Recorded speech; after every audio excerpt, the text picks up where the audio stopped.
showed The Waterboy on ABC last night with these lengthy commercials. Like, every time they went to commercial, Adam Sandler would come on and speak. Was he live? I mean, like, he just did this for this presentation of The Waterboy. Yeah, so there's Adam Sandler going, I know you love this movie, but, man, this weekend you got to go see my new movie. Then they did a commercial and stuff. Wow. Wow. Boy. So it's almost like Adam Sandler was presenting The Waterboy. Yeah, that's exactly what it was. Oh, it's a great idea. Yeah. Releasing a movie. But that's how big he is. I'll keep that in mind if I ever do another movie. They need him to have a hit. Yeah. What do you think that movie will gross this weekend? 3-day weekend. It's still, it's still under the glow of Star Wars. I still think Star Wars is going to have a second big weekend. Well, this Adam Sandler is amazing. I mean, the guy, some of his movies have an opening weekend of $30, $40 million. Yeah. Yeah? Waterboy was $40 million. I remember you were perplexed. Have you ever seen that movie, by the way? Yes. My wife was reading a book in bed. And it might be one of the worst movies ever made. She says, does he feel like an idiot when he's doing that? Like, does he realize how moronic he sounds? Or does he think that's some kind of genius? No, I think he thinks he's Jerry Lewis. Yeah. My wife's like, does he realize how stupid he looks? He'll be giving lectures on that character. France will be giving him awards for that. Bernard Pivot. Yeah. So what do you think it'll do? $23 million. I think it'd be better than that. It won't be number one. No. Star Wars. Hey, Brian, you're on the air. What's up? Howard, what do you think about your buddy Chris Rock stealing your idea for Howard Stern the high school years with his new sitcom coming up? Have you heard? I know what you mean. I've heard from actually a lot of people saying, gee, it is kind of weird how you announced this Howard Stern the high school years, have been pitching this idea on the air, and all of a sudden this came about with Chris Rock. Basically my story is about a white kid in a black neighborhood, and then suddenly the black kid in the white neighborhood story. I don't know. What am I going to tell you? What pisses me off more is Telepictures ripping off my homeless game and making street smarts. I mean, I've been living with rip-offs my entire career. My throwaway ideas become whole television series. So I don't know. And I don't know. What am I going to say? What am I going to say? You tell me. I mean, here's your buddy. Here's a friend of the show. The guy's arguably the funniest comedian around, and he's got to steal your idea for a show? Although, people have pointed this out to me. It's funny. I was sitting with Robin and Chris Rock after the show, and I was telling Chris a story about my childhood when they made me the head of the hall patrols. And I said, Jesus, maybe I shouldn't say it. I'll put it into his show. Yeah, you're giving him more ideas. I haven't written my episode yet on that. And I could tell he thought it was good. Oh, he thought it was wonderful. It's unbelievable. Was riveted. Growing up in a black neighborhood, it's, and when I say a black neighborhood, it was Hispanic too. I'm talking about a low-income neighborhood. And being one of few white people, at one point, I think one of 3 or 5 families that were white in the whole community. So one of the things I describe is, in school, some of the kids were so tough, they had a group called the 5 Percenters, and they were the original gang. And they came out of, I don't know where they come out of, but I know in Brooklyn they were big. And this was before the Bloods and the Crips. And the 5 Percenters were a big deal. I mean, these guys, I would see these guys smoking pot in the back of my classroom. Like I never saw anybody do any drugs. I was in, I don't know, 9th grade. You wouldn't know where to get drugs. I was talking about, though, in younger years, they used to have a thing called Hall Patrol.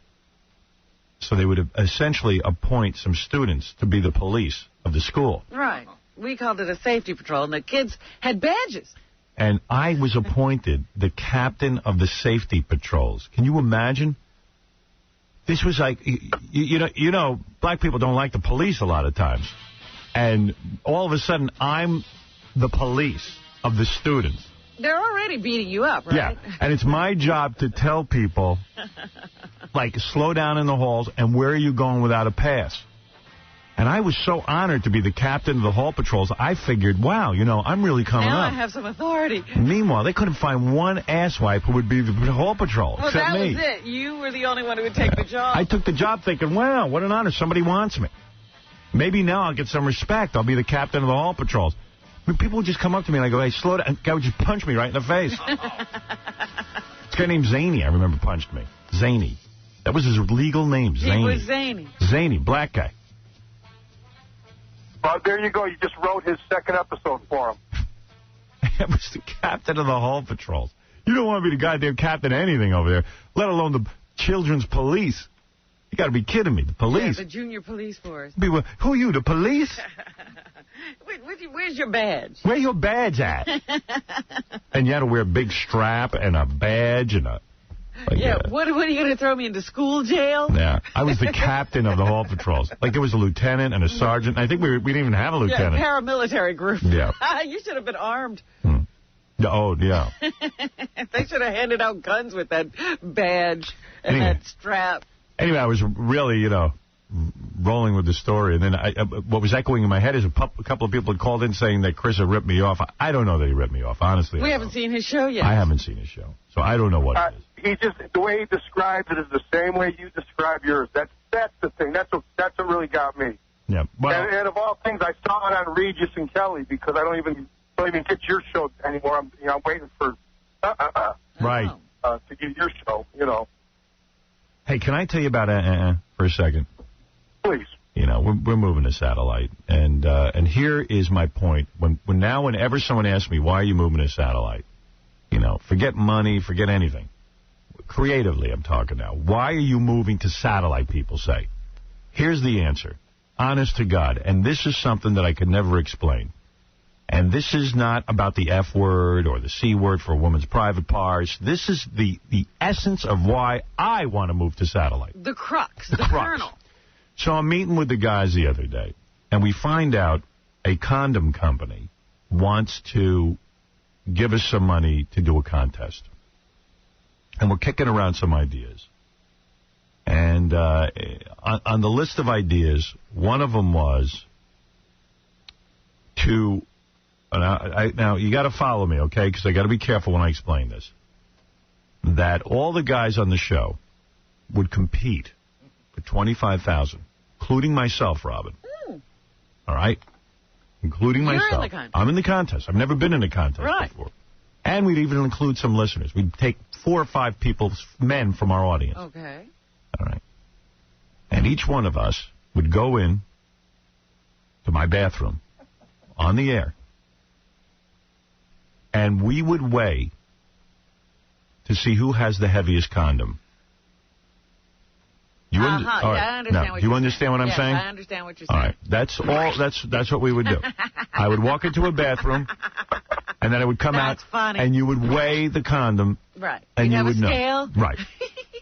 So at first I'm thinking about it, and I went, I better not even suggest it. Because, I don't know, everything just sort of gets rejected around here. But, just like, and Tom is like this guy who sits there now and, like, decides what's funny and what isn't. Well, certainly, that's a contest you can't take to him. Right. So then there was a second idea that said, hey, let's take condoms. And you know how guys make balloon art? Mm-hmm. All right. Let's make balloon art out of it. And everyone said, well, how people see it? I said, well, we can put it up on the website. People could vote for the best condom balloon art. And you have to make... it has to be either Gary, someone from the show, you have to make a balloon. So I'm thinking about it in this meeting, and I go, years ago, there would never be a doubt in my mind. You go for the funniest bit. Absolutely. You go for the one with the edge. The one with the edge. That stupid balloon art. What's that? That's a morning zoo concept. Morning zoo. Exactly my thoughts. I said, I like the balloon art. You know what? Would it be fun? Yeah. Would people win money? Great. Is it interesting to look at Baba Booey's balloon art? Yes. Is it the Howard Stern show? No. So I said to Gary, look, the way I just described it to you, go to Tom and describe it. In other words, someone's going to walk in the bathroom, we're going to take the condom and weigh it. That's it. Who has the heaviest condom? Is it Benji? Is it Fred? Is it Fa-Fa-Fo-Hi? Is it Artie? Is it Howard? Is it... Richard Christie. You don't know that. Because I know to prepare, I would go through a period of abstinence. Richard Christie on a Thursday. Yeah, I think I could beat Richard Christie.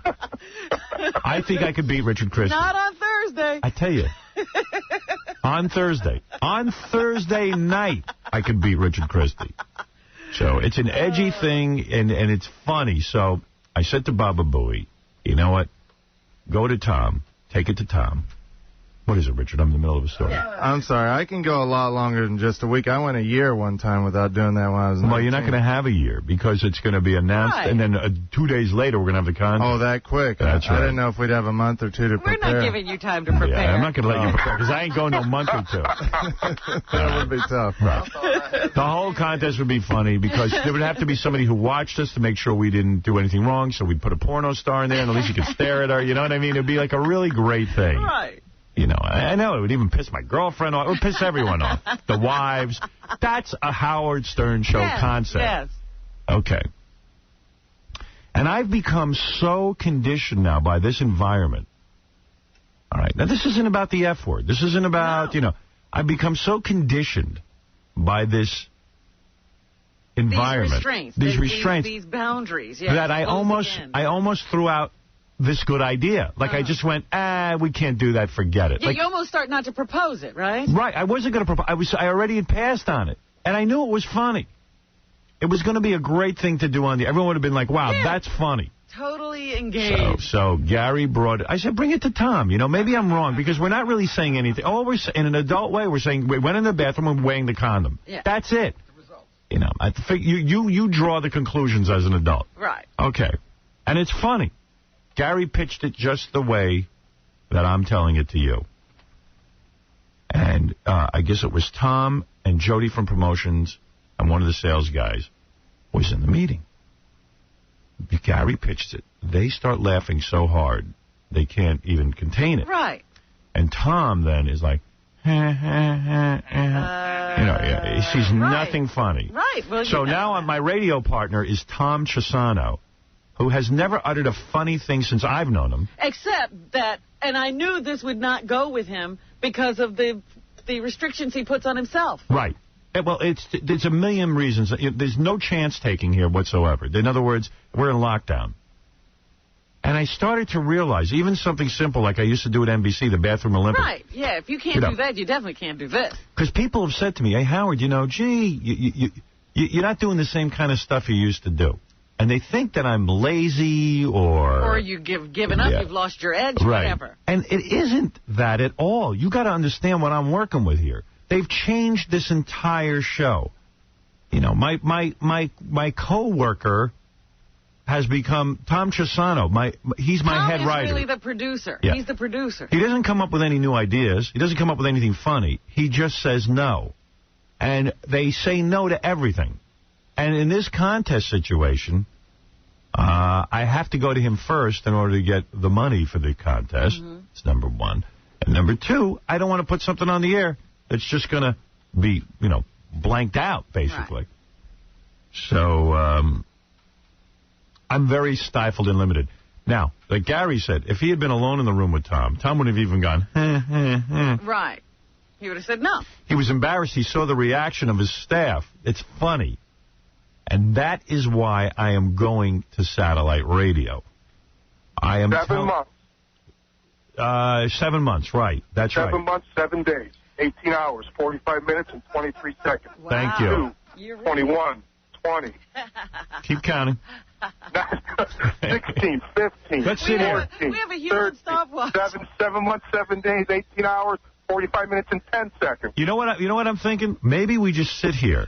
We never go home. And count. And you count. I'll count for you. 7 months, 7 days, 18 hours, 44 minutes. Hey, you know what it's like? 55 seconds. You know what it's like? I'm still living at my parents' house, and 6 months from now, I'm getting to go to college. Yeah. You know, I'm getting to go away. I'm getting to live in the dorm. You're going to be free. Yeah. Would you rather hang out with the Howard in the dorm or the Howard in his parents' house? You know, I mean, that's it. You only hang out with Howard at his parents' house because you know eventually he gets to go to the dorm. Right. And that's the difference. Brother. We're all waiting. That's the difference between this show and what it used to be and what it is now. And by the way, this has been going on for 15 years. So, you know. Yeah, Tom. Good morning, partner. Well, you are. You're a guy who sits there in judgment. You're sitting on a button. I'm not putting you down. I mean, it's your job. It's what you have to do. But I can't stay here anymore. I want to leave. I don't want to do this kind of radio. Well, I don't. Unfortunately, the balloon we both know what that's really all about, and it's just not activity that I can have at the station. We know what it's about, but a child doesn't know what it's about. You cannot wear a condom. Cannot wear condoms. No, it's not that you can't wear the condom. I go into a bathroom and hand you a condom, and you weigh it. What's the problem? By the way, I'm not touching that condom. Understood. But what's the issue there? Well, you know exactly what the issue is. Not everything is laid out in black and white. Can I weigh a balloon? Can I take a balloon into the bathroom? Let me ask you a question, seriously. You can take it in the bathroom and fill it with water and come out. No, I'm not going to tell you what I'm going to fill it with. All I'm going to tell you is I'm going into the bathroom with a condom. I'm going to fill it with something. Right. And then you're going to come out and weigh it. And then we'll come out and weigh it. Right. What? Tell me how that impacts children. There's an activity that's going to be going on in that bathroom. Nobody's talking about that. Nobody knows what it is. I walk out of the bathroom and I weigh it. How does a child, if we're here to protect children, how does a child know what's going on in that bathroom? Unless you tell them. A child doesn't. Right. So what's the problem? What's the problem with the bed? The adult who runs the radio station does. Yeah. And talked about how we can't have that activity in the bathrooms at the radio station. In my private bathroom. You don't know what the activity is. Radio station. Why are you not at work right now? Wait. We both just said we know what the activity is. No, you don't know what it is. No, you said you knew what the activity was. No, you're guessing what the activity is. You don't know for sure what I'm doing in there. You don't. Yeah. What is it, Gary? If Tom didn't have an issue with what goes on at K, so this is I thought it was an FCC issue. No. This is a company issue. Right. But he's full of it. He doesn't know I do that every day in my bathroom, perhaps. He doesn't know what I do. He doesn't know. No, I don't know, and I don't think you do that because I've heard and seen you react when that activity was reported in one of the bathrooms at the radio station. I saw how you reacted to that. He was just covering for himself. All right. So what if I weigh the condom at Scores? How do you feel about that? Weigh the condom at Scores? Right. I go to Scores Club, and I walk out of the Scores bathroom with a condom, and I weigh it. What's your objection? I want to see the world's heaviest condom. I'm not sure that I have an objection. Aha. I got to think about that one. I need to think. My head is exploding. No, my head's not exploding. I am exploding. I must figure a way to kill creativity. No. Admittedly, it's not genius, but it's my genius. Well, I can tell you everybody else in the room was laughing their asses off. Of course. It's funny. Hilarious. It's the Howard Stern Show. Right. Denise, hand me my Bible. I will check the scripture. Yeah, I will pray about it. I will pray. All right, Tom, think about if we do the contest in a remote location, like Scores. That's one that comes to me offhand. Yep. Or maybe even down the street. or maybe from a classy restaurant. Yeah. Yeah. We'll do it from Danielle. Restaurant, yeah. Yeah. Do it from the back seat of Tom's Porsche. How about if we do it from the back seat of your Porsche? Wait a second. It's a new Boxster. Doesn't have saddle soap on it. Tom, what if we go in the back of your Porsche and weigh condoms? Seriously, if everyone promises to be neat. You're too tall to fit in the back of my Porsche. Trust me, I'll fit in there. No, you won't. That's all. If you did, you'd have no ability to move your hands. All right. If you are serious, I will ask you now to reconsider your opinion. Even though not happening here. Even though I resent asking your opinion. There, right? Fine. I mean, it's ridiculous. Yes, Shuli, what is it? Hey, I just want Tom to admit once and for all, after all these years, that he does not have your back. He is not supportive of you. He's not a team player. All he does is squash everything you try and create. He just squashes. Tom, will you admit to that? No, I will not. He won't admit to it. You know what? You know what it goes back to, Howard? This could all been solved if he would have let you play that Oprah tape. Remember that Oprah tape? That's right. Absolutely. Every time this medium. The genius. Now I got to answer to the genius that is Shuli. Tom, I'm right, man. Tom, every time I've tried to take a stand and it meant the company taking a stand, off, everyone backs off. And this is what the medium has done to itself. Oh, yeah. Yep. Tom's a yes man. He's always going to bow for whoever is higher rank than him. That's Tom. Tom, how do you answer Shuli? No, I'm not a yes I will man. say that, excuse me, this is the real Tom. Shuli, there's a certain part of my anatomy, and you may plant your lips on it. See, and that's because...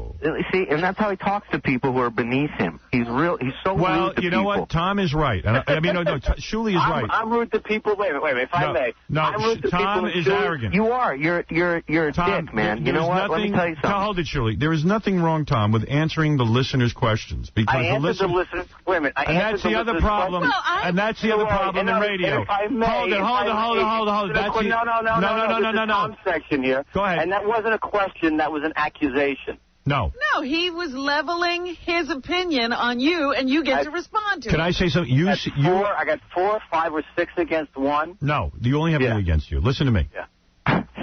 That is a very essential problem with the medium right now.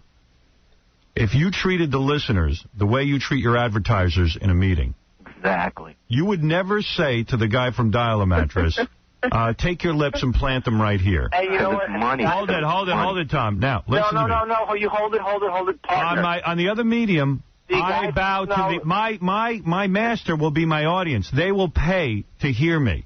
Right. I will do their and bidding. Listen to your advertising. Advertisers second. Primarily, I answer to the person paying the bills, and that is the listener. And, Tom, all kidding aside, you totally dropped the ball with that Oprah thing. You could have been leading the charge, man. You could have been a hero. Of course. Hey, Julie, with all due respect, Julie, I know you're a listener and you're really important. But it's not that I think I'm important. You're saying I'm that telling you dropped the ball. And your boss, Howard, agrees with you. Your boss, Howard. By the way, Howard is not my boss. He's your boss. He'll have you shipped out of there tomorrow if he wants it. No, not my boss. I doubt I could have Tom shipped out tomorrow. I'm not his boss. He's my boss. But here's the point. Here's the point. The attitude is that the sponsor is who we are pleasing. It's not. It's the audience. Well, you don't understand, though. As Shuli has pointed out, every decision Tom ever makes is advertiser first. Right. And Robin, you know what? You can kiss my butt too, Robin. There you go. And my attitude is. Move over, Shuli. And my attitude is, and especially where I'm going. For each of you. Especially where I'm going, the listener first. Give them what they want and treat them the way you would treat your advertisers, which is. Hey, speaking of advertisers, Howard. Go ahead. Watch. Let's see who you. Break. So Shuli doesn't get to hear the show because you're in love with the advertiser. Hey, Tom, why don't you advertise your airbag and crash into the Holland Tunnel? Oh, that's not right. That's Julie, not fair. That's not fair. For you, that really hurts. You started it, you jerk. That cut so deep. Shuli and Tom not getting along. Well, Tom, you dropped the ball. Every morning you wake up, I want you to hear my voice telling you you dropped the ball. All right, Shuli. You know, I'm going to lose. I'm going to have sleepless nights from your voice. All right, Tom. All right, Howard. Thank you very much. Man. Thank you. I'll talk to you next week. Where are you? I'm off today. Oh, why? Great day. Where are you? Well, I'm sitting in a car with a friend on the way to play golf. Oh. Isn't it going to rain today? Tea time is 7 o'clock. Tea time is 8 o'clock. On my day off, I play golf, and when I work, I play golf. I play golf. Golf is who I am. No, it's not.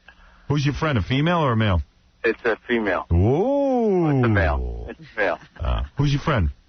His name is Greg. He's sitting right there? Yeah. Let me say hi to him. Hi, Howard. That's it. Hey, Greg. That's it. Greg doesn't want to speak. Greg, what an exciting day. You get to spend the day with Tom on a golf course. 36 holes. Do you like... 36? Yep. Wow. We played twice. Come on, we're late. Okay, could you take a break so I can go? Do you like the weather today? Goodbye. I heard the humidity will affect the trajectory of the ball. What do you think? Balls with smaller or bigger dimples? Do you know I don't pleasure myself? I use a type this for. What do you use? All right, thank you, Tom. All right, there's Tom. We'll take a break. The show is off to a rousing start. We'll be back right after these. It's the Battle of the Titanic Nitwits! Scott Salem and Fafa Foley. What I'm pissed off about is I don't get to read Newsday. Right, and Gary does. You know, that's Scott, exactly what time do you go home? Usually between 12 and 1. And what time do I go home? Around 4 every day. I'm in here at 4. What time do you get in here? You haven't been in here at 4 since you were born. Bull ass, because I was here. I wish it was a time clock. You don't know. I'm here every day at 4. I was here this morning, but like 10 I think since we yelled at you, you've been here at 4. No, absolutely not. No, look, here's the point. I am here every day by 4:15. You get crazy every year. I work after 12, but I work after 12. I don't take a lunch hour. Never do I take a lunch hour. Listen to me. I mean, I don't understand. You see, your rationale is you don't get here at 4. Hey, you're the one who brought up I don't take a lunch hour, Gary. Then don't read I'm Newsday. supposed to get 2 hours overtime. You're the one who brought up the Newsday thing. I'm just fighting back. Hail to the king of all instigators, Howard Stern. Are you tired of hearing foul language in your house? Honey, where's my dinner? Why don't you get off your fat ass and do something? What happened to my voice? Why, I bought the new Tom Chiasano home bleeping system. You bitch. That's right. The new Tom Chiasano home bleeping system automatically bleeps any word that you deem unacceptable. And it's approved by the king of bleeping himself, Tom Chiasano. I can't believe that I can't cuss in my own goddamn house. Thanks, Tom Chiasano home bleeping system. And try the new Tom Chiasano home delay button. Honey, how many times the dishes? Oh, the Tom Chiasano home bleeping system and home delay button from TomTech. Available everywhere. Let us all join in together.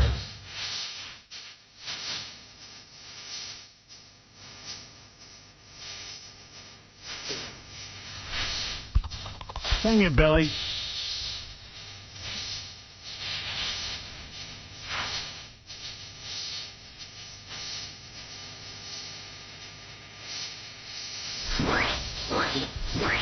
I thought Billy was going to be huge. This is the perfect guy for that show you were talking about. Yeah. Guys who had it and have sort of fallen from grace, but are talented. Yeah. I think they're doing a show like that. No, They are. He should be on. He should be on it, yeah. I don't think Billy knows. I don't think Billy knows he fell from grace. You never noticed? Yeah. I thought Billy was going to put out like 50 great songs. You know what I mean? Like have millions of hits. He had 2 albums that were huge. Yeah.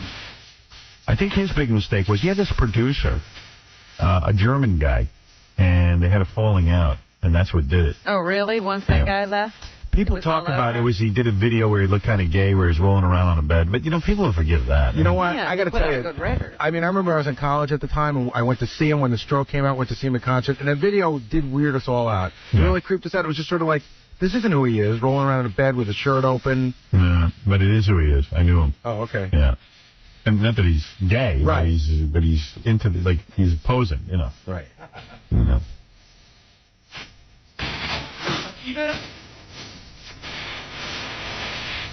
You got to see his ritual before he went out on concert. His drummer used to help him into his stretch pants. It was on his shirt. Billy would hold his arms over his head, and the drummer would put his shirt on Billy. It was wild. You know Who's what? dressing him now? He has no band. I think he's dressing himself. You know, I saved Billy's life once. How? We were in London, and he was really rude to Fred, and Fred was going to take a run at him. I swear to God. Fred was going to kill him. Well, Billy was arrogant. I mean, Billy didn't treat people nicely. I got to tell you, the next time I met him, I wanted to join Fred. What did he do to you, Fred? It wasn't even so much what he did; it was how he did it. He wanted to get the guitar tuned or something, but he gave Fred the snapping of the fingers, like, boy, come over here, and something like that. But then he did the thing. It's like we were just trying to get the thing. It was in London. We had moved locations. We were just trying to get a show on the air, and it's like he said, Billy, please play a keyboard, or please play this. And I started bringing it over, and he was like. And you can't. It was like what? It was just kind of like. He waved him away. But it was. It was radio. It was the gesture. I know. That's why I said you can describe. He waved you away. Yeah. Yes. He gave you an arrogant wave. A very arrogant brush-off wave. Mm-hmm. I met him a couple of times, after he had sort of fallen from grace, and he was clearly not aware. He was still sort of arrogant and not that nice. Yeah. You know, he ain't a bad guy. He just. Well, you knew him 20 years ago. Yeah. Did he make enough money that he doesn't have to do anything? I don't know. I guess so. This was a good song. Had a bunch of them. Yeah. Did he? He had Everybody Wants You. I didn't think that was so good. I thought this was it. And what was the other song off of this record, Fred? In the Dark. In the Dark wasn't a bad song. I don't remember that.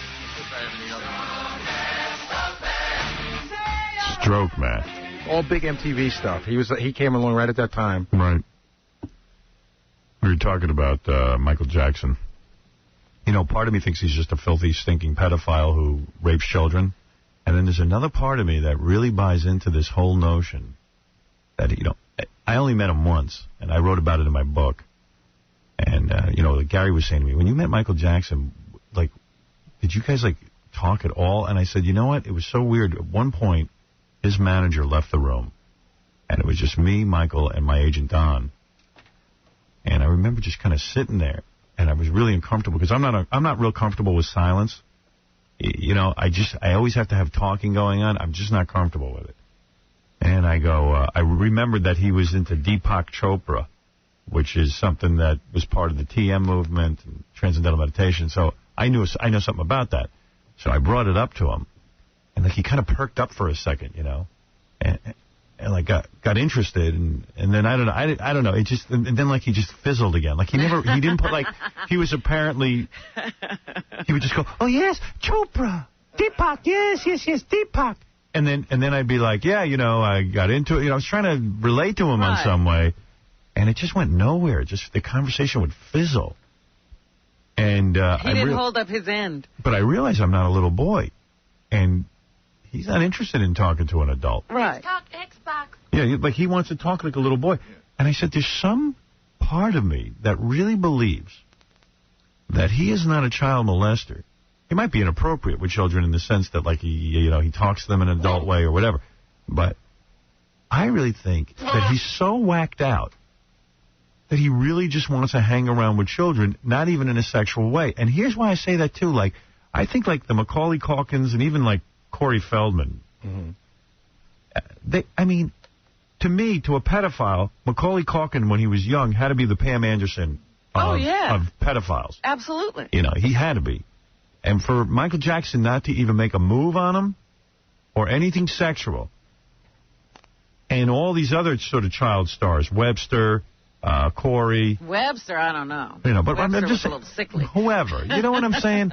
I mean, it's like more of this would have sort of come out. Part of me thinks he could be just so whacked out that he just wants to hang around with children because he's so goddamn childlike. And see, and I know that every radar is going off. Every signal, every screaming signal is going off my head.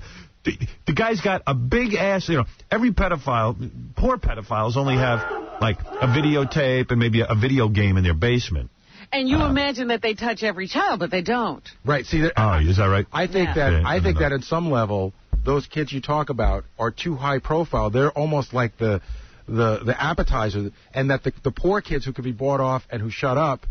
You think? Those are the... I don't know. I don't know what they're that means. like you know, that's right. They're the appetizers. And, you know, they also make it safe for other people to let their kids come. Right, because they all say, hey, it's a safe place. In other words, they're the bait. Yeah. Sort of, yeah. They're the lure. I don't know. But then you think, how can a pedophile, how can he control himself around some but not others? You know what? If I'm a pedophile, and I got Macaulay Culkin in my room, I don't care. No. See, you're taking it as you've been in a room with Pam Anderson. You didn't jump on her. No, that's not true. No, I meant on some occasions. Right. After you got to know her, you jumped on her. But you didn't jump on her the first time you met her. No, but when we were alone, I jumped on her. Well, she jumped on me, actually, if you want to be technical. That's right. Right. See, she sent you some signals. The kids are not sending Michael signals. She was sending me signals. Right. You're not necessarily going to jump on every woman. All I'm saying is I just don't know what's going on over there, that Michael Jackson trial. And none of us do. No, and I don't think the jury does. About it. I think the jury is going to walk out of there and go, you know what? We're as confused as Howard. They're going to be either deadlocked or probably let them off because they just can't. It's not definitive clear-cut. Proof. Yeah. You don't have fingerprints on, you know. We need videotape of him actually copulating with a child. Right. I don't know. I pity the poor jury that's had to sit through weeks of this for no outcome. But that's interesting, too. Like, for a guy like Michael Jackson, you know, they tossed his house. They looked for everything. That you would think a video would exist. A guy like that, in his crazy mind, got to have a souvenir. Right. Something. He's awfully clean for a pedophile. Yeah, I mean, unless that stuff is buried in a vault under the Ferris wheel that no one could get to. Under the Ferris wheel. Don't look in the tunnel. I'm going under the Ferris wheel. By the way, they say he sold Neverland. Yeah, that's what I read. But that's like it's not that big a story. Who would buy that? I don't know. Fred. I was going to say another pedophile. Another rich pedophile. No, I think like somebody. Evidently, the property is very valuable. Where is Neverland? Like what part of? It's in. Where is he? Wherever that trial is, that's where it is. It's in a very far away place. Was it Santa Barbara? San Vicente? What is it? Santa Barbara? I forget. Santa something. Santa Claus? I think it's Santa Barbara, actually. Yeah, it could be. And I think Santa Barbara is like a very valuable piece of real estate to have, you know, a big tract of land. And so you think whoever buys it won't keep the Ferris wheel up? I think they're going to clean that stuff out.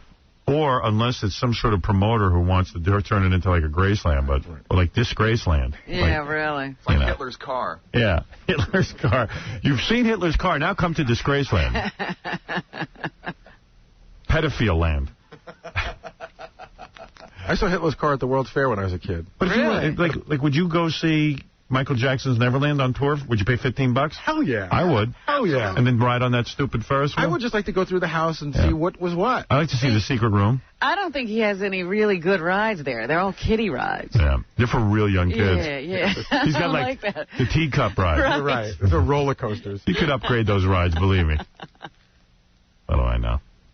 Hey, I was supposed to ask you about something this morning. We're thinking about having some guests on. Oh, yeah. I've been real bad on this. You know, some of these guests, I can't decide if they should be on the show or not. Mm-hmm. You know, like they probably should be. But sometimes I just don't like when guests come in and slow the show down if they're not real good. Well, then they shouldn't be. You know. Like, I thought Juliette Lewis was fun yesterday. And a lot of people told me she was, but then I got a slew of mail saying never have her on. I didn't feel good about that interview. No. Well, here's what I liked about it. It wasn't fun for me. She wasn't a good interview, but there was a lot of tension. And the fact that she was resistant made it interesting. But the audience is sort of like, if she's not going to play with you, they don't like her. Yeah, I'll read you the email. Who cares about her and her scary music? I'd rather hear Sal spit on someone. Juliette was so non-sexual. I thought she was so hot and sexy before. Then after the interview, what a turnoff. Lighten up, bitch. Hey, Howard, never have that stupid bitch Juliette on the show again. She played at a show in L.A. on New Year's, and she sucked ass. You know, I mean, she got a lot. I love Juliette. Listen to this guy. It makes you wonder what he's doing with his life. I love Juliette Lewis. She is one of my favorite actresses, and I think she's awesome on VH1. Is she on VH1? Wouldn't know. Okay. I think he's thinking of somebody else. Yeah, VH1. I didn't go to the gym today because I didn't want to miss her on your show. I thought she was going to be great. She sucked. She tried to outdo you. I can't stand when guests do that. If you're not going to go on the show and go with the flow, then don't go on the show at all. I am so disappointed. She's on my S list now, and I wouldn't go see her if you sent me there. I am now anti-Juliette Lewis. Do you agree? I'm just wondering what kind of guy, like, stayed home from work to hear, like, is Juliette, listen, let's say you're the biggest Juliette Lewis fan in the world, which, you know, I don't know. Would you... He stayed home. That's ridiculous. To hear the interview. I mean, what did you think was going to happen? Of course you're disappointed. If you're going to stay home, you might as well come stand in front of the building and watch That sounds like John Hinckley territory. Right. I'm staying home because Juliette is on the radio. I didn't go to the gym today. I didn't want to miss the show with Juliette Lewis, man. That's a real hardcore fan.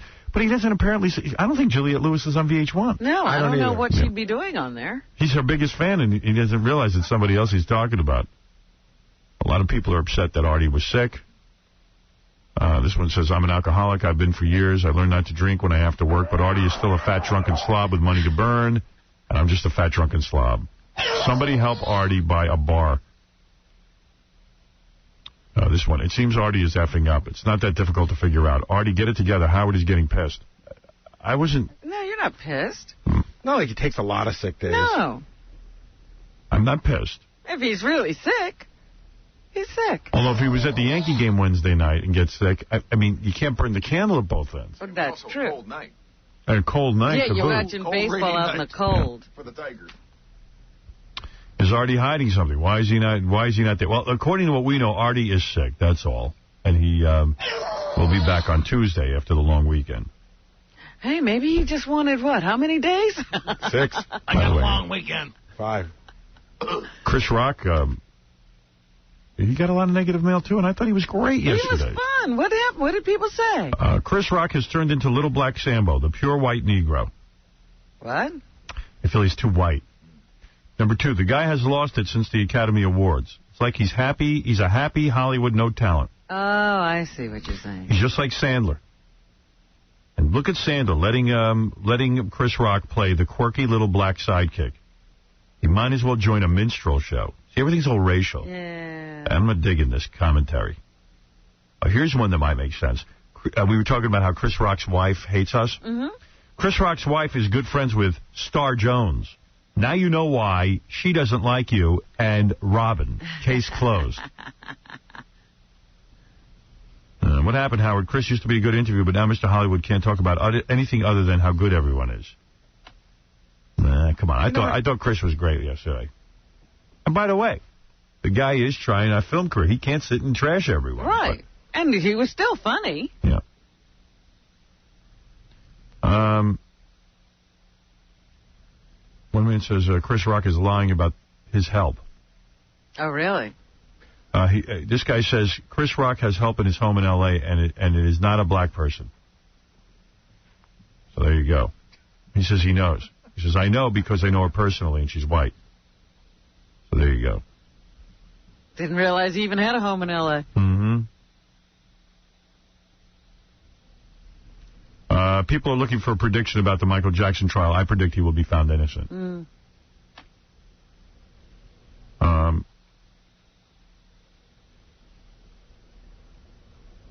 This is a thing. This is a guy weighing in on Kelly Ripa on Letterman. Yeah, I know she was on the other night. Oh, my God, Howard. This moron woman was so freaking painful to watch. Did you see her cleavage? It was Holocaust chick in a dress.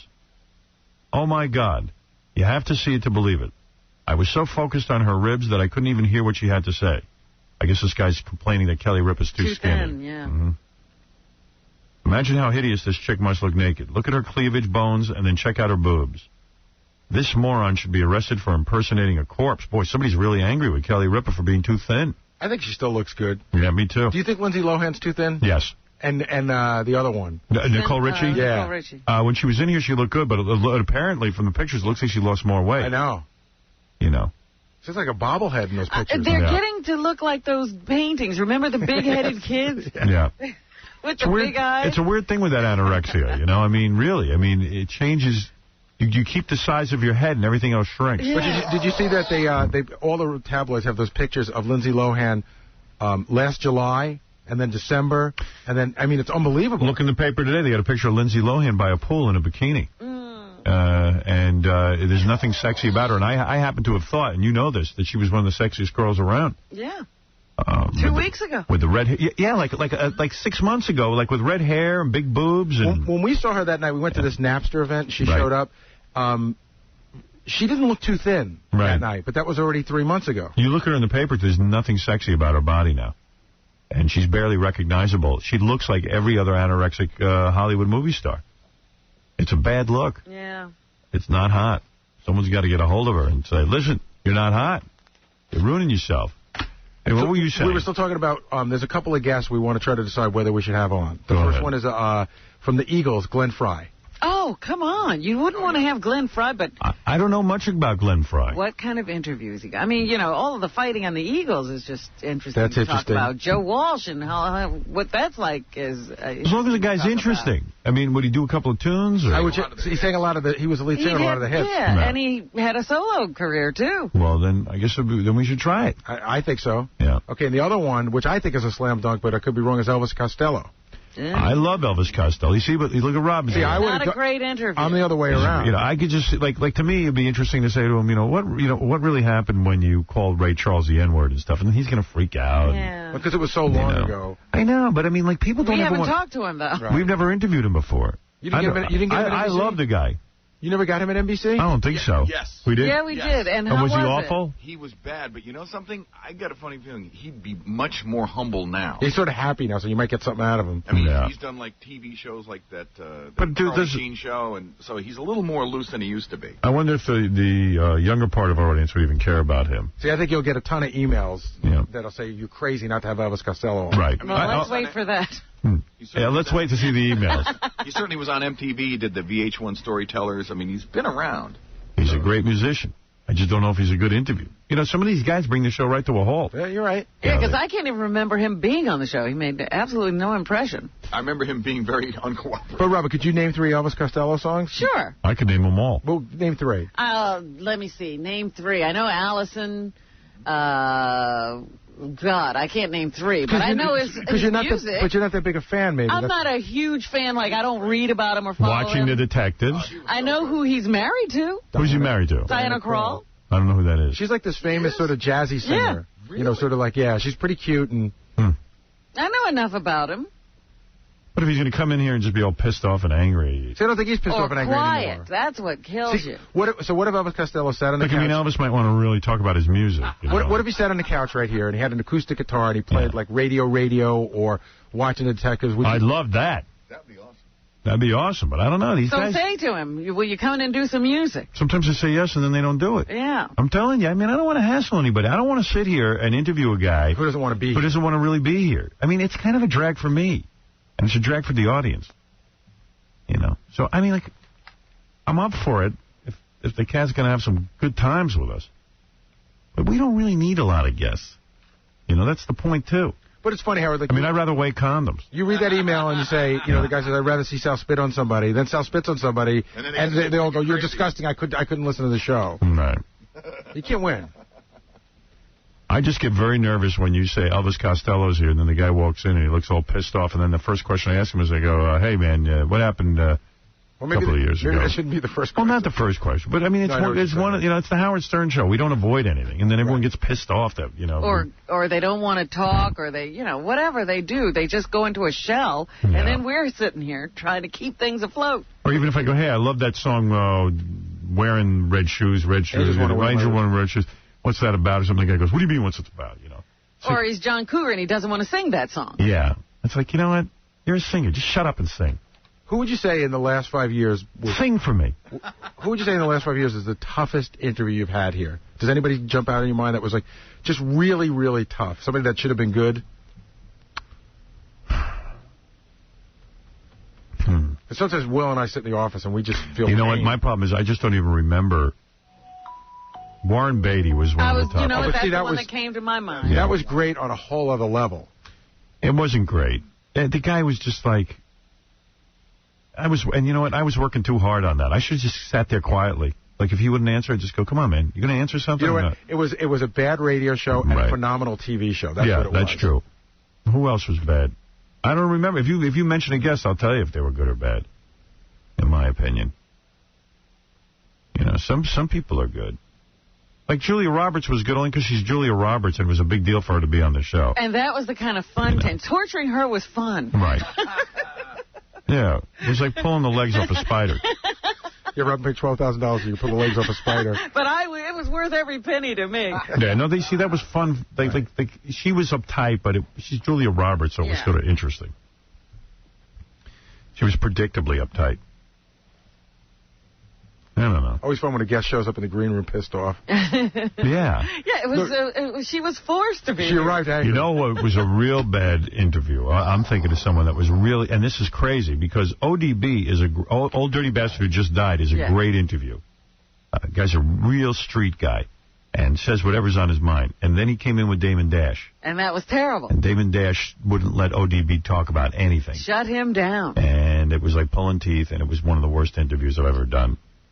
You know, it wasn't funny. It was uncomfortable, and I just. It's not funny. It's not fun. I felt like an ass. And you know what I do? Sometimes I just chase the interview. I keep going. I can get these guys to break. Mm-hmm. So then I spend too long trying to get them to break. I should just say goodbye. You know. Yeah, but sometimes when you chase it and you catch it, it's amazing. It's amazing, but you never know. You got to hang in there. Sometimes you chase and chase and chase and you don't get it. Yeah. That's a nightmare. And then I go home and I'm pissed off at myself for doing a bad interview. You know. For not getting anything. And when I say getting anything, just having fun. I don't care about, like, dropping the big bomb. Yeah, there are people who come in here and don't have bombs to drop, but they were fun to meet with. Like, to me, surprisingly, one of the best interviews is James Woods. He's fun. He's great. Now, everyone says, well, you know, you're going to have James Woods on? Like, what was that publicist who was really pissed at you who said, gee, you're having Vinnie Mazzio Jr. on, but you got, what was that? This was so many years ago. It was, the movie Dumb and Dumber was coming out, right? Right. And so they were pitching me Jeff Daniels, who's the star of the movie, but really Jim Carrey's the star of the movie. Right.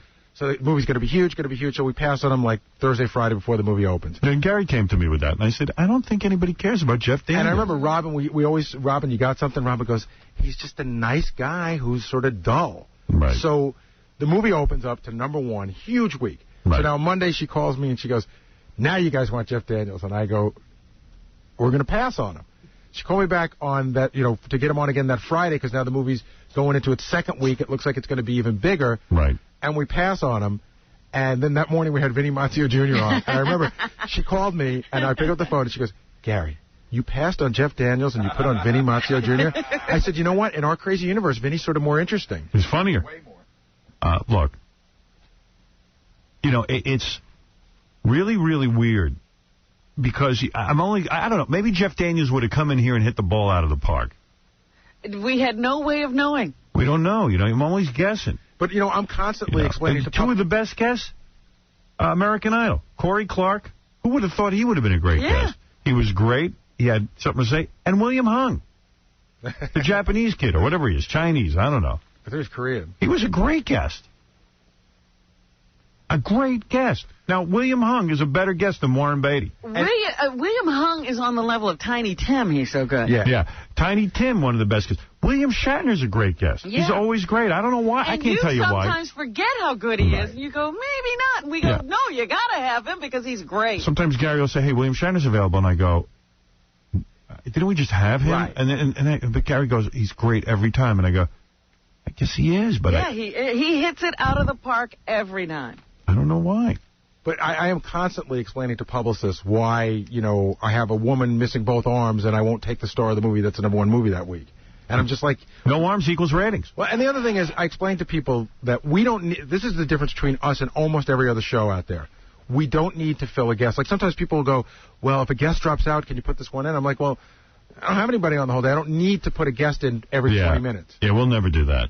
Like, Regis will be like, oh, my God, a guest dropped out. Can you help me out? Yeah, what are they going to do? They got to have a guest. Right.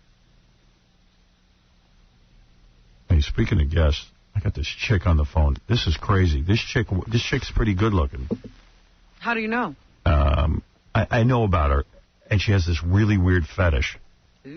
Debbie, hi. Debbie Schuschel, everyone. Hey, Howard, I think you should have Danica Patrick on. Who's that? She's that woman that's in the Indy 500 this weekend. That is sort of like... about her.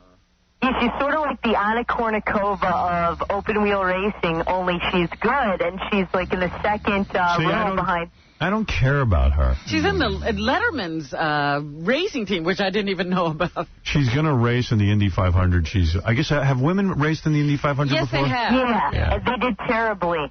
Yeah. There was a woman named Fisher who did really badly. I can't figure out why women can't win that thing. They're saying this woman has a chance to win. Yeah, good, because it's driving a car. Apparently there's something to it. I guess. It's funny. Debbie, is it you that's been sending me the emails about her? No. I think I might have sent you one email saying I wonder what it would be like to interview her. Somebody's been pitching me her, right? Somebody's really? Sending me emails are pitching me her. And I would, open up the pictures, and she's definitely hot for a race car driver. Yeah, she's been in FHM. The whole thing. And then, Will and I were talking. Like, you look at it and you think, maybe it'll be interesting. And Will said, he saw it. She's like, maybe the worst interview ever. Really? So... really? Yeah. Oh, hey, here's Ronnie. He knows something about this. Yeah, go ahead. First of all, she's not that hot. Right. Oh. Number two. When she comes out of the car and takes that helmet off, she's like a little baby. She starts crying if she doesn't get her way. Right.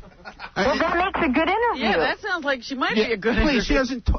She doesn't talk. She just cries. She stands there with these stupid faces. Yeah. And they try to make I was just reading a magazine in Auto. They had a picture of her in Auto Week. Yeah. They're trying to sell a die-cast car of her, and they got her all jazzed up with this makeup and stuff. She looks okay in the picture, but when she gets on TV, she's like angry at everybody because if she doesn't get her way, and she's supposed to mention her sponsors and stuff like that. Yeah. She doesn't do any of that stuff. She's like a little kid, She has a couple of shows on Spike TV, right? I don't know about that, but you don't like her. Well, she should be more appreciative of what she has. Right.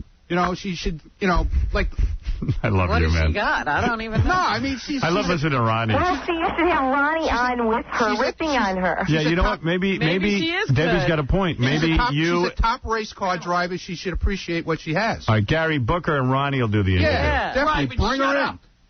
Howard, I have another suggestion, too. How about Max Bayers Jr.? You were talking about Cinderella Man. I've talked to him a bunch of times. Yeah. Well, now with Cinderella Man coming out, he's Max Bayer's nobody cares son. about that. All right, hey, Debbie, I got to go anyway. I got to take a break. Can I just plug my website? Yeah, go ahead, real quick. DebbieDoesPolitics.com. I have a great article about how Oprah is tied to Al-Qaeda. Oh, my God. Wait a second. How is Oprah tied to Al-Qaeda? Well, Oprah in O Magazine in the May issue was telling everyone to buy a book that to understand Mohammed Atta and what a lonely guy he is, and we should understand him. And this month she's got an article about a Palestinian homicide bomber and how we should understand her and feel sorry for her and give money to the Oprah's Angel Network for her. Really? Yeah, it's really incredible. And her boyfriend was the head of a terrorist group.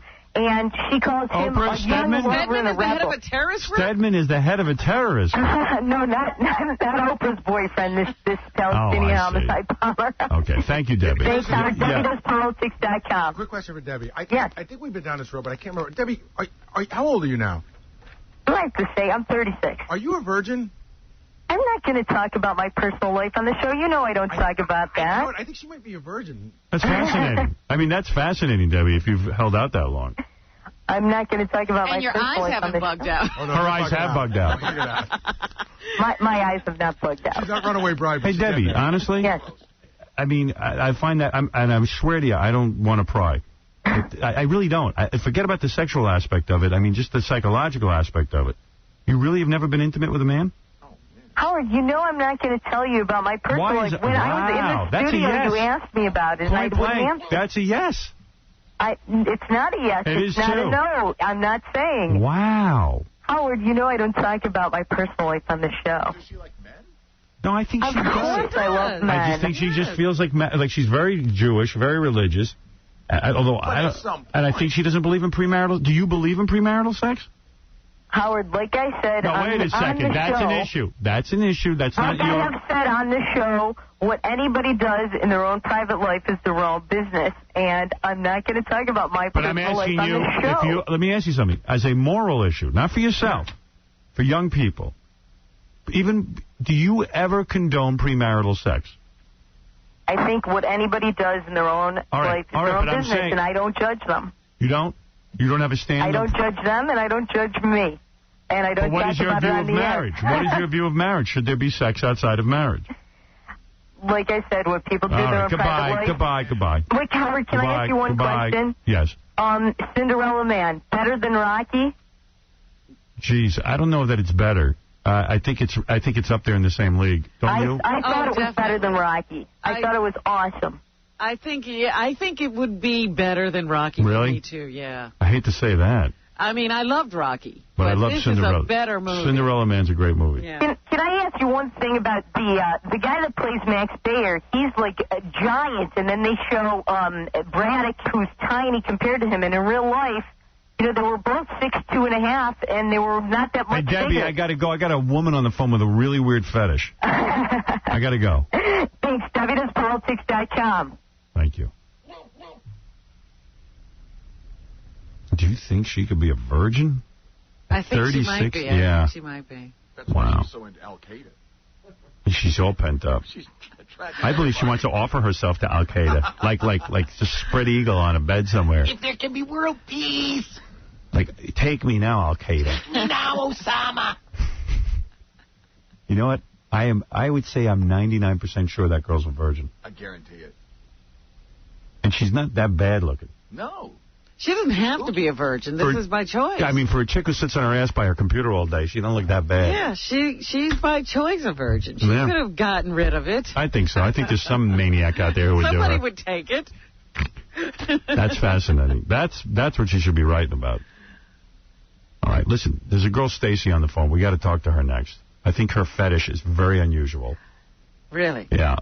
Something I've never heard before? You might have. I never heard about it with a woman. Really? Yeah. All right, we'll be back right after these words. And now, a message from Kirk Douglas's speech coach. On behalf of Howard, many people are starving in Russia, and all you do is to side-bread. One people crash on an airplane, and all you think you can do is to drink and make merriment. I condemn you. Howard condemns you. Good evening. This is our president, and Bubba Booey to all of you.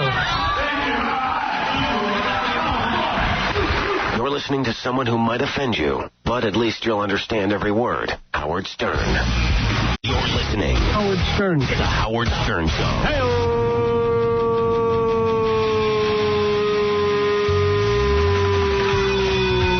Yeah. Hey now. Dave, you're on the air. What's up?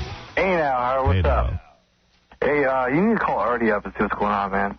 Seriously. Yeah, we should call Artie. Artie's sick again, and I got a whole bunch of Artie sick tapes that I should play. Yeah, I can't wait till Tuesday to hear that. Yeah, all right, we'll get to all that. Hey, by the way, Gary Busey was the best guest. He was great. He's always good. That's an example of a guy, you never know who's going to be the good guest, and he's always good. Even going back to my old Channel 9 shows when I did the Head Injury Club for Men. Yes. Yes. And he was on with me, and we got into a food fight, and he went crazy because I was... This guy's insane. He's insane. He's great. He's really a great guest. And then the last time he was here, we got into a fight, physical fight. Yeah, didn't he strangle you or something? He tried, but then You got him in a headlock. I got him in a headlock and brought him down onto the ground, and I was just like, I was about to start pounding his head into the ground. That was after great he radio. chased me down. Well, he chased Robin, and then he came attacking me, and I put him in a headlock and brought him down, and then he kind of calmed down. But I had to hold him in the headlock. A good long time before he calmed down. For like a good minute and a half until he just agreed to calm down. Yeah, his arms finally went limp. Yeah. I might be a wiry string bean, but I can take a brother out. Yeah, you took him down pretty good. Yeah. All right, thanks. Hey, no problem. Right. Yeah. It's so I was talking earlier about why I'm going to satellite and the bit about weighing the condoms and everything. There's this great bit we want to do. There's a condom company who wants to give us some money contest, and, it's like we have this great idea, and we just can't do it because of the environment. And I said, that's why I'm going to satellite. Aside from everything else, better schedule, better, freedom of speech, whatever. Just the freedom of expression. Right. You get to let your wings flap again. But it's so weird because you talk about stuff you can't do. I said to Gary, we've got 6 months basically left on the air here. And I'd like to begin some sort of preparation for saying goodbye to the audience. Forever who's not coming with us to satellite. It's going to, there's going to be some people who are already, there were people already hooked up. There are people who are already ready. They're ready at any day. I was in a meeting yesterday on the phone with Scott Greenstein from the satellite company, and he was saying how, he was telling me how many people have already signed up, and it's wonderful. It's great, But there's certainly a long way to go. And when I say a long way to go, until the whole industry becomes profitable. And I believe it will happen. But we're talking, and, we're talking about getting the studio together and the studio size. I finally just gave in. I said, it's crazy what we do. They have to build us a new studio over there. And they've already displaced a whole bunch of people for our new studio. Because we need more room because we shoot a television show as well. And I wanted them to blow out another ceiling, and he was saying I can't. And, so whatever it is I'm going to work with, and just, I want to get them building the studio already. And, you're going through all this, and I started saying to myself, well, we should be saying some sort of goodbye. I mean, there should be a final fare thee well kind of countdown. And I said to Gary, begin to pull some of the greatest bits of all time that we've done here. Like, let's put together this incredible... retrospective, if you will. Yeah. So Gary said, forget it. I said, what are you talking about, forget it? He goes, every time I go back, Lewis has to pull these bits. Lewis has to listen to them for censorship. He gives them to Tom. Then Tom goes through them. By the time they're done with them, they're Swiss cheese. You can't even make out what you're talking about. He says, you're talking about thousands of hours of endless discussion about what can be said and what can't be said. I said, so you know what? Just play the bit. And Dead Air Dave's got the button back there. He can hit it. No, Tom won't allow that. So, We're talking about... You're talking about editing material that, in some instances, has already been edited 2 or 3 times. Because we've gone through phases with FCC. My point about going to satellite is that for 15 years now, I haven't done the show I want to do. You know what I mean? It's like I can't wait. Like, this contest was each guy from the show was going to go into the bathroom and then come out with his condom and then we were going to weigh it. And whoever had the heaviest condom. Now, okay, that's what I want to do. I think that's funny. Everybody thinks that's funny who listens to this show. But I can't do it. I can't weigh a condom. And I was going to say, some of the, I guess the best bits all would be inappropriate in this day and age. That's right. In fact, I was going to play a bit the other day that we did where I played like a retarded guy in it, but it was too sexual. And, you know, we aired it already 100 times, but... That happens a lot, by the way. Yeah. So I'm sick of that. I mean, I don't want to do that anymore. But I really am. I'm just not up for the game anymore. I haven't been able to do... So, like I was saying, Robin... So the condom company still wanted to give away some money. So I said, all right. So one of the ideas being kicked around was we would take the condoms and people would try to make balloon art, make like Baba Booey's face or my face out of it or your face. And that to me is like the morning zoo.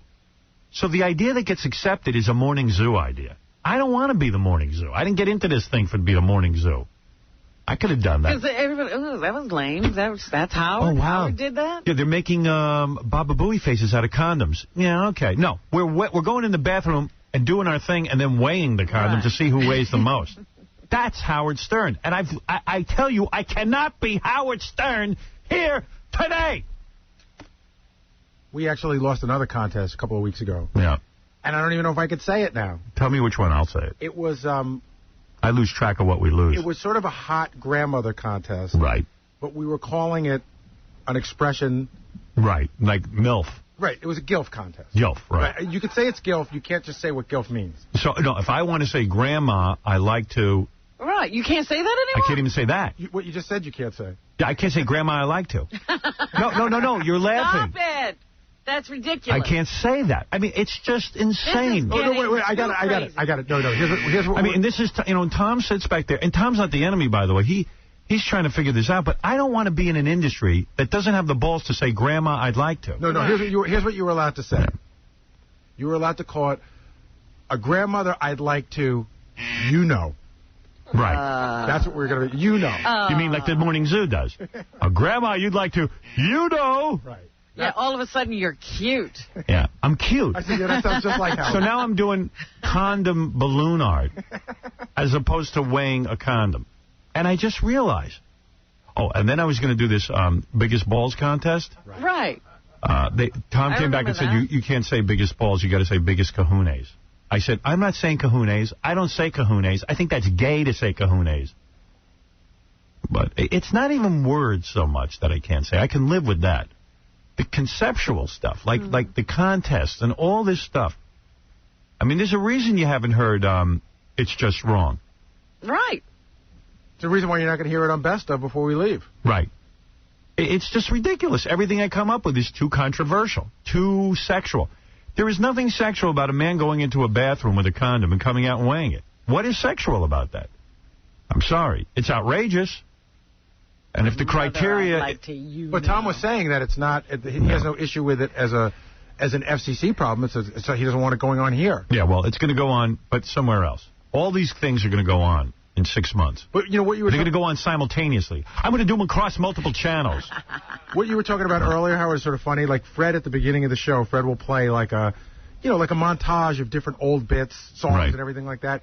And I'd say probably once a month, once every other month, Tom will hear something driving in that has played 50 times and go, whoa, you can't play that anymore. Yeah. I'm done with it. I can't even play my old material here. Yeah, Fred mostly plays music now. Yeah, so if people say, I know, and if people say to me, well, why are you going? That's why I'm going. And you know what? I read a very, I read a column every day from all these various industry trade publications, Radio and Record, interview with Joel Hollander, this one and that one. But the real issue isn't being discussed. No one is standing up in radio and fighting the good fight. When Oprah Winfrey did all that oral sex conversation on the air, and I wanted to play it on the air here, it would have been a great test case for the FCC. And everyone said no. They would not let me. They said they'd throw me off the air. So, Meanwhile, she hasn't retreated a bit. No. She's, talking about BMs the other week. Bowel movements, the shape of them, graphic jokes. I mean, honestly, if I played that on the air, Tom said he would fire me. Oprah Winfrey Show.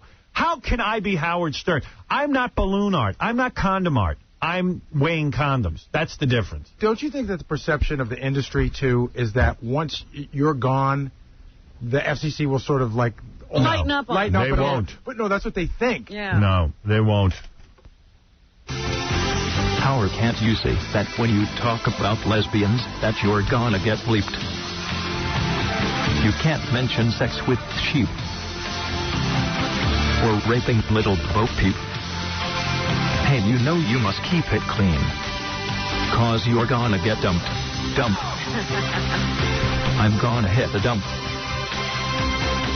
That's right, I'm gonna hit the dump. Dump. I love to hit the dump. All right. So this chick's on the phone, Stacy. Hi, Stacy. Hello? Hi. Hi. Hi. Stacy, how old are you? I'm 26. All right. Stacy has an amputation fetish and wants to cut off all of her limbs. No. Yeah. For real. Yeah, no joke. All of them. Yeah. Well, I want to start just with the legs first. You've already cut off your toe, right? Yes. You did it yourself? Well, my boyfriend did it. Yeah. Yeah. Listen to this. All right. She, since you, how did this start? Like, how old were you?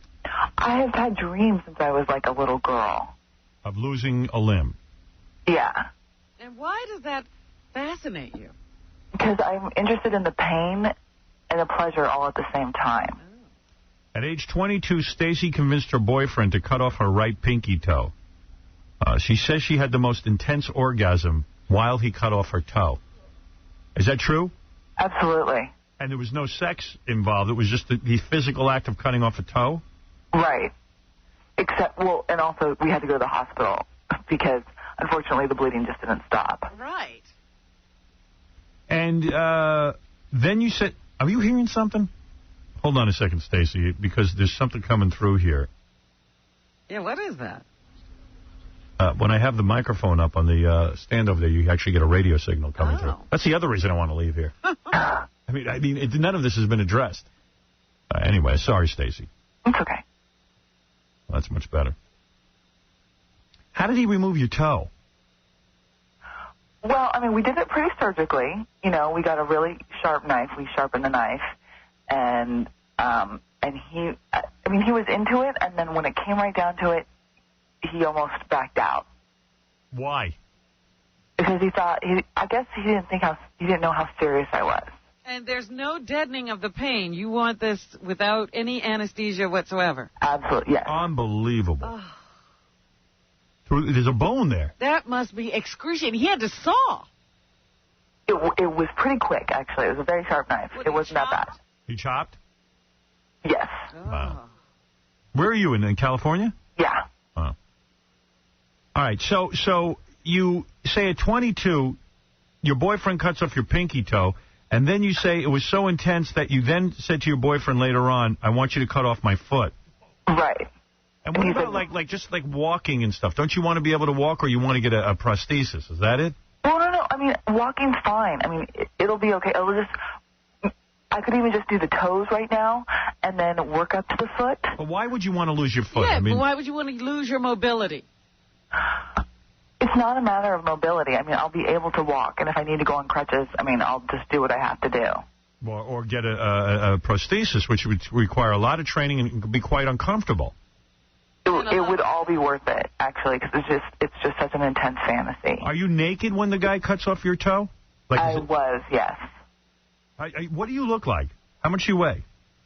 I'm 5'5". Right. Got brown hair. About 125. Not bad. You got big boobs? Yeah, about a C. Would you ever cut off a boob? No. That doesn't interest you? No, that I've never thought about that. Just limbs. And you think you'll still be attractive to men as you're losing all these limbs? Absolutely. My only problem is attracting a man that will do this for me. Because couldn't a man go to jail for doing this? Yeah. What if you die during this? I wouldn't die, but no. I mean,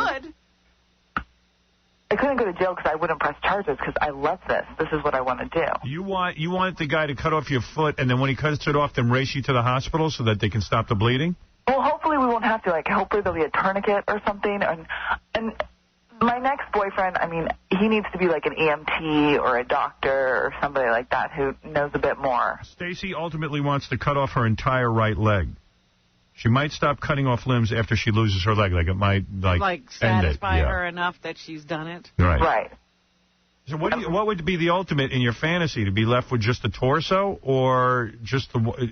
How far do you want to take this? Well, I'm hoping if I just did the right leg, of course that would require surgery, but that should be enough. And if not, then, maybe a couple fingers. Do you want to cut your leg off all the way up to the hip?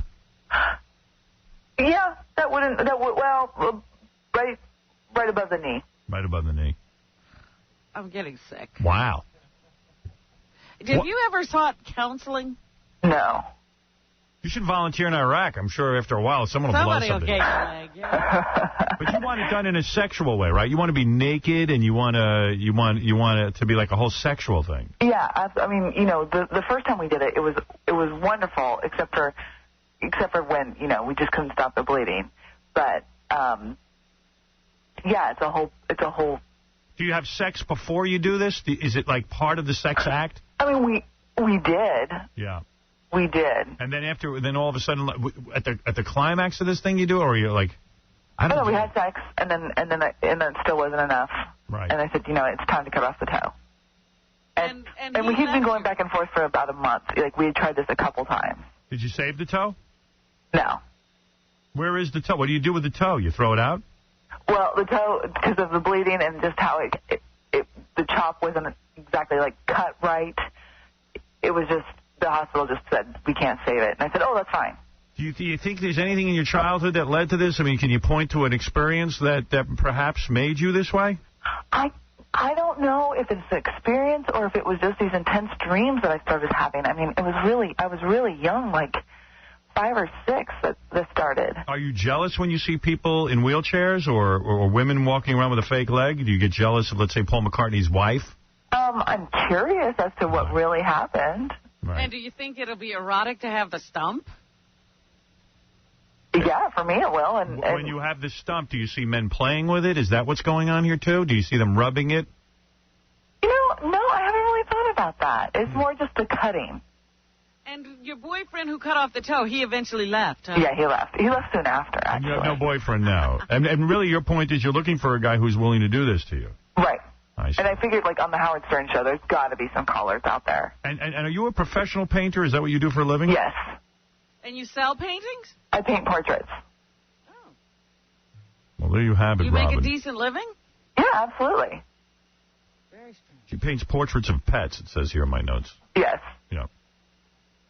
Let's go to a couple of people on the phone. Everyone's kind of curious about this and pretty outraged. I mean, I'm sure people who are missing limbs are saying, man, you know, I only wish I could have 2 legs, and here you are ready to cut one off. Mo, go ahead. You're on the air.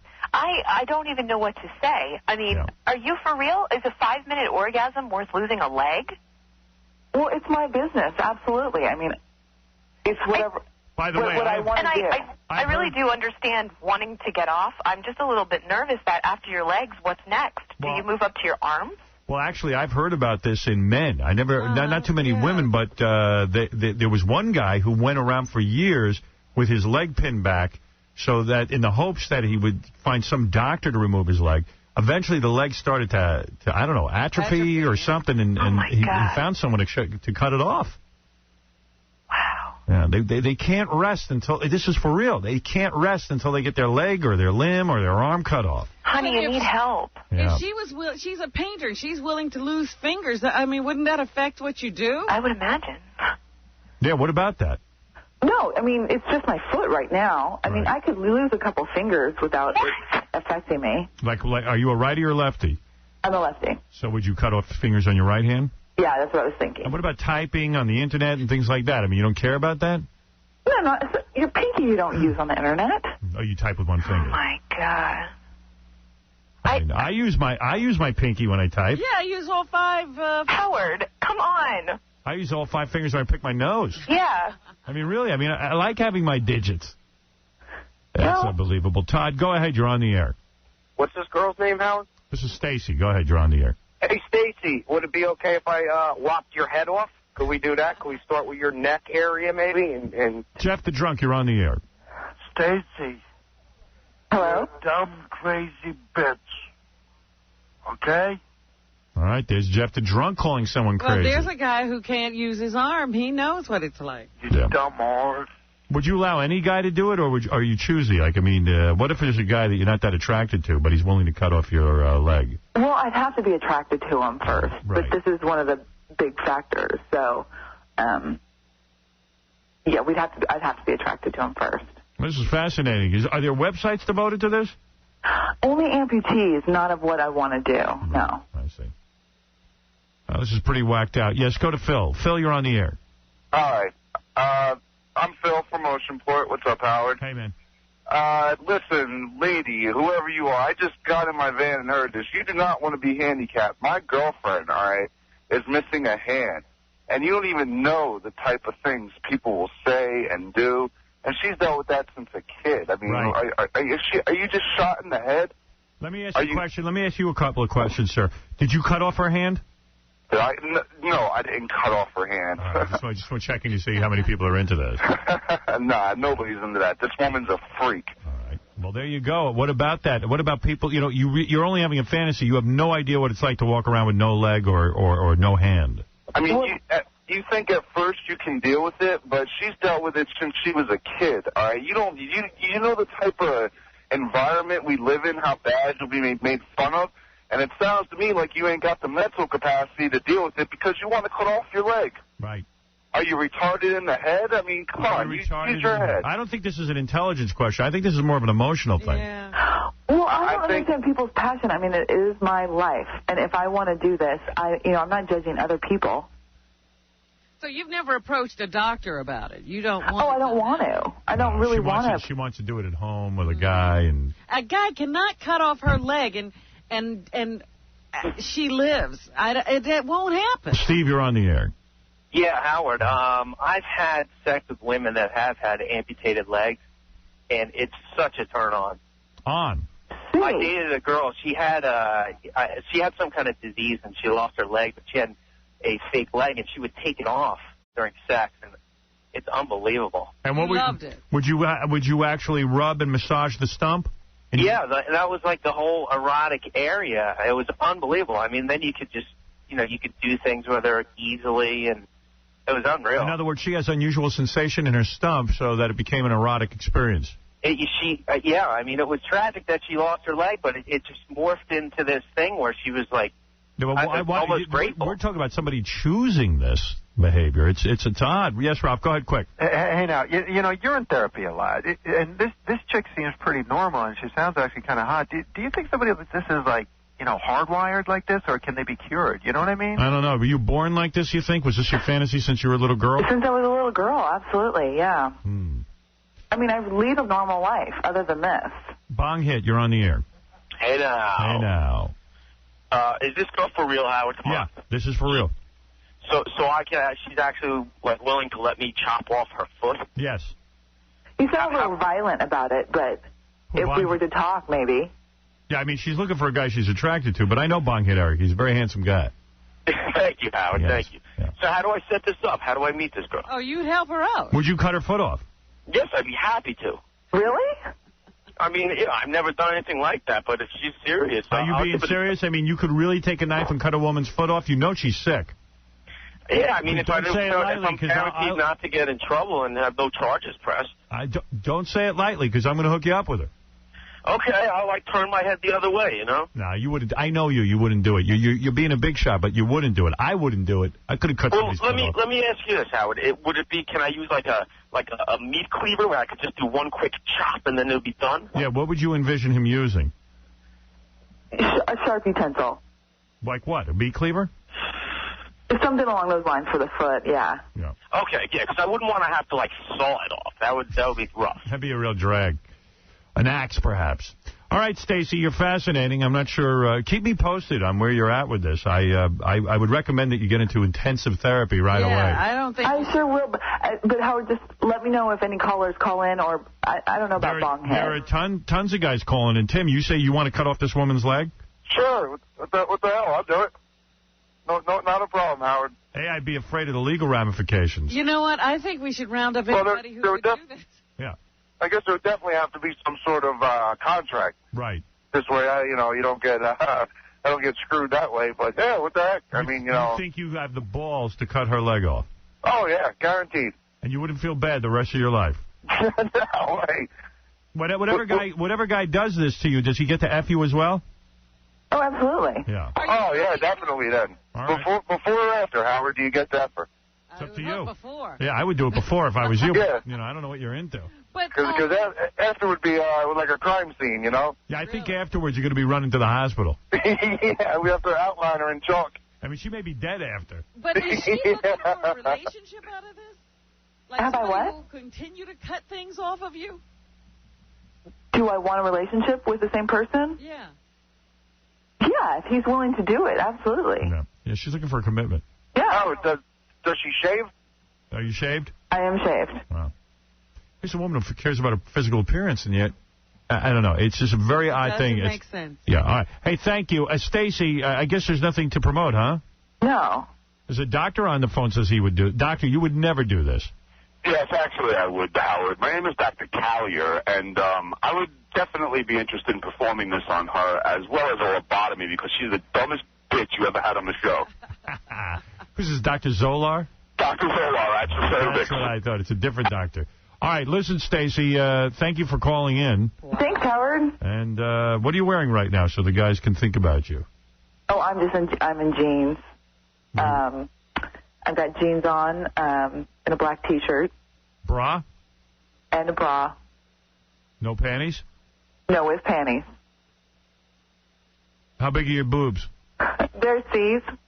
Wow. Yeah. What about if a guy just wants to cut you with glass a little bit? We've tried that. My boyfriend tried that, and it wasn't enough. It doesn't do it for you. What's up, Chris? Hi, listen, about a year ago on CSI, they had the same exact show. About? Where a guy had his leg cut off by somebody. See, I've only heard about it He with died, guys. but he died. Right. Yeah. Yeah, no, this is a real thing. I mean, people are nuts. That's why I'm saying she can't stay home and have her leg cut off. Right. She's willing to risk her life. It's crazy. And what's crazy is she's hot, she says. Who do you look like that's famous? Who do I look like?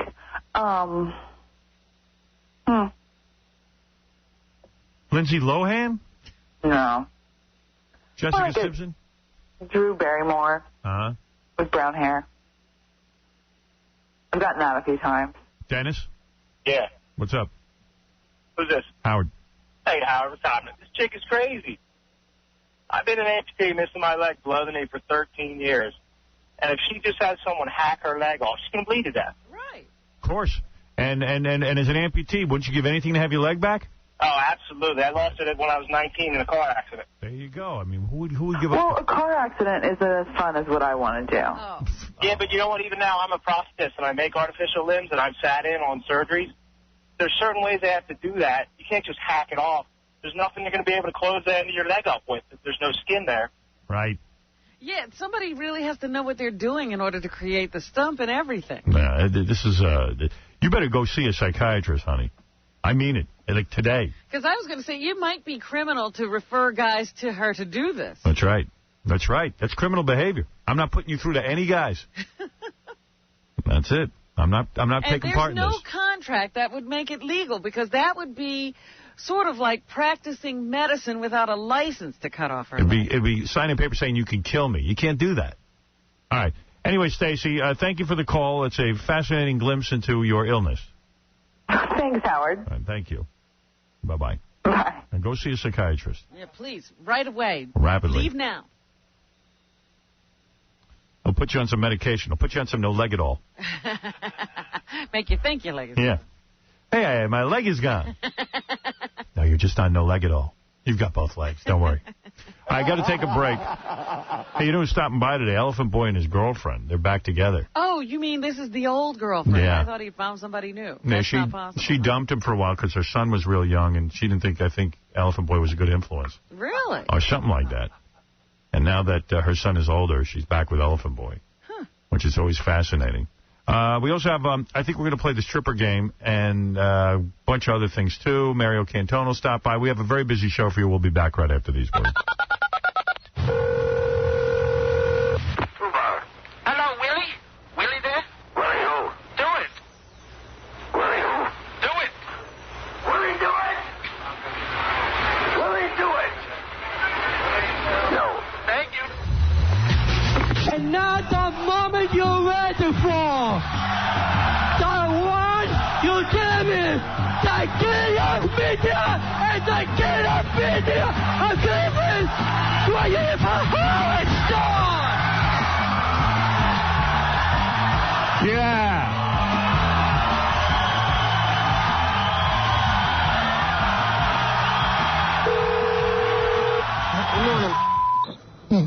Hello, my sister. This is. Hello. Hello. Hello. I am buying a business in your neighborhood, a Korea food stand, and I just want to know my neighbors. Because black. What are you saying, miss? I don't understand what you're saying. I'm not a miss. I am Korean. I'm from Korea. What are you talking about? Open up your ears, you dumb bitch.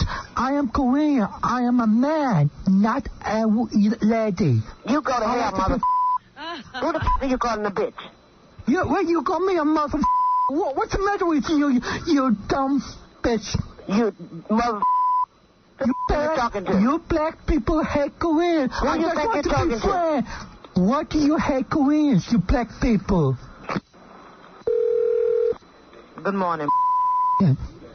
I'm sorry, my sister. I was very rude to you. And I just want to make friends with my new neighbors. Okay, so then when you do, we'll see you. But the only thing I need to know is you black people that don't like Koreans. Black people. What are you talking about? It ain't... I was Who told moving. you black people don't like Koreans? It says when you move on the block, the people will treat you as neighbors. Whenever you move on the block, they will treat you as neighbors. Respect. I treat you with respect. Hello. Yeah. Please stop calling here. Stop calling. It was Spike Lee. Spike Lee, do the right thing. That's the name of the movie. I don't want no problem between you with me and black. Black. Whoever it is, hello. I'm sorry, man. I want to be friends. What? I want chitlins. You want what? Chitlins, please. Chitlin, where you at? I'm in the Bronx and Orca. And where? I want Orca. You have to get somebody to call back that I can understand, because I don't understand a word you're saying. Why are you being mean to me? I'm being nice to you. I'm not being mean to you. Just don't understand what you're saying. I want some sofa. See, do the right thing. Spike Lee was right. You black and you hate me. What are you talking about, man? You're black and you hate movie young tongue. Huh? Why do you black people hate Koreans? Man, go yourself. Yeah, there you go.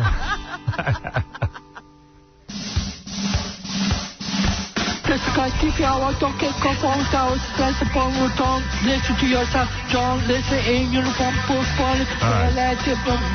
Elephant Boy stopping by with his girlfriend, Mary. Step down, watch your heel, cross, uh-oh. Here he is, Elephant Boy. My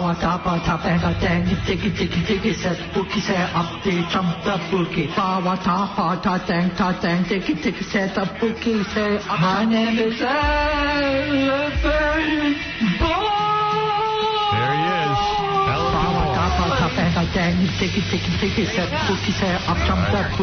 Here comes Mary, his girlfriend, Mary. Hello, Mary. Good to see you.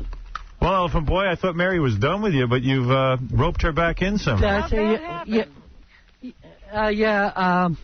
We're giving another try. We've been through problems, me and her. What were they? Refresh my memory, because there's been so many. How are you, Mary, by the way? Good to see you. Real good. Yeah, Mary, you met Elephant Boy in Cleveland. I believe we were at the Cleveland funeral, right? Right. 10 years ago. 10 years ago, you met Elephant Boy there. You started dating him. We all were amazed that Elephant Boy had a girlfriend. Right. It was really something we'd We never were certainly seen. not amazed when you left him. Right. That we weren't amazed by. Yeah, well, Why the decision to leave Elephant Boy? I mean, you got a guy, a superstar in the Howard Stern show. A couple of different reasons. First of all, long distance. Long-distance relationship. Yeah. Second of all... Why, when you talked on the phone, it wasn't that satisfying? No, it was, like phone sex, this, that, I mean... Was there phone sex? Yeah. There was. Elephant Boy, you do phone sex? If you would take that... if you would take it would be gold. It would be gold. Yeah. Yeah. And then, Fred started, with his little... Because I miss her. What? What are you wearing? Oh, baby, I'm wearing a pajama. Oh, pajama. Oh, what are you wearing, Fred? What were you saying? Fred started with what? Well, it's his bisexual. Oh, that came back. Yeah. He had another attack of bisexuality? Well, she was I know. Mary, it started with Mary, talk with into her. the microphone a little closer. Yeah, okay, I'm sorry. No, You're saying it started to bother you when Fred started his bisexual stuff. Correct. Yeah. And what is Fred saying? It started with Mary? No, because she went through her own share of problems in our life. Wait a second. She's saying she had personal problems. What personal problems did you have, Mary, if you don't mind me asking? Well, a lot of stress from the damn post office. Right. Postpartum. Were you going postal? Yes, postal? almost. Did you go postal? Yeah. Almost down at the Cleveland Main Post Office. Really, you wanted to what? You really wanted to go berserk and? Well, it was just so much stress. I mean, with the supervisors and everything, and really, because I always figure post office is a cush job. Right. You think it'd be pretty easy. It's hard. I have the hardest job there, Howard. Are you still there? Yes. Oh, you cured your problem? Oh, yeah, well, I take Valium. Oh, that's yeah. Did you meet another man with a speech impediment? Is that possibly what was going on? No, I have never met another man with a speech impediment. All right. So Fred the Elephant Boy, your issue was you moved away. You were in Cleveland, he was in New York. You no longer wanted to have a long-distance relationship. And you also fret that Fred was acting out sexually with men. Right, and he did it once when he came to visit me. In front of you? Yeah, you remember Doug? Yeah. Did that freak you out? She wanted to experience it, No, I just had to, seeing was believing. Right. No, you didn't believe it until... It was my contestant that you was into it. If you said no, it would have never happened beforehand. Well, I was just curious. Right. Okay, you was curious, but what was Elephant Boy use his mouth with a guy? No, actually, it was mouth. And the guy shaved him.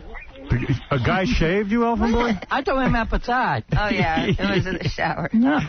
In the shower? You guys were in the shower? No. And Mary, I don't remember that. Mary, where were you while Elephant Boy was being shaved in the shower? You were in the shower with them? No. That was just by the door. Right, so it got kind of weird. Yeah.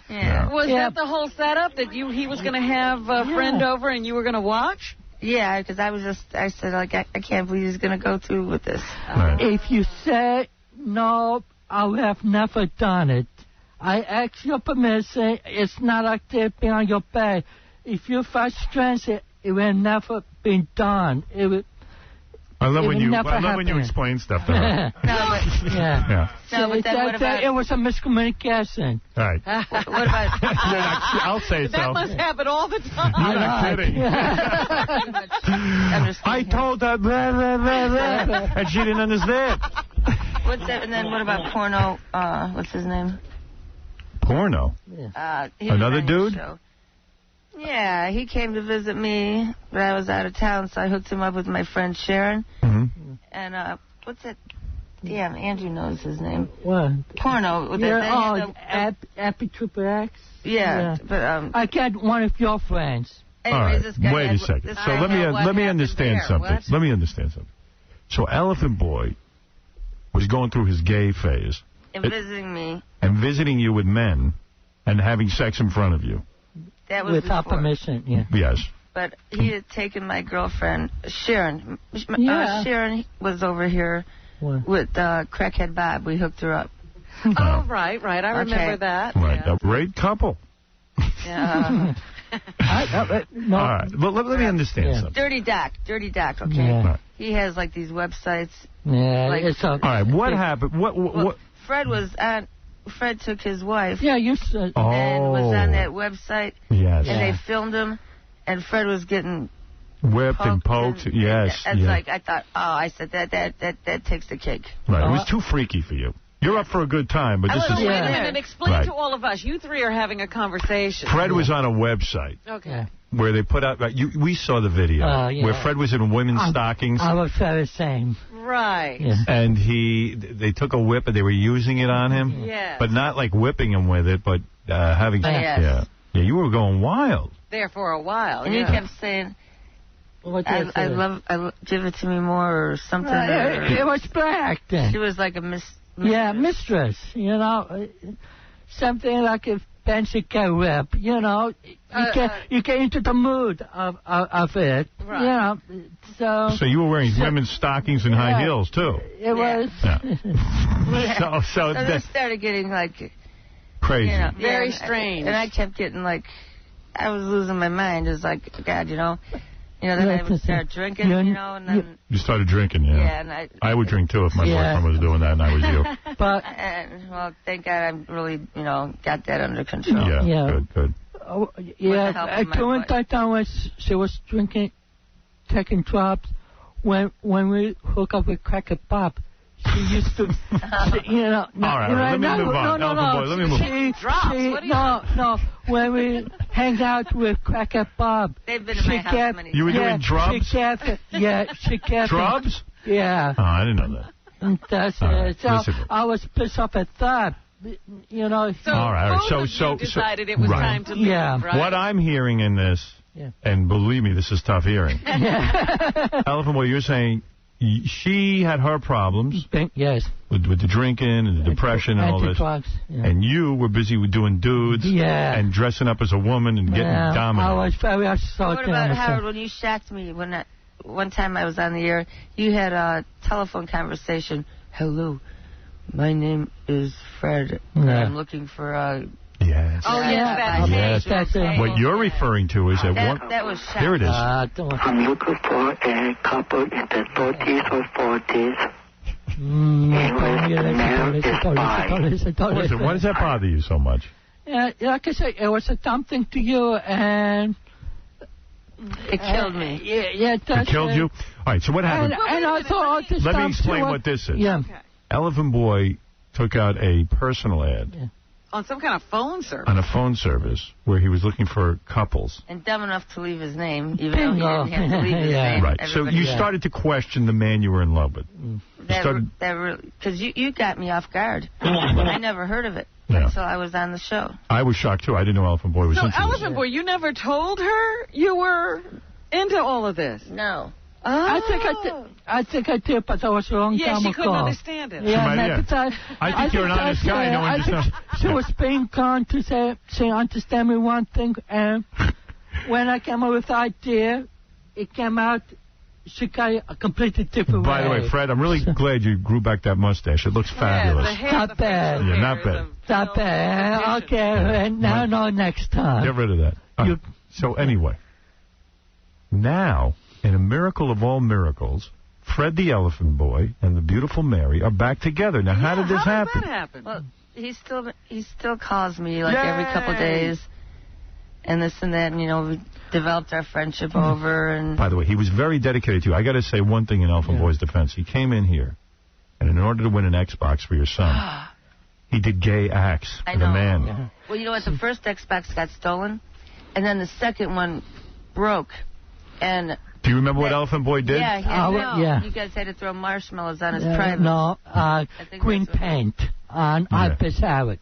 Yes, you had a high pitch. You took your hand and you put green paint all over High Pitch Eric in a very private place, didn't you? Yeah, that's him. I did it for the son because it's a brilliant kid. He's an honest student. Honest student.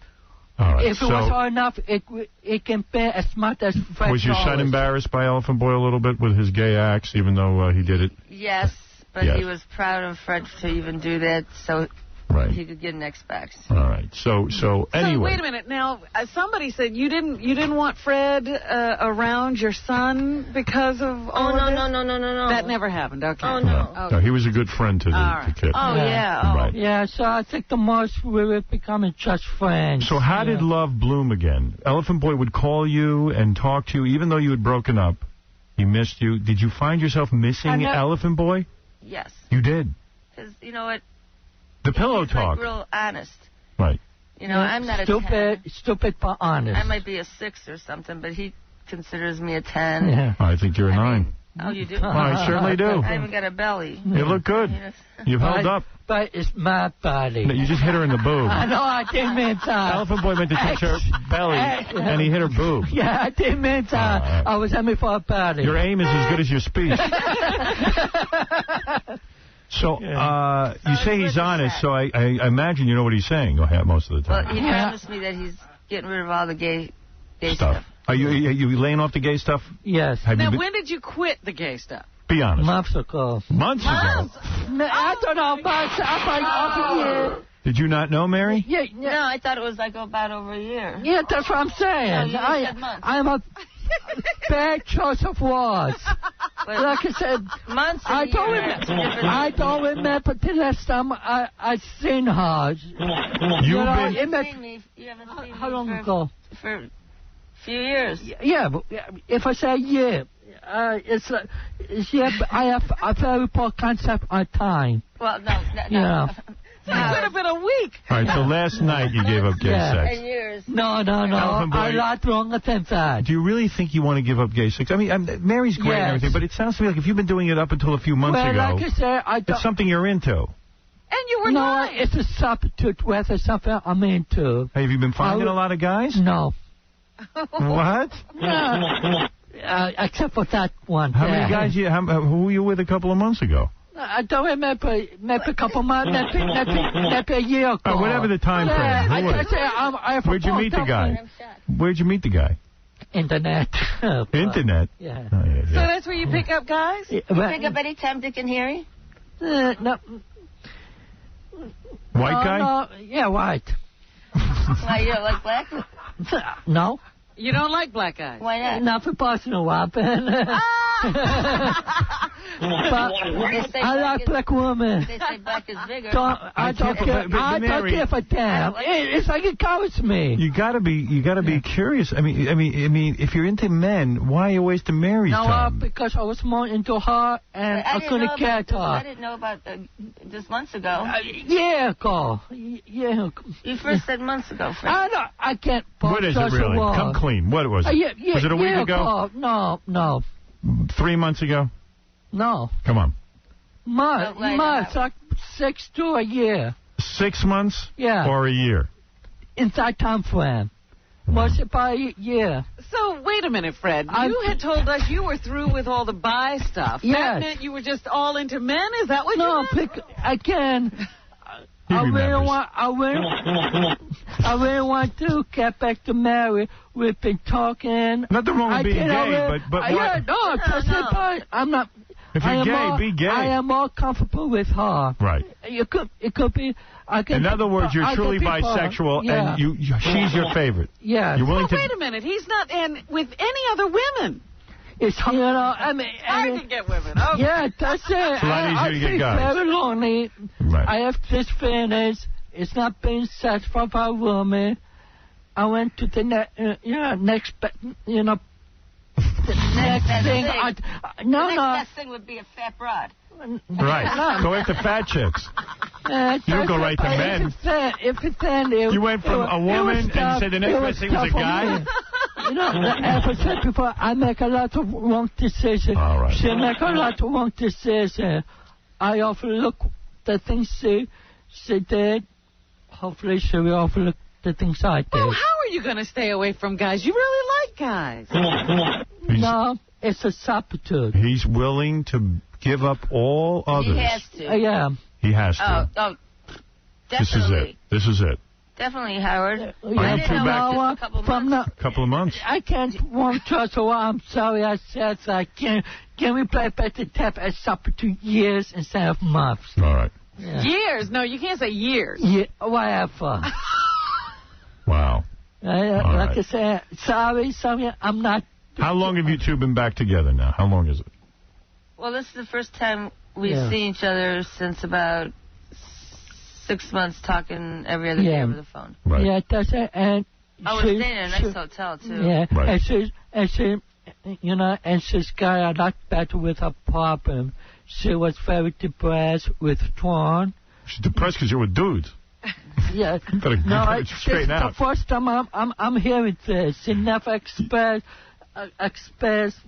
as she does now. Well, this is the first time I heard it. You were just with a guy a couple months ago. Whatever. A year ago. Are you two going to live together now? Well, we don't know yet. He has to...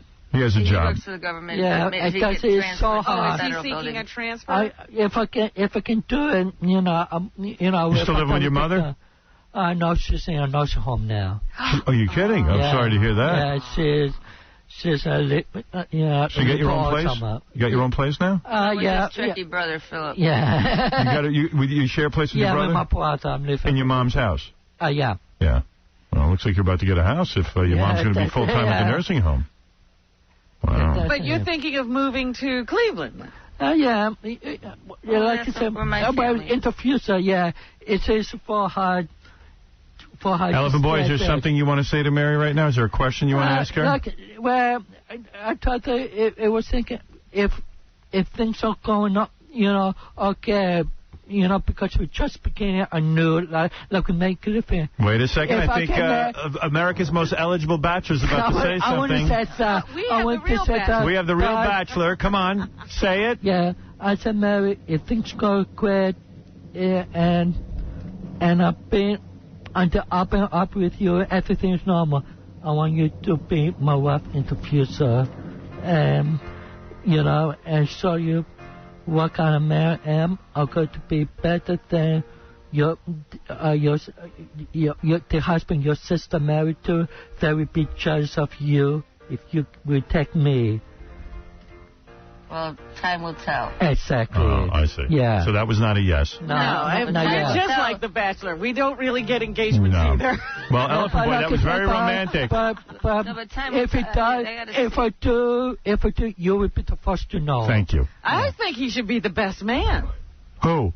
You. Oh, no. No, there's nothing best about me. Yeah, I know.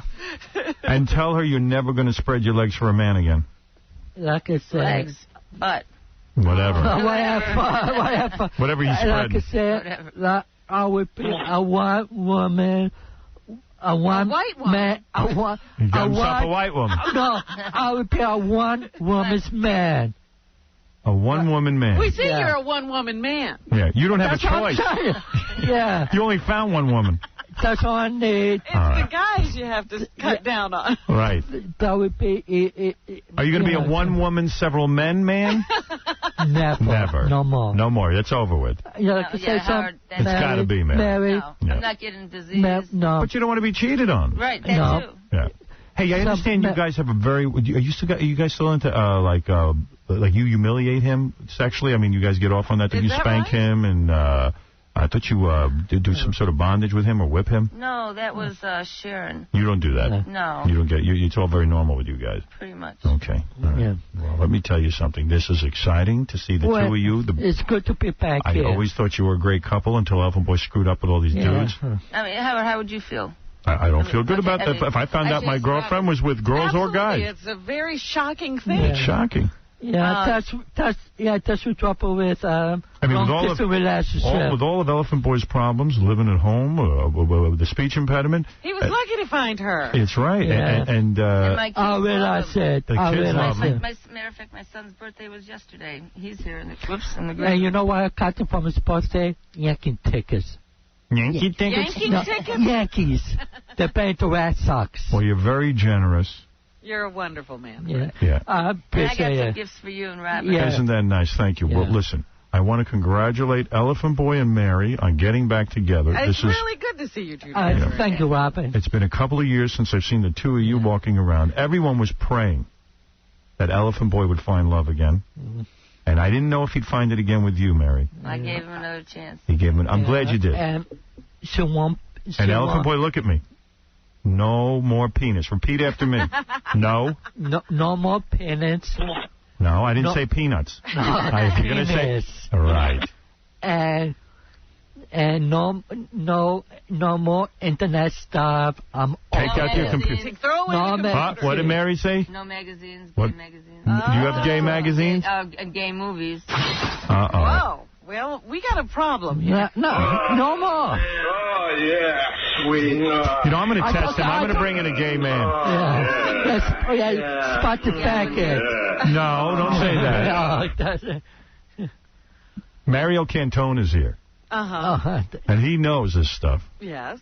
What does he know? Oh, isn't he a gay comedian? He's a gay comedian, but he's a funny comedian who happens to be gay. Right. Oh, I didn't know that. Are you going to? If you're attracted to him, then why not? I know who he is. I see him perform. It's funny. But I'm not. It's not my type. Never my type. What is your type? What kind of movies would you catch him watching? What is your type? How did you find out he had movies? Because when I was over his house last time, I found him under his bed. He was hiding them. No, not hard. Okay, why? And what about the magazines? What kind of magazines? What magazines? I don't get magazines. They're most videos. They're men. Just men. Men and men doing what men and men do. Did he want you to watch it with him? No. Well, I glanced through because I never, really... Never saw that. Yeah. Right. This is only to me. I'll let you tell your stuff, the story. Okay. The truth is somewhere in the middle. Oh. The middle? There's no middle about it. You got porn. You got gay porn in your house. You got to clean out the gay porn. If you're going to be with a woman now, you got to get rid of the gay porn. Remember you'd hide it up in the shelf above your ceiling in your basement so your mom couldn't find them? Oh. That was years and years ago. Yeah. Let me ask you something. Yeah. I'm being serious now. You answer this. When you are having relations with Mary, are you thinking about men? No. All right. When you're having relations with men, are you thinking about women? No, not really. All right, listen. Mary, is he good sexually at least? He's able to perform? Yes, but we haven't lately because we're just starting back. Yeah. All right. Let's hope it all know goes. Howie, when she's ready, hopefully she will take me. This just blew me away right now. About a couple of months ago, he was with a guy. I think you're a little bit further away from getting there. I think. Yeah, Elephant Boy, it's going to take some time. Yeah, like I said. You said it's been a year. She will never accept for like a long Joshua. So if she wants to take him out, let him be mine. All right, Elephant Boy, you have a lot to work out with your relationship, but at least you've got a relationship. You're like a fisherman with a fish on the line. I would not. Reel her in. Reel her in, Elephant Boy. Charm I would not abuse her trust anymore. And if I didn't pay... What did he say, Robin? He would not abuse her twice anymore. No, trust. Trust. Oh, trust. Anymore. All right, Elephant Boy. Thank you. Right. I wanted to meet this comedian, see how Fred react. Yeah. You want to meet Mario? Heck yeah. But does Mario want to come in, or does he not want to be a part of this?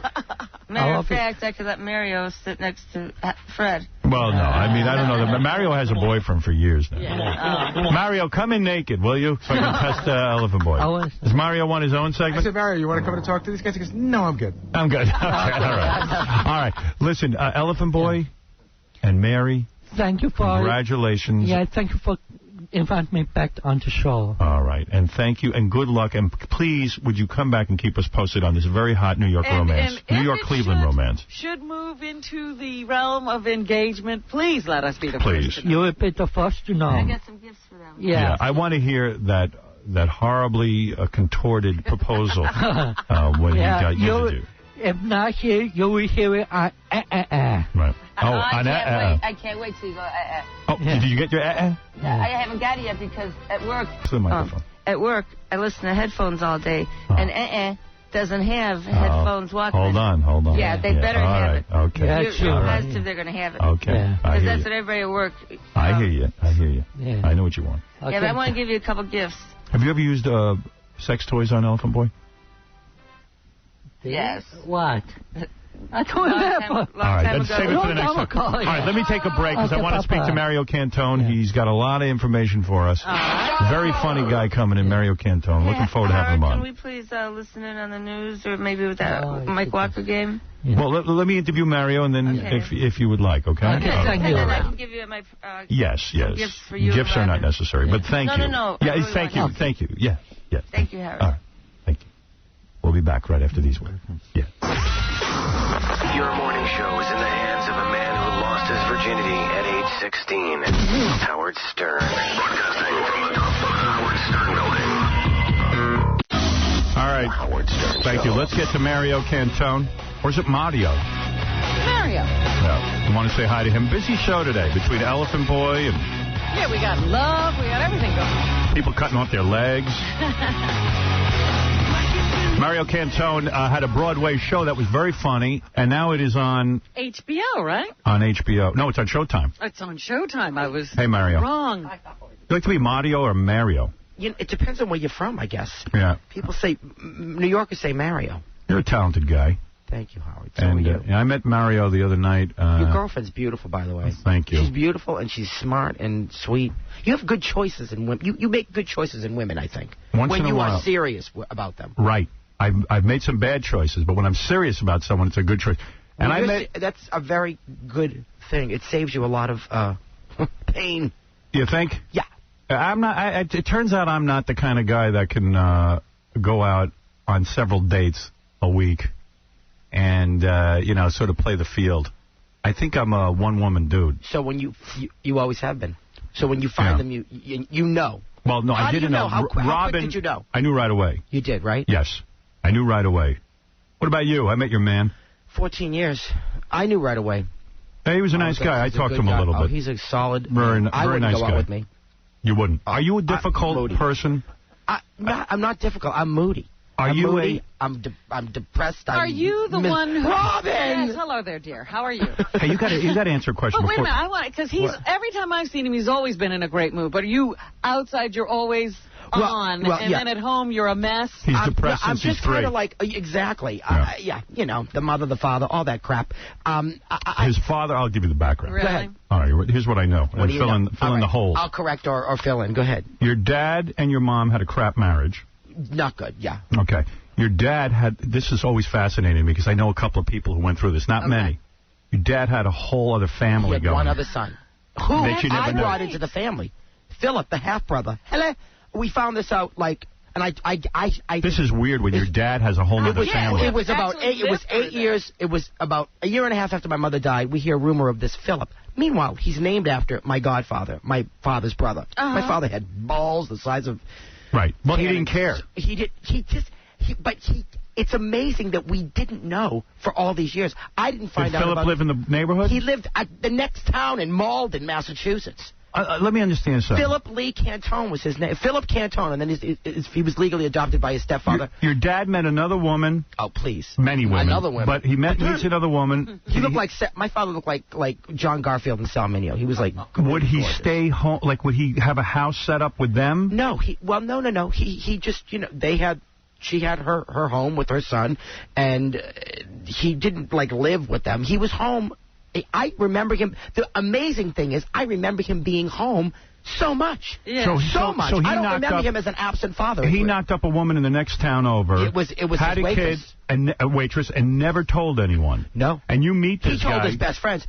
We heard this rumor, and then when I found the picture 8 years later after my mother died, I was like, this is Philip. And I said to my father, and I loved my father. I was like, Dad, I just want you to know we love you very much, but we know about Philip. And he was like, Philip who? I don't know. Started to I said, deny Dad, I found the picture. And he went, that's you. I'm like, yeah, that's me. It's some 1980s Time Warp high school picture. That's me.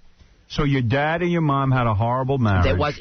They were not happy together, believe me. Right. But they stayed together. But when my mother was sick, my mother died of mouth cancer. So my father was... Was she a smoker? She smoked from the time she was 36 years old to the time she was 50. And he just... Yeah, and she smoked half the... She was always proud. I only smoke my cigarettes halfway, and she smoked half a pack a day. But she got it. She got it. It was that town. Stoneham, Massachusetts. It's a Stephen King town. I'm telling you. There's something in the water. There's a street that borders Woburn, which is where that civil action thing took place. There's a street that borders Woburn, Crosby Street. Almost everybody, at least one person in each family on that street had some kind of leukemia or cancer. I'm telling you. Was it the telephone lines, you think? Was there a power company nearby? There was, but there's that whole, the leather dye and the water and all that crap. It's terrible. And factories, so all that. You suffered from depression from the time you were 3? No, you know what? And I don't take antidepressants. Maybe I should. But I get out of bed. And I work. When I'm working, But you never feel like you have a happy day. Yes, I do. You do? I do. Oh, yeah. I have a great capacity to enjoy. Your mother was very upset you were gay. Oh, she was not happy. Rejecting of you? Not rejecting, no. Just couldn't talk about it. Couldn't deal with it. Couldn't deal with it. So you couldn't. Meanwhile, my father, what? You couldn't mention it at home. I mentioned it, but she was like, but I didn't push it, Did you try to hide it for a while? No. Never. I was out when I was 12. Everyone knew. Please. You know what, though? Did you take crap in school? I knew. Oh, yeah. Lots. In junior high. Did you have to fight? School, no. I would run. Right. But in high school, it turned over. In high school, I just stuck with what I wanted to do. I wanted to be an actor. I wanted to be a comedian. I was always doing, shows. You embraced your life. I embraced my life, and people respected it after a while, and they couldn't say anything. Ever try a woman? No. You were so miserable that maybe that's what I need to do. And I've never tried a woman. I've kissed a woman. I've felt her breast, but I've never been down under. Right. But I've always had good choices in men, too. I mean, I've been with Jerry for 14 years. I've made smart choices. And it's What's amazing. Jerry do? Jerry was in the original cast of Five Guys Named Mo, Once in this Island. He's a Broadway career of his own. Amazing singer. He was in the original Tick, Tick, Boom that Jonathan Larson wrote, the guy that wrote. You're still in love. Oh, yeah. And he wrote all the original music in my show. He's directing 2 shows now. Mario, of course, was in Sex and the City. I thought your character was great on that. Thank you. Are you sad, of course, to see that show go? That was steady work. Of course, I loved it. Were you paid well for that show? No. No. HBO Honestly, does not pay well. Well, because it's a recurring role. It's not a contract thing, so you don't. That's the reason why. But you know what? It was in New York. It was the best show on TV as far as I'm concerned. I had the best time, and I didn't have to go anywhere. And you proved yourself as an actor. I tried to. All right. Now, let me understand something, because you got to clear this up. What? You are friends with Kim Cattrall. Yeah, I'm very close with Kim. And you're very close with Sarah Jessica Parker. I'm not very close with Sarah, but I'm very friendly with Sarah, and I've been to parties with her, and she's invited me places, and she's very nice. And, I know there's all that stuff about There's a feud. But I never saw it. But there is a feud. I know it. You know it for a fact. I know it for a fact because there was supposed to be a Sex and the City movie. Yes. And I know people who were very, very anxious for that to happen. Yeah. And they say Kim killed it. She does not want to work with... No, I didn't read it. Well, I'm saying that's what I read. Yes. Yeah. I heard it firsthand. And Sarah Jessica Parker isn't the problem. Kim is. But, I don't know. I think, I think it's money. I think it's a lot of things. I think, negotiations just obviously didn't go. Do you ever want to say to your friend Kim, listen, come here, I'm going to shake you and smack you around because you're not thinking clearly. This is something that people want. A Sex and the City movie would have been good for your career. What could they fight about, these two? I've never seen them fight. I don't think they've ever had a knockdown, drag-out fight, and I don't think they've ever, I've never seen them, argue with each other. Have you ever spoken to Kim about what is this feud? No, I know you. No, you would do that. I stay out of it. I think you're an upfront person. You would say, what's going on here? Because it's none of my business. Really? I don't. And she never says to you that. Effing Sarah Jessica Parker. No, I've never heard her say that. And I've never heard Sarah say anything. So it's like, but... Is that true, or are you just saying that I swear to God, to it's keep the very peace? true. It's very true. Stuff like that, you step back and just go, whatever's going on. But you didn't see anything like she wouldn't stand in a picture? Never. No. None of that? And I've been on the set with both of them, no. And I will tell you, the last season they were elbowing each other and laughing. And she refers to her as the bitch. No. Do you know that? No, she never said that to me. Who is the bitch? Never said that to me. I don't know. I'm trying to get something going. I don't know. I figure maybe I'm fishing around. No, you got to step back in situations like that. You have to have class. And you don't get involved? No, I'm not doing it. I'm shocked by that. No. So, the show Laugh Whore. Yeah. Why didn't you come? I don't know. I should be there, but I'll watch it on... It was very funny. You would have loved it. You would have loved it. You do the Liza impression like Robin, right? Robin's big on Liza. Do you love Liza? He does Judy. Yeah, and Liza. And Liza. Yeah. When you see it, I want you to see the show, and then I want to come back and talk to you sometime. You do Crazy Liza? You've never seen me, in long form, and I want you to see that. Do you do Crazy Liza? I do her, non sequitur, just anything. It's like, which... okay, All right, ask me a question. Come on. Okay, Howard, it's so terrific to be here. It really is. Can I get some coffee and put some ketchup in it? I like ketchup in my coffee. And a jelly donut. I love Hershey syrup on a veal cutlet. It's so delicious. Do you know her? I do. And does she get insulted when you do this? Well, I've done her for her, but I don't think she's ever really seen me do her. And she didn't come to the show. She was supposed to come opening night, and then I was like, no, because the whole second act, the end of the second act, I close with her. All right, you be Liza. I'll ask you a question. All right, see, this is ready? Let's hear what you Okay. So, Liza. What? Why does Kim Cattrall hate Sarah Jessica Parker? No, I don't think she does. We said they're best friends. Oh, you know that. I've seen them make out. I have. You have? Yeah. So were you shocked when she married this guy? Were you at the wedding? No, I wasn't invited to the wedding. I mean, you're friendly with her. Look, I'm not friendly with her. Right. I've been with her, and I've hung out with her. Fred Ebb, who wrote New York, New York, was a good friend of mine, and he introduced me to her, and he made me do her in the kitchen.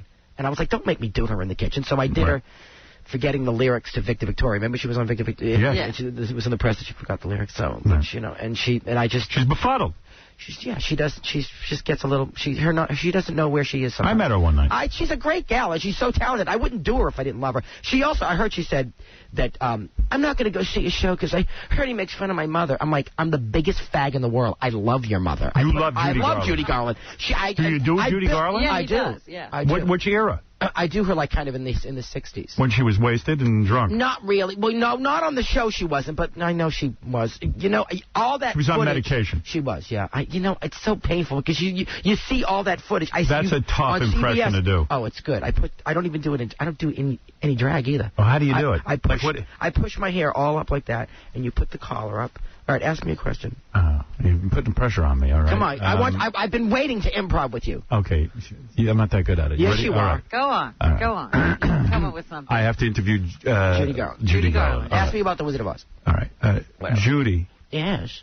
In The Wizard of Oz. It was a marvelous picture, wasn't it? Did you like it? It was a fabulous picture. Did you like the Munchkins? Weren't they marvelous? What was it like to work with little people? Well, they were drunks. They were terrible drunks. They would jump all over each other. And they would kick each other and shit. They were terrible. They had to catch them with butterfly nets. Did you ever see evidence of the little people having sex? Well, I don't know. I wasn't in their trailer. I had my own trailer. And you are known for making love to many famous men. I like men. Did you ever make love to Mickey Rooney? No, Mickey. He didn't like me. He liked Lana Turner, that murderess. I don't understand why. I was very jealous of Lana Turner. She'd walk into a room and everybody would look at her, and I had to sing to be recognized. Why do you have such a huge gay following? Because I don't know. I mean, Judy Garland to gay men is like she is an icon. It's like Sinatra to the Italian boys. Right. Yeah. What is it about you? Are you tragic? I think it's my singing. I have talent, and I think homosexuals have some taste. Right. Well, they did in the 70s. Now they're taking E and K and every drug in the alphabet. Excellent. It's not bad, right? Not bad. That's pretty damn good. I know. So the show that we're going to see on TV is not only you just riffing about your life, which is unbelievable. Is wonderful and fascinating. It's a lot. And you are Italian, and there was a lot of mafiosa in your family. They were like on they were on the outskirts of it. Like my father was a bookie. He was a hitman. He was a bookie. Did he work for the mafia? Mother, I guess he had to pay to them, yeah. Right. To get out of it, he had to pay like a lot of money when he finally got out of booking. But my mother was the bookie.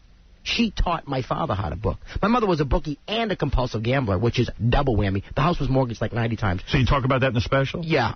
I'd say that, yeah, I do. And then you do impressions? I do impressions, and I took... What else you do? Barbra Streisand?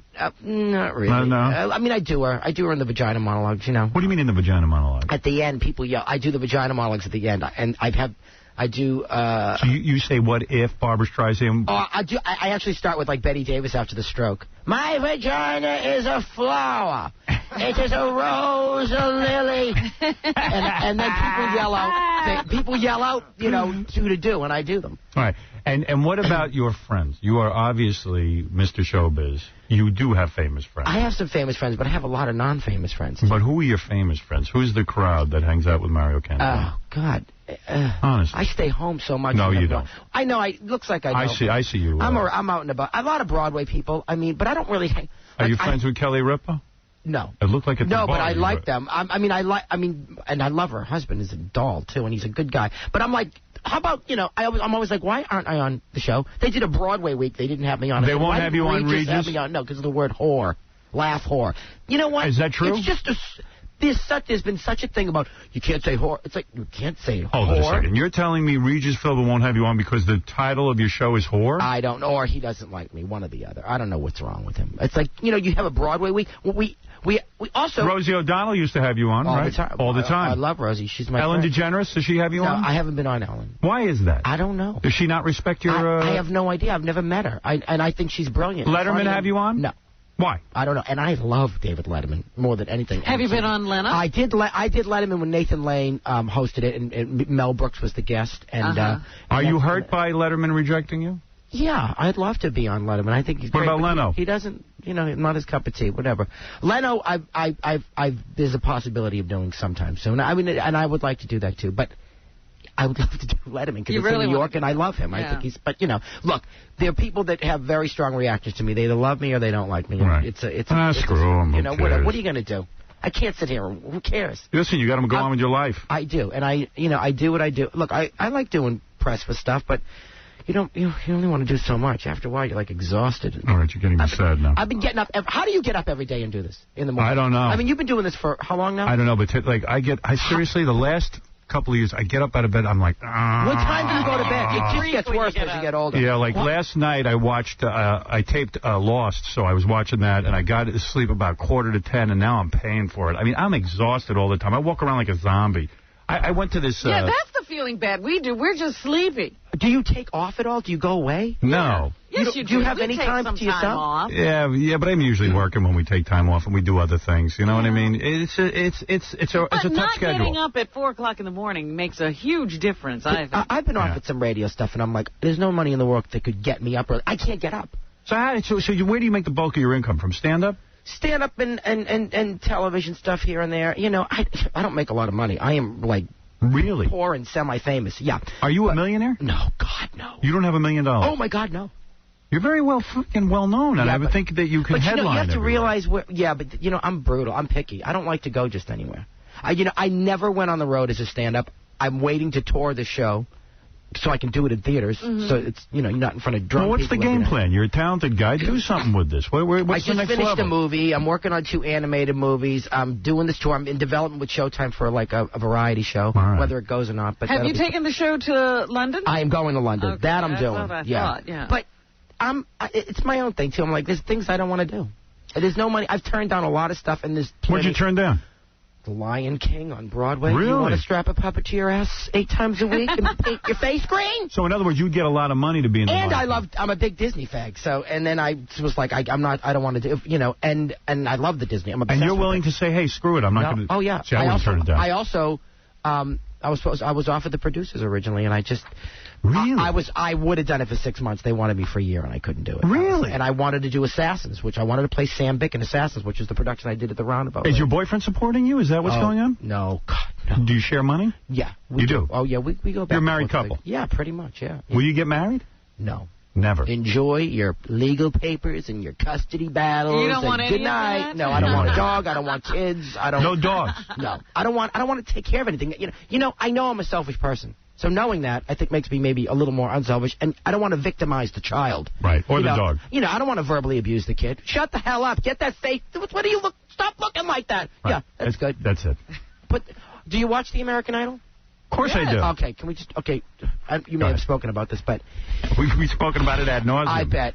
Okay, Bo Bice had no talent, I think. I like Bo Bice. You liked it? I thought it was a weak year. A very weak year. Carrie, to me... They both had no talent. I think Bo's very talented. And I don't even like that style of music. I think he's good. I think he's got appeal. I think she's got a good voice, too, but she's about as emotionally connected to her songs as Mariah Carey. You know when you hear Mariah Carey's voice and it's amazing, then you see that fear in her eyes when she's singing? Like, I hope I hit this next note. That's all that's going on in her head. And Carey, I felt like, and the last night, they were both off, and Carey was like Pitchalina. It was like, okay, she was all over the place. Really bad. Bad. And Simon even said, after the third song, Carey, you have done everything possible to win this competition. And the reason she won, in my opinion, is because she does country music, and country people are a lot more forgiving. I guess she'll sell records because they don't care. I'm sorry. As long as you can camp out in their backyard. That we will never have to hear her again. That's what I'm thankful for, because she'll go into the country world and we'll never hear from her. Did you watch like The Contender? Oh, my God. How great was that? I love boxing, you know. Just so Me you know. too. I know that's strange. I love... Why? Because you're gay? Because I'm gay. People are like, you don't love boxing. You just like it because you like the men. Yeah, I like the men, but I love the sport, too. I jump out of my... I love boxing. Weren't you surprised on The Contender that a lot of the men who were in good shape, decent-looking guys had big, fat wives? Yeah, that had to shock you. Yeah, that was a little... They probably got there, though. They probably weren't that... They were probably hot in the beginning. Yeah, exactly. Yes. You know, they have the kids and the hips get wide. But it's okay. Okay, I was glad Sergio won. I loved him. I thought he was great. And Peter Manfredo, I thought it was a great... Peter Manfredo should not have... That was the flaw with the show. Peter Manfredo should not have been allowed back in. He lost. But it made it so compelling. And he lost. He lost the first fight, but then he just was like, boom, boom, boom, boom. He won. He had to fight to get back in it. Chicken pox, come on back. It was... I cried every episode. You cried? I cried every episode. Because it was good human drama. It was great human drama. Are you a Survivor person? No, I never watch any of that stuff. I don't watch... The Contender. I love The Contender. American Idol. I'm done. And, of course, Foofy Foof. Oh, of course, you had to watch that. I watch it once in a great while, but right. Foofy Foof. That's strange love. But wait, The Contender, and it didn't do that well. It did horribly. It won't be back. Why didn't it do well? Why? Because it was good. Because it was actually a great Is that really drama. it? Because in fact, I got a personal note from Sylvester Stallone yesterday, thanking me for promoting the show. It's brilliant. It was a great show. I say it's the best show on television. Best show on television. That never made it. I totally agree with you. Right. I understand there was a party for you given last night by Kim Cattrall. Kim Cattrall. Well, you really are close to her. PureRomance.com and Showtime and Rosalina, who gave me all this jewelry. It was great. But you invited to a lot of dinner parties. I can see a lot of celebrities wanting you there. Sometimes. I've been to a few. But I was Sarah Jessica Parker at the party? No, see what I mean? She wasn't there. Exactly. But that doesn't. I know she wasn't there. No. And Matthew too. I love Matthew too. They were good. I like them a lot. They're good people. All right. They're nice people. They're, what are you going to do? Look, and I've known Cynthia for years because we did a play together when she was doing, when she got Sex and the City. Right. Before she went with women, Well, I think you're a real talented guy. Did you have a hint that she was into women? No. This happens with women. Yeah? In their 30s and 40s. They all of a sudden... How do you become a lesbian at 30 or 40? I think it's just... Did you have an inkling that she might be lesbian? No, I had no idea. I mean, I knew her boyfriend for the longest time. And she had 2 kids. Do you have good gaydar? No. But you know what? With men, I do. I'll tell you something. If they're straight and attractive, the biggest flirt, because there's nothing to lose. I'm like, I'm good with that. If they're attractive and gay, I shut right down. You ever converted someone, sort of, like, so to speak? Have I converted? Have I been with straight men? Yeah. You have? Oh, yeah. No kidding. Married men, straight men, sure. Really? What's that move? Yeah. You wait for them. It's tricky. You have to wait for them. They'll approach you. Yeah, you wait for them. Yeah, but, and then you show them some Judy Garland, and then they jump on you. There's the book. Now, Matthew Broderick, I would have sworn, was not heterosexual. Oh, God, I think he's very heterosexual. But, I mean, he seemed like one of those guys that might be gay. Well, that's because he's in the theater. And that's exactly it. It's like the Brits. You think they're all gay, but they're not. A lot of them are heterosexual. Yeah, they're like, hello, how are you? I love vagina. They let you know right up front. Yeah, they do. No, really, seriously. So, Mario, it's good to have you on the show. It's great being here. And you are a great guest. The show on Showtime is called Laugh Whore. Laugh Whore. Tomorrow night. It's a command. At 9 o'clock on Showtime. Yeah, and then it's on again Sunday at 8:30, and then it's Monday at 9. I'm going to watch this show. Please watch it, and then we'll talk more, because I want you to see the... Yeah, Robin said it was really good. That's great. Yeah, thank you. I'm glad you came, and Gary came, too. Yes, what is it, Ralph? Go ahead. I don't watch The View anymore, but Mary used to be on a lot, and he was really funny on it. But would you admit Star Jones is a big, annoying idiot, and so is that Elizabeth Hasselbeck? Would you admit that, man? Yes, Mario was about to say. Admit this. You know, they're all very nice to me. I go there, I do my thing, and I leave. The one person that's my true friend on that show is Joy Behar. That's the reason. Joy's great, but see, I don't agree with you're trashing people. Go for it, man. I don't agree politically with Elizabeth Hasselbeck. Right. She's but you know, you meet her and she's like the nicest girl. You meet. Well, she's a vapid idiot, though, right? I don't know if she's vapid. I think she's just an idiot. Very conservative, which is nerve-wracking. Here's what you're asking Mario to do. Wait a second. Hold it a second. I got to step in. Howard. Here's what you're asking Mario to do. I love it. Here's a guy. The captain of the football team. But Ralph has to get a lesson here. No, well, let me understand something. You're a guy who sits at home all day, Ralph. And let me tell you something. I'm completely in love with Howard Stern. Mario, wait a second. This is great. Okay. Mario gets to go on The View. For him, he needs exposure as a comedian, and that's a big mass audience. So, if he comes on and trashes Star Jones, he will never be invited back. Right. You know, you could read between the lines and know that Elizabeth Hasselbeck is no great wit. I mean, he knows that. He can't say that because he wants to go back on. So let me say that. He's not selling out. He can't get on Letterman. He's not selling out, but it must he can't get on Letterman. It must kill him to sit there and not be able to goof on that. Hold it a second. He can't get on Letterman. He can't get on Leno. He has not been invited on the Ellen DeGeneres show. Can't get on the Regis and Kelly Ripa won't have him on because of the name whore. Whore! And so he's got a couple of shows. He's got a universe. Yeah, give me a break. And you know so you got to understand the guy's happy to get on. And guess what else? Now you're asking him to trash that association. Yeah, let me do that. Go for it, Mario. Go ahead, Mario. I trash them right to their face. I trash them right to their face on the air. You've seen that? Oh yeah. What did you say? Oh, I ripped Barbara Peralta for saying "boy meets girl" instead of "boy meets grill" when she gave the award to Bobby Flay the other day. I was like, it's a grill, not girl, grill. And then I showed a picture of a grill. I was like, this is a grill. And then I showed a picture of a girl, and I said, this is a girl. And then I showed a picture of Portia and Ellen and said, and this is a girl on girl. Yeah, I mean, no, so, it's trash, you know, it's Star, you know, with the wedding. I'm like, shut up with the wedding. You got married, all right, enough. What about that, though? I didn't go to the wedding. Were you invited? No, but I was away also. She claims I wasn't invited because I was away. And Star, who was supposed to come to my last show, has her assistant call. Oh, wait a second. And can't make it. You know where I'm the going. Last day. She has an assistant? She has an assistant. Of course she does. Oh, my God. I don't. Is her husband cute? Yeah, he's cute. Al's cute. Handsome guy? Yeah, he's a handsome guy. Did you do him? Would I do him? No. She'd kill me. Has he done any of your friends? I have no idea. You don't know anything about it? I don't know. I have no idea about that. I met him. He's a nice guy. Could you get him if you wanted him? If he was straight. All right, so that'll be the true test. All right. So the point is, you can't trash that association. And I have nothing to trash about them. Right. I mean, they're all very nice to me. Barbara's really nice to me. And Joy, you know, Joy is a joy. Joy is everything Joy's ever done. She's came. There's people that come and get you. Rosie came and got me. Joy's great. She's the only reason you can watch that show, but there's too many annoying people on it now. It's unwatchable. Some of it's very, you know, like I said, I get along with Elizabeth great, but I don't agree with her political views. You know, she knows that. It's not like, you know, they all have the babies and get married. Oh, gee, I'm exhausted just existing with myself. I don't know how people do it. I don't either, man. I know. Kelly Ripa is a wonder to me. She's got husband, babies, how does she two shows. Yeah, how does she do that? She's like my father. She just can spread herself thin and be there at every moment and not feel. Is she too thin? Did you feel she was too thin? No, I thought she looked good. Is Nicole Richie too thin? Yeah. Yes. And Lindsay Lohan. Lindsay Lohan. Do you know what? She was Lindsay Lohan's just growing up, losing some baby fat. No, something doesn't look good. It looks gaunt and sunken. She doesn't look good. She looks like, you know, Pirates of the Caribbean. She used to be hot. She used to be hot. I did a commercial with her, and she was beautiful, but tired that day. I was like, where were you last night, Lindsay? Why don't you just get in early and go to bed? You're 12. They showed her Saturday Night Live that night, the new one. I watched it. Then, right after it was over on E, they aired the one from the year before with her.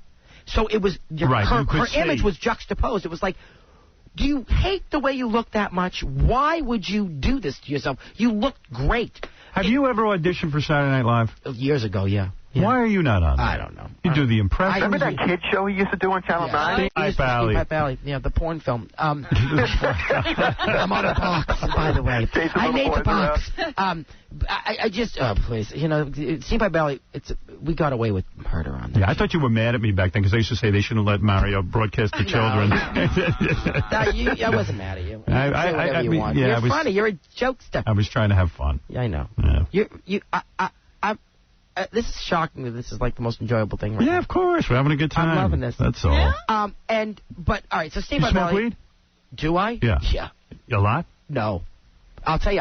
Okay, here we go. Drugs. I like champagne, wine, and when I got Steam Pipe Alley in '88, January 10th. You had to drink a lot. Was the last time I smoked pot. I quit for 10 years. Now you're back to it? And the problem with marijuana is that you I would like, all right, I'm only going to smoke like 2 times a week. And I never was a wake and bake person. I would just, never, ever. It's like, I don't know how people do that. At night, you like to smoke. It ruins your voice. Right. When I'm doing a run on a Broadway show, nothing. But when I quit for 10 years when I eventually went back, it became very moderate, and I didn't do it a lot. So it became a very moderate thing, thank God. Yes, Ralphie. Yeah, listen, we were in the Hamptons last year, right? Yeah. And he was hammered. We were drinking wine. Yeah, was I drunk? Oh, you were hammered. You were all over the place. Yeah. What did I do? Did I kiss you? You tried to. You're a lucky not my man. type. All right, that's okay. All right, you Pinocchio. Oh, that's good. A Pinocchio. All right. I'm a little wooden fag. Pinocchio. And you've been faithful to your boyfriend for 14 years? Yes, I love him to death. You have not had sex outside your relationship? No. You trust him? I do trust him. All right, I'm going to show you pictures of him with another man right now. Mario Cantone is in Laugh Whore. Yes. See it on Showtime. Tomorrow night at 9 o'clock on Showtime. A funny guy. I can't wait till you see it, Howard. I'm going to check it out. I'm psyched. And I'm glad you came. Come in here again. I'm coming in I'll here get a hold of you and we'll talk. And I love the pumpkin hooded shirt you got on there. I love that color. Thank you. It's very lifeguard. It's very and neat. I'm glad you cut your hair. You can even go shorter. No. You got a great face. Too much face. No, you got a great face. I'm telling you. If I was gay, you'd be my type. I think you're adorable. And you got a great face. And very few gay men find me attractive. No, I think you're attractive. Am I right, and Robin? Sitting here with you Well, is even you've never more. been hit on, you say. No. I adore you. It's amazing. Well, it's very depressing to me for some reason. Because, look, straight men love when gay men pay attention to them. Sure, I like when attention. anyone pays of course, attention. I love when women pay attention to me. That's right. I feel guilty, actually. Right. I feel more women. We should do a girl just for the hell of it. Women are way more attracted to me than men. Way more. Way more. Do a chick. See what you see. My boyfriend would be all right about that. My boyfriend likes chicks once in a while. Really? Yeah. Yeah. Do you bring him into the bed with you? No, God, no. I can't. You know what? If he's doing something with somebody, I don't want to. If it's a woman, you're okay. I'm okay. I'm okay if it's a guy too. It's like really? But I don't want to see. Look, I don't want to. It's almost like don't ask, don't tell. You don't want to. People bring in a third person to the bedroom all the time. I don't want to. You feel your boyfriend is seeing other people occasionally? No, I don't know. Maybe I mean, I'm sure she's not the. But you said I don't want to know. I don't want to know, and if. You just don't want. You don't want to throw it. You don't want to throw things in people's faces. And could you ever be attracted to Fred Norris? Be honest. Fred, stand up. No.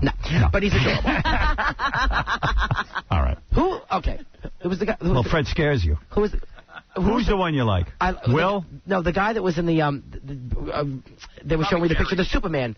You were all three in KC. Yeah, KC. Oh, he liked KC. Yeah, I don't have him here for you. No. He's gone. Next time, could you I'm bring not him in? here anymore. All right. All right. Listen, I got to go. All right, I do too. You understand what I'm saying? No, I don't have to go, but it's okay. No, I have to go. See Mario Cantone and Laugh Whore tomorrow night, 9 o'clock on Showtime. We'll be back right after these words. Here's Gary Garver with Ricky Martin.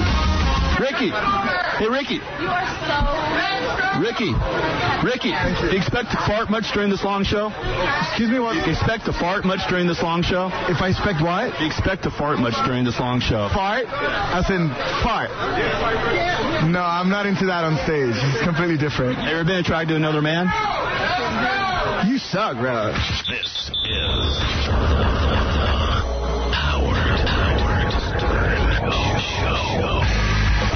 Hey, everybody, it's David Spade. That's right. Settle down. Don't crash. I was just on the Howard Stern Show, and it's always mildly amusing to hear me mumble my jokes and have Howard make fun of the fact that I'm a loser and girls shouldn't like me.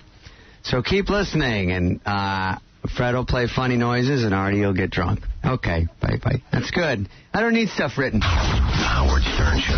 All right, thank you, David Spade. Tonight on E! The return of Christine to show off her new breast implant she won during the strap-on baseball contest.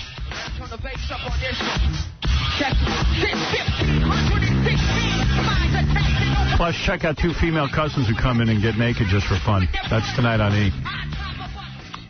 You know. George, what's up? Hey, listen, I mean, I listen every morning, but those last 2 episodes really over the top with this gay stuff. You know, you've been reading the emails about it, but I'm telling you, every day it's getting gayer and gayer. Yeah, and by the way, it's about to get gayer. We're going to play the gossip game. Oh, fantastic. I'm in. All right, thank you. I don't think Mario Cantone was necessarily a gay segment. He's a comedian. If He's you gay. talk to a gay person, that makes it a gay segment. Now, Elephant Boy was definitely getting gay. But he was with a woman. So he was a bi segment. Let's be technical about it. If you were going to cut up his, bi to hetero, his hetero to gay. He's 90% gay, 10% hetero. 10% hetero. That's right. Kevin, what's up? Hey, Howard, how are you doing? All right. Hey, what would you do if Beth wanted to bring another woman into bed? I'm okay with that, but my point is I wouldn't want her to go in and do it a chick behind my back. Well, yeah, you would be invited. As long as I'm there, I'm cool with it. Oh, you don't want... It would be cheating if she did that. Yes. If she was with a girl alone. Yeah. That's like whenever I go out with guys, I don't tell her.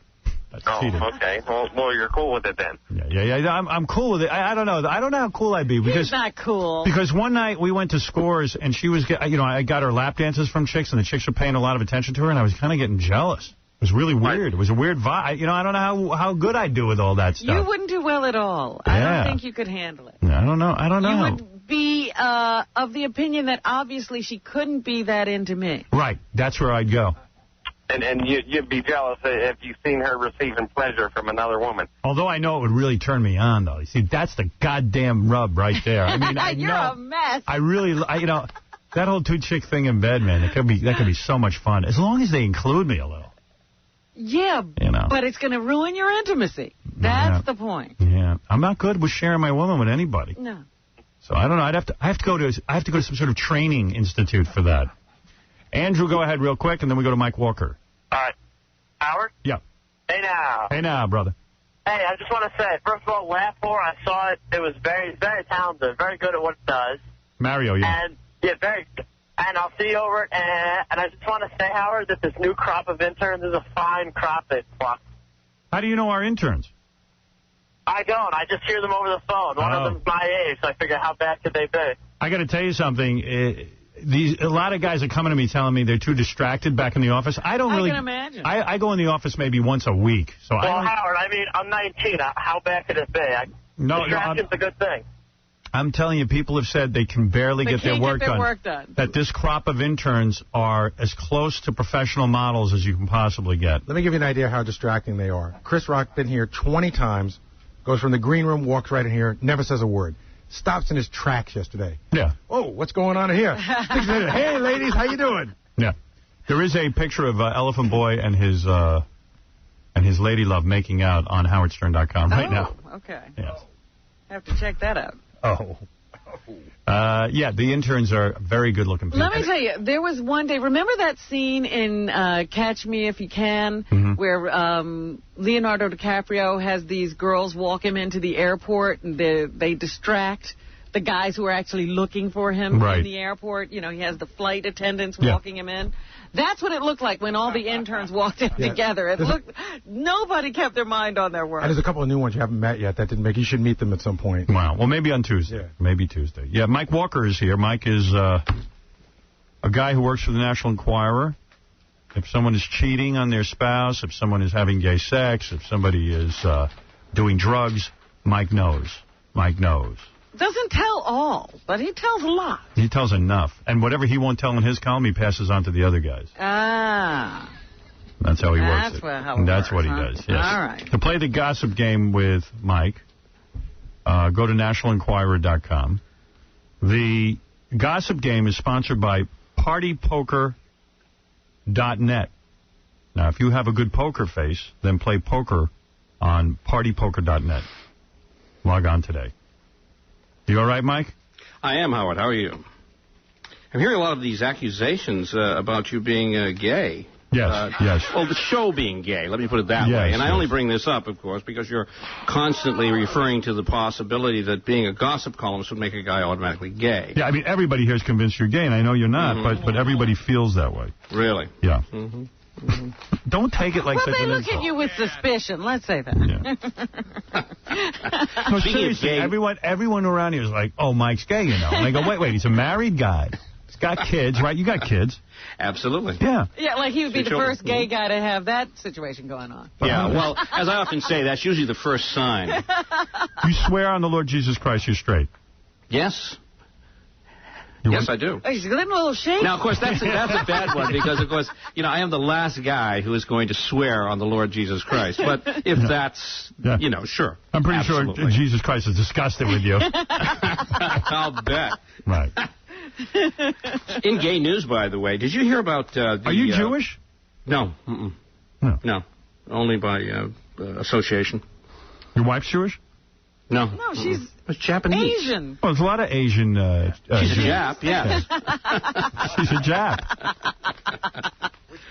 All right. Are you willing to come in here and take a lie detector and Absolutely. once and for all say that you are straight and we can test you? All right. The next time you're here, you'll be hooked up. That would be great. All right. I'd love to do that. That'll be good. All right, Mike, go ahead. What are the 4 stories? One of them is fake. Pick out the fake story for anyone playing at home. All right. No, story number 1 is, I call this high maintenance bitch. Now, that's not a summation. That's not a summation of this item about rocker Kelly Osbourne. It is the name of a Chi-Chi Bow Wow boutique she visited in Seattle, which specializes in super expensive doggy duds, jewelry, accessories, and bitchy attitude. When Kelly started picking out stuff like diamond earrings for $45,000, a stupid sales babe sporting a mohawk and tattoos snarled, "It must be nice to have rich parents so you can buy all this." Kelly, hot under the dog collar, snapped, "Excuse me, but I work very hard for my own money." Sneered Ms. Mohawk, "Yeah, you work hard at screaming for a living." Kelly bared her teeth like she was warming up to bitch slap, then turned away and continued shopping. When she walked out with $50,000 plus worth of Bow Wow baubles, Kelly tapped the dog on the shoulder, smiled bitchily, and hissed, "Have a nice day." All right, number 2. Lord of the Rings star Elijah Wood chuckles at persistent false rumors he's gay. But when he showed up at the Abbey, West Hollywood's trendiest, boy-friendliest bar, he reacted with Hobbit-like swiftness when a patron clicked his pic on a cell phone camera. Elijah asked the guy to delete the photo, explaining it might fan those flamer fires even higher.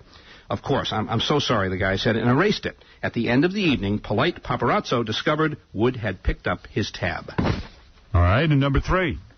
Star Wars star Hayden Christensen exited a party at Hot Hollywood Club Prey, handed the valet the parking ticket for his black Mercedes sports car, turned to chat with some people, and turned around to see his car taking off down the street. "Hey, that's my car," Hayden shrieked at the valet, who asked, "Are you sure, sir?" Snapped Hayden, "I know my license plate number when I see it." Just then, another valet pulled up with a black Mercedes belonging to the accidental car thief. "Now what the hell do I do?" howled Hayden. Valets were about to call police when Hayden's car pulled up, and an embarrassed older man got out and apologized for the mix-up. "I knew it wasn't mine when I turned on the radio and got rock music," he said. "I keep mine tuned to the all-news station." And number 4. Pam Anderson did a bang-up performance in a scene from her sitcom Stack that had her reaching high up on a bookshelf to replace a book, using a lower shelf as a stepladder. Uh-oh, dumb blonde move. The shelf collapsed under her weight, the entire bookshelf yanked away from the wall, and, amid shrieks from director and crew, their star toppled backwards as bookshelf and a cascade of books crashed down on her. Incredibly, Pam was unhurt, but shaken enough to take a short break in her dressing room. When did that happen? Well, when she started Stacked. How long has Stacked been? Oh, the beginning of Stacked. All right. And all right, let's review here. Kelly Osbourne, from what I understand, what you're saying seems unbelievable. What, $50,000 worth of diamond earrings for her dog? $50,000 worth of and I had to, and I wish now when I wrote the item, because I've been asked this 6 times, they say, well, wait a minute, the $45,000 earrings were for the dog or for her? I said, no, for the dog. I mean, I don't know, maybe she wore them herself later, but they sell this stuff at this store. It's called High Maintenance Bitch. And amazingly, even after this salesperson was so rude, she continued to buy them. Shop, yeah. If you believe that story. Elijah Wood says he's not gay, but he was at a gay club. And he got clicked on a cell phone. Yeah, I'm not sure what that's about. Hayden Christensen's car was switched accidentally by the valets, and Pamela Anderson, of course, collapsed. Falls on the set. Yes. I'm going to say Pamela Anderson. I saw her recently at a party, and she didn't make any mention. She didn't make any mention of this. I would think that would be, well, would she bring that up? I wonder. All right, I'm going to say Kelly Osbourne's the fake story. I don't believe it. I don't believe that they would buy $50,000 earrings for a dog. You know how the Osbournes shop. I don't care. I don't believe it for a minute. You know how they I don't want to influence you. I don't want to. I'm going with Kelly Osbourne. That's it. Go ahead, Robin. Okay. All right. I'm torn between 2 and 3. Elijah Wood and Hayden Christensen. Yeah. Hayden Christensen, he's just in the news because he's Darth Vader, so Mike is doing a story about him. So I'm going to say the Elijah Wood story is the fake story. All right. You think that that whole thing about the gay club is false. Fred, what do you think? It was between 2 and 1, and I'm going to go with the Kelly Osbourne story. I'm joining you. All right. So Fred and Howard both say, no way Kelly Osbourne is buying diamond earrings for a dog. And Robin's saying Elijah Wood was not at a gay club. All right. What is it? I just announced that I won, and let's be done with it. Hey, wait a minute. Where's Artie? Artie's not here. Artie's he's sick. still Find out sick? what's wrong with Artie? Yeah. Come on. All right. Here we are. We've got 2 items, Kelly Osbourne and Elijah Wood. Yeah. And unfortunately, neither one of those items is the fake item. What is it? The fake item is Hayden Christensen. There you go. Robin was absolutely right. Yes, you were absolutely right. And I picked the wrong one. That's the gossip game. Hey, by the way, Howard, I never told you this story real quick. I forgot this. Right across from this place I was talking about, the Elijah Wood item, this is a place called Abbey, right? And it is the hippest, hottest gay club. And some people had asked me a couple of months ago, said, hey, come on, everybody's going there. Straight people go too. Why don't you go? I said, no way, I am not going down there. About a month ago, there's a place right across the street, which is a hamburger place. It's been there for 1,000 years, right on Santa Monica Boulevard. I'm hungry. It's about midnight. I pull up in my car, and I think, I'm going to go in and have a hamburger. And I think, gee, it's in Boys Town. What the heck? I walk in, What's it called, Nick Homos? No, it's been there 100,000 years. An old place. Go ahead. You walk in. I walk in. I go up. I order the burger. I'm just going to grab it, take it out the car, and take it home. And I hear, Mike Walker, Howard Stern was right. Look at this. And here's a whole bunch of gay guys who come in. That's right. I knew it. Oh, man. One stop in Boys Town. There you go. Mike Walker claims he is not gay and will be here to take a lie detector test to prove it, and I will have that all arranged for you. To play the Gossip Game with Mike, go to nationalenquirer.com and read the National Enquirer. And the Gossip Game is sponsored again by partypoker.net. If you have a good poker face, then play poker on partypoker.net. Log on today. Thanks, Mike. Thanks, guys. All right. That's Mike Walker. What is it, Rhonda? Hello. Hey, now. Hey, now. Listen, you just found Artie's replacement. Mario was absolutely the best guest ever, and I've been listening since the 80s. Mario's a nice guy. Oh, my God. He was terrific. Even Ralph couldn't keep up his bad attitude. I mean, that's got to say anything. As a matter of fact, and let me tell you, Mario walking in to follow Elephant Boy and his girlfriend is a very tough act to follow. Today was a great show. I loved it. I'm so glad I have the day off. All right. Thank you. Can I also say one more thing? Yes. Let Artie make a $3 movie, buy his bar. He said it was going to end badly, and I believe that because he's a screw-up. I feel bad, but I really don't believe he's sick. If he was sick, I would never make this phone call. I love Artie, but it's going to end badly. All right, thank you. And I will be with you, and Thank you. I can't wait to see you over there. All right, let's take a break. We'll do the news right after these words. Nonfiction 400. This radio personality bared all in his 1993 book, Private Parts. Matt, who is Howard Stern? Correct. You're listening to a man whose ratings are still not as big as his nose. Howard Stern. Right, that Robin? has to make you smile. Yeah. I see on page 6 today, they say Christian Slater tried to score drugs Monday night at a club, but they're saying it was prescription drugs this time. He approached another customer in the men's room at Brother Jimmy's Barbecue on 3rd Avenue. The guy says he was in the urinal, and Christian turned to him and said, he met a girl at the bar, and he was hitting on her, and he thought he could take her home, and then he asked the guy if he had any Cialis, which is the longer-lasting erectile dysfunction drug. Yeah, that's the one Benji's on. I just don't think you'd want to read this in the paper that you're at the urinal asking a guy if he has some Cialis because you want to take a girl home. He claims he was kidding. That's what the spokesperson said when they were contacted, that Christian was just goofing around at the urinal in the funny joke club. Meanwhile, the Food and Drug Administration is looking into claims that the popular erectile dysfunction drug Viagra may lead to blindness in some men. Oh, great. The theory is that Viagra may affect circulation to the optic nerve as it works by altering the flow of blood to key parts of the body. Still, one of the doctors says more study on the possible side effects is needed. CBS News has learned that the FDA is currently examining 50 reported cases of vision loss and has started meeting with Pfizer, the drug maker, to determine if the little blue pill needs a stronger warning label. I can't believe what I'm reading over here. This a former country disc jockey for an Infinity station was awarded $10.6 million I read this the other day, yes. in her lawsuit against Infinity Radio. That's the company we work for. Right. This DJ, Aaron Weber, charged the company with discriminating against her over a period of months after she was disabled by an allergic reaction to another employee's perfume. Yeah, it seemed odd because she got overly sensitive to perfume and couldn't work with one of the people who co-hosted at the station. WYCD Detroit.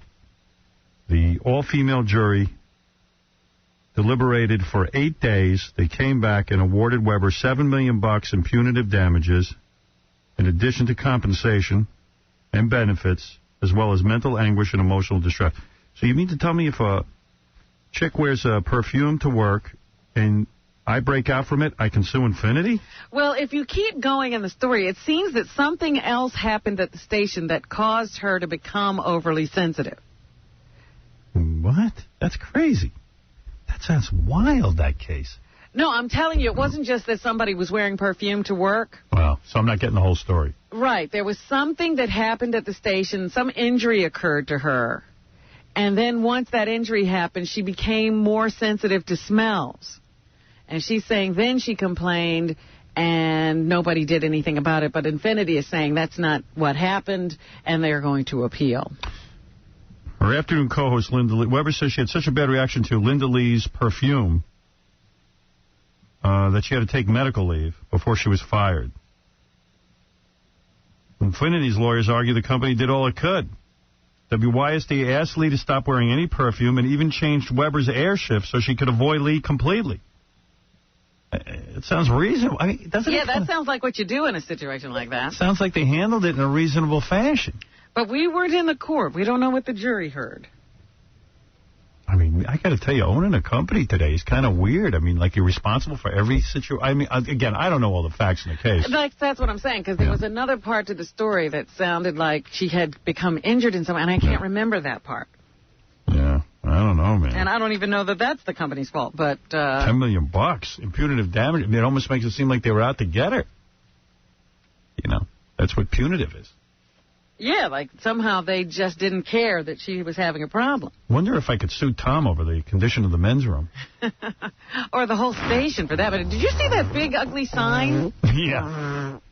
I saw that. Oh, my goodness. We have, like, our building is very corporate, and the hallways are very corporate looking, and the walls need a bad paint job. Yes. They're just filthy. They're crying for paint. Yeah. I think they had a paint job, but it doesn't matter. I don't know what kind of paint they're using. Dirty paint. It looks dirty. It's like they add the dirt in and paint. And so they hung this big, huge, you know, our call letters are WXRK, but the station's called K-Rock. And it's a big K-Rock sign. And looks completely out of place. It's too big, and it's completely in the way. Like, you got to walk down the hall and... It's ugly. Bang into it. It doesn't have anything to do with the colors that are out there already. We do have an ugly radio station. One thing about it is really pretty over there. Yeah. I'm not going to be able to bitch about the look of the building. Good Lord. I had a friend, come up here the other day. They've always heard us talk about the station and what a mess it is on the air. And they came up, they looked around and said, boy, it really is a dump, isn't it? It's a dump. It's a real dump. And now we got a big new sign in the dump. A big new sign on the dump. I walked in and looked at that this morning. I thought it was a mistake. Yeah. But it's real. Dave Chappelle has been spotted in Ohio, nice. South Africa. That's where he lives. He lives in Ohio. He's got a house there. No, I'm just saying, everybody thought he was still in South Africa. Right. No, he's been spotted in Ohio now. He's been walking around doing chores and running errands in his hometown. So everybody's happy to have him back.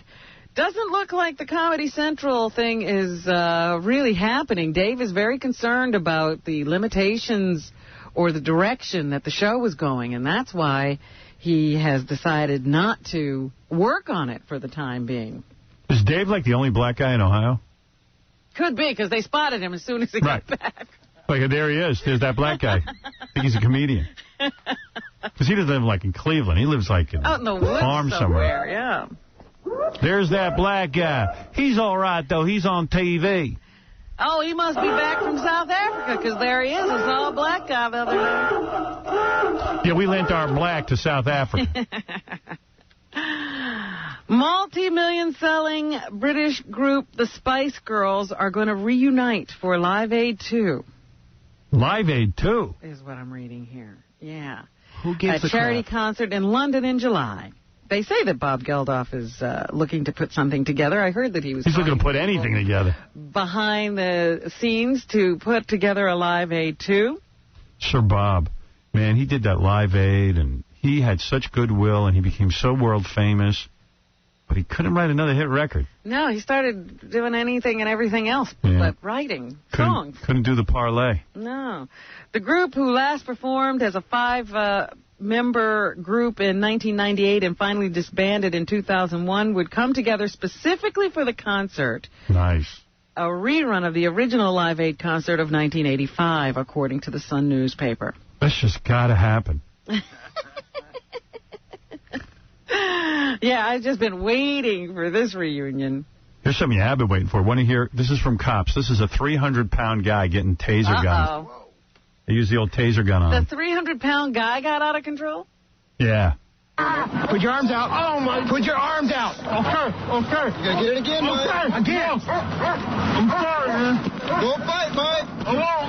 Howard Stern was canceled. What is this? What happened to the... What was that? I don't know. What's going on? Period 92.3. Who taped this? Yeah. I got a bunch of guys working the cart machines back there. Oh. Hold it. Here it is. Go ahead. Index. Do it. Okay. Get on your back. On your back. On your stomach. Get on your stomach. Give it to him again. No, never. Put your arms out. Oh, my. Put your arms out. Okay. You got to get it again, Mike. Again. I'm sorry, man.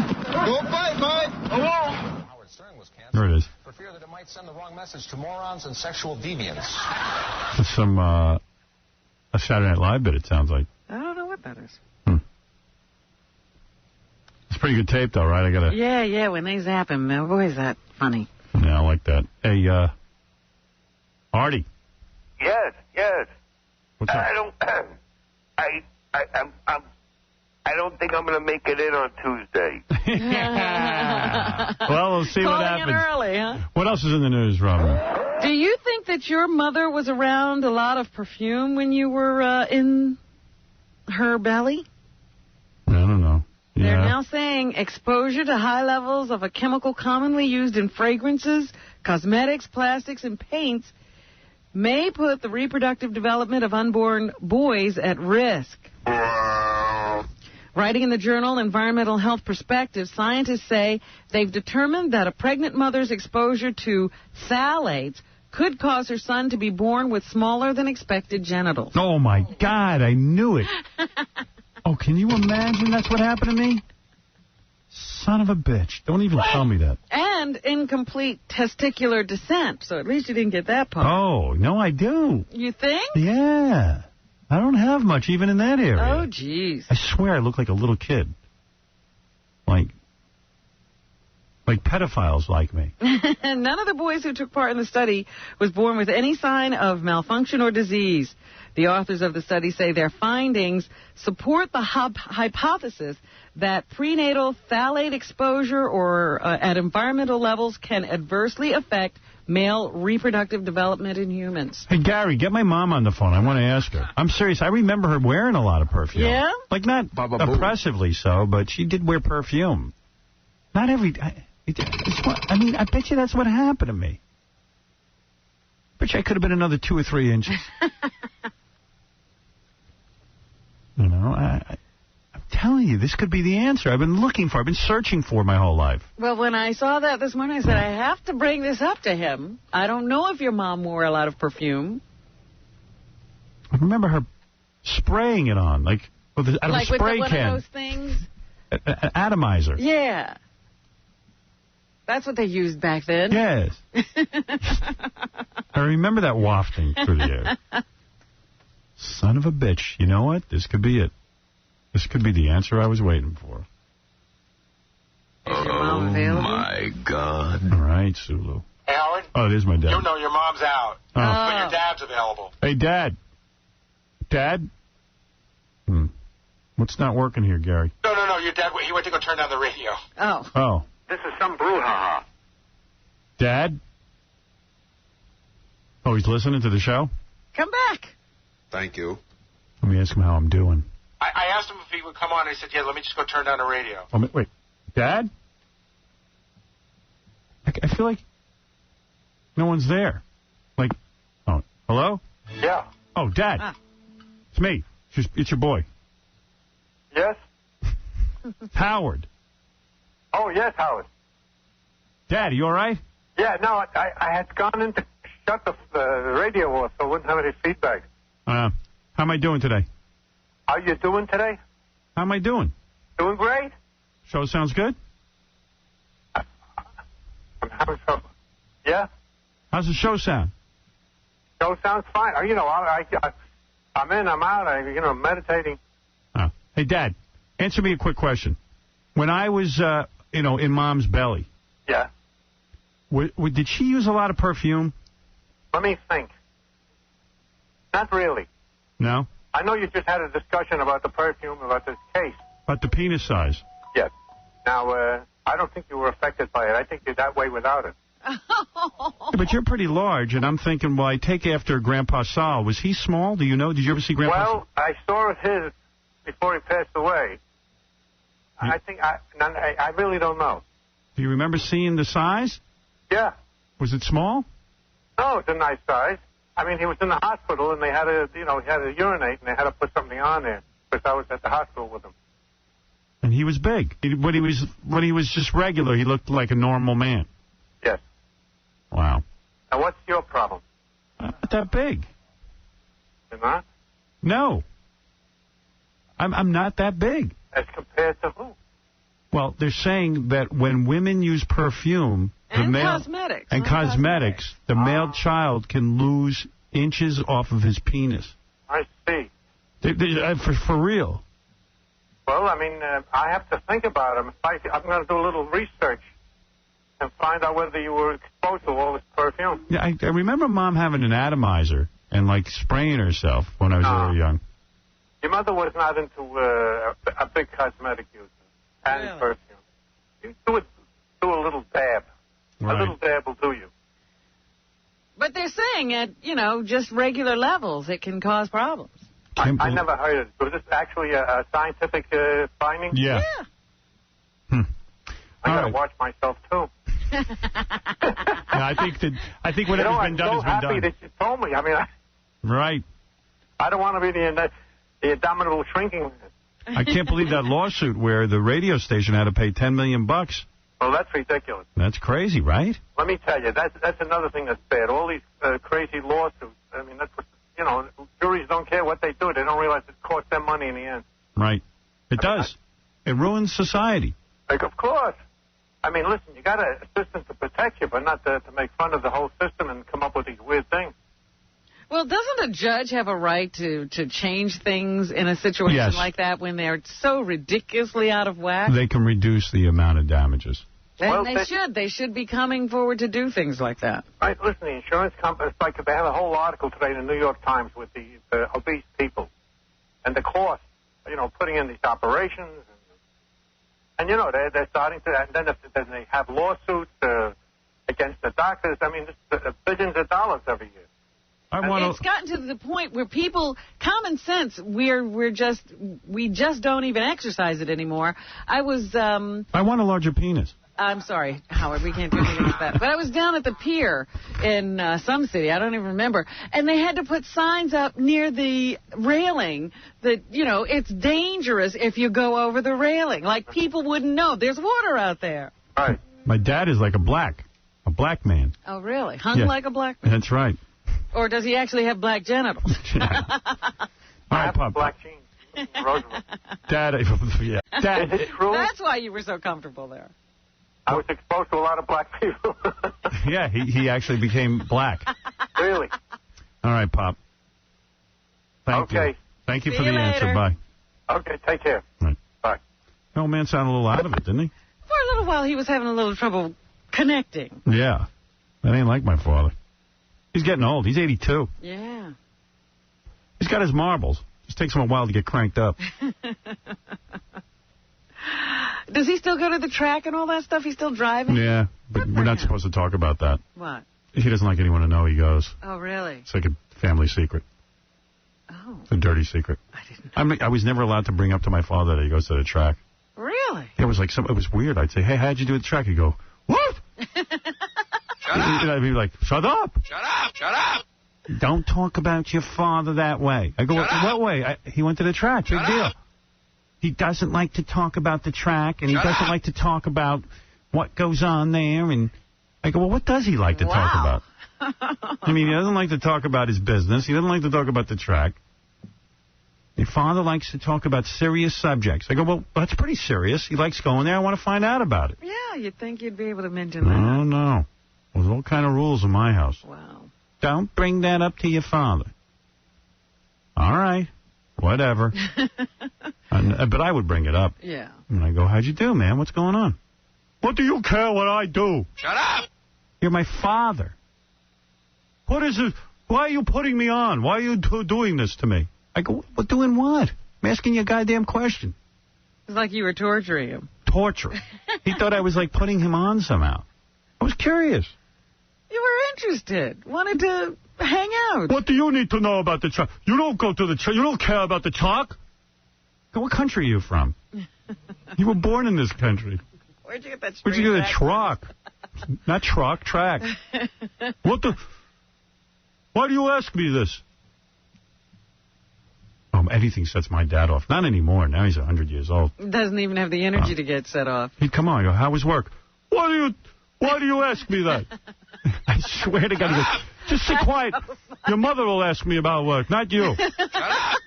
I don't like that question No, from he you. doesn't. He didn't like it. Shut up. It irritated him. Everything irritated the guy. So You irritable. didn't pounce on him when he got to the door, did you? I mean, I came up and gave him a hug. He goes, "You're hurting me." I mean, it was a disaster. "You're hurting me." He goes, "You're breaking my ribs. You're squeezing me." Oh, dear. He just didn't want the love in any way. No, he's not comfortable. Mm. How's the track? "What? You don't even know where I go." "Who told him where I go?" "I didn't say anything." Oh, my goodness. Then I'd say to my mom, "Why can't we talk about the track with Dad?" "That's not my story to tell. Ask your father." I go, "Well, how can I ask him?" You can't talk about it. I ask him why I can't talk about it? No. Just don't bring it up. I still to this day don't know what the shame is. It's not like he was a compulsive gambler or anything. No, he never got the house mortgage or anything. He was plays good. $1, $2. He goes, "It's my therapy." So that's a bad thing? I don't know, man. Just don't bring it up. All right. You don't want to hear about it. Tom Cruise is adamantly opposed to the use of psychotropic drugs. The actor appeared on Access Hollywood yesterday discussing his personal crusade against the psychiatric profession. When did he become a doctor? I think it was in one of those movies. He must have played one. Yeah, it was Eyes Wide Shut. I think he was. He knows that a psychiatrist is bad, but how does he know? Cruise told host Billy Bush that young kids are suffering due to doctors prescribing Ritalin. He said, quote, "Here's the thing. You have to understand about psychiatry, okay? There is no science behind it. Oh, and Scientology to pretend has that there is a science behind it is criminal." I see. And the E-meter has science behind it?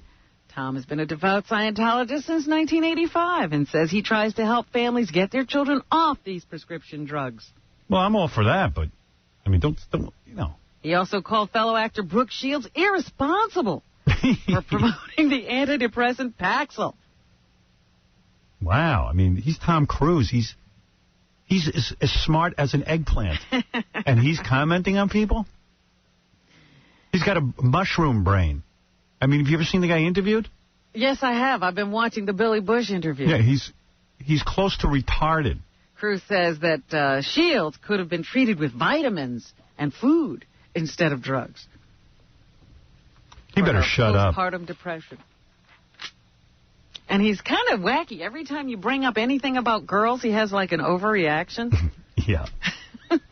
I'm straight. I love girls. I've got a girlfriend. Billy Bush said to him, well, you went into a seminary at like 14. They sent you to like a seminary school.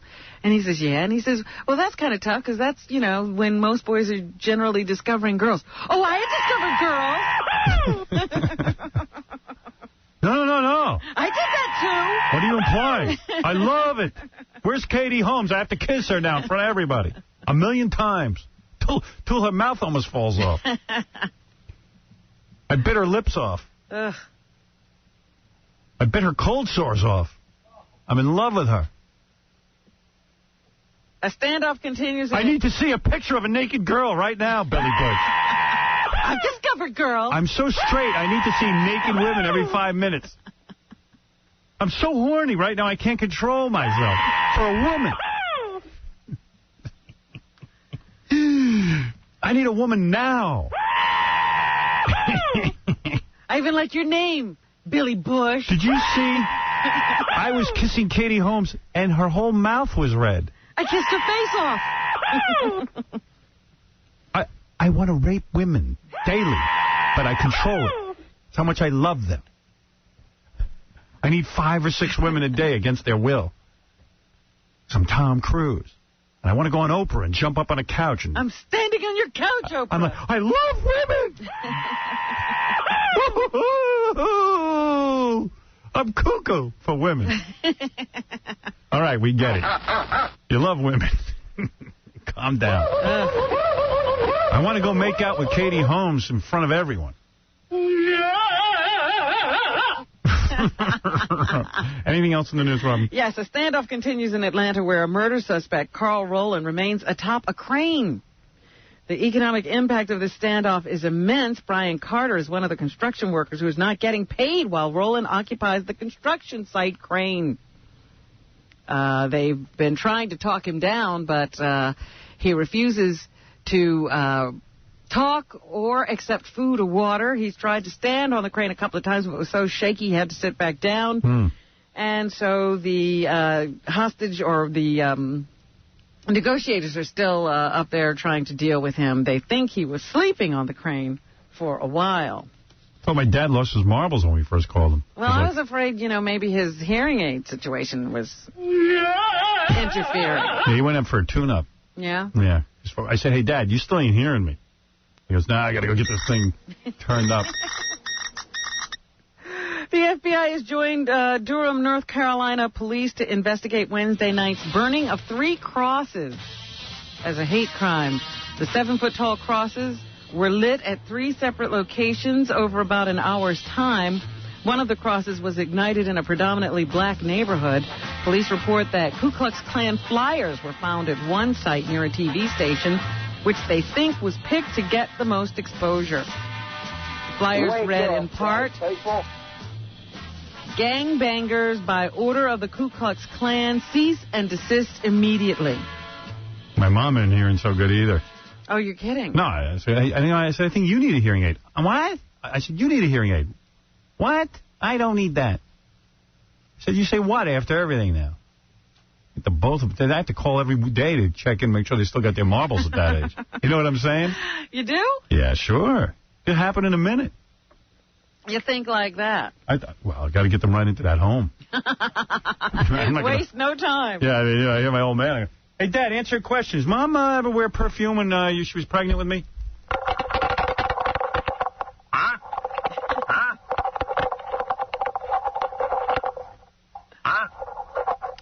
I said, Mama. Uh-huh. I don't want to. I have to make sure. You know who you are, right? I know I am. Who's the president? Eisenhower. Roosevelt.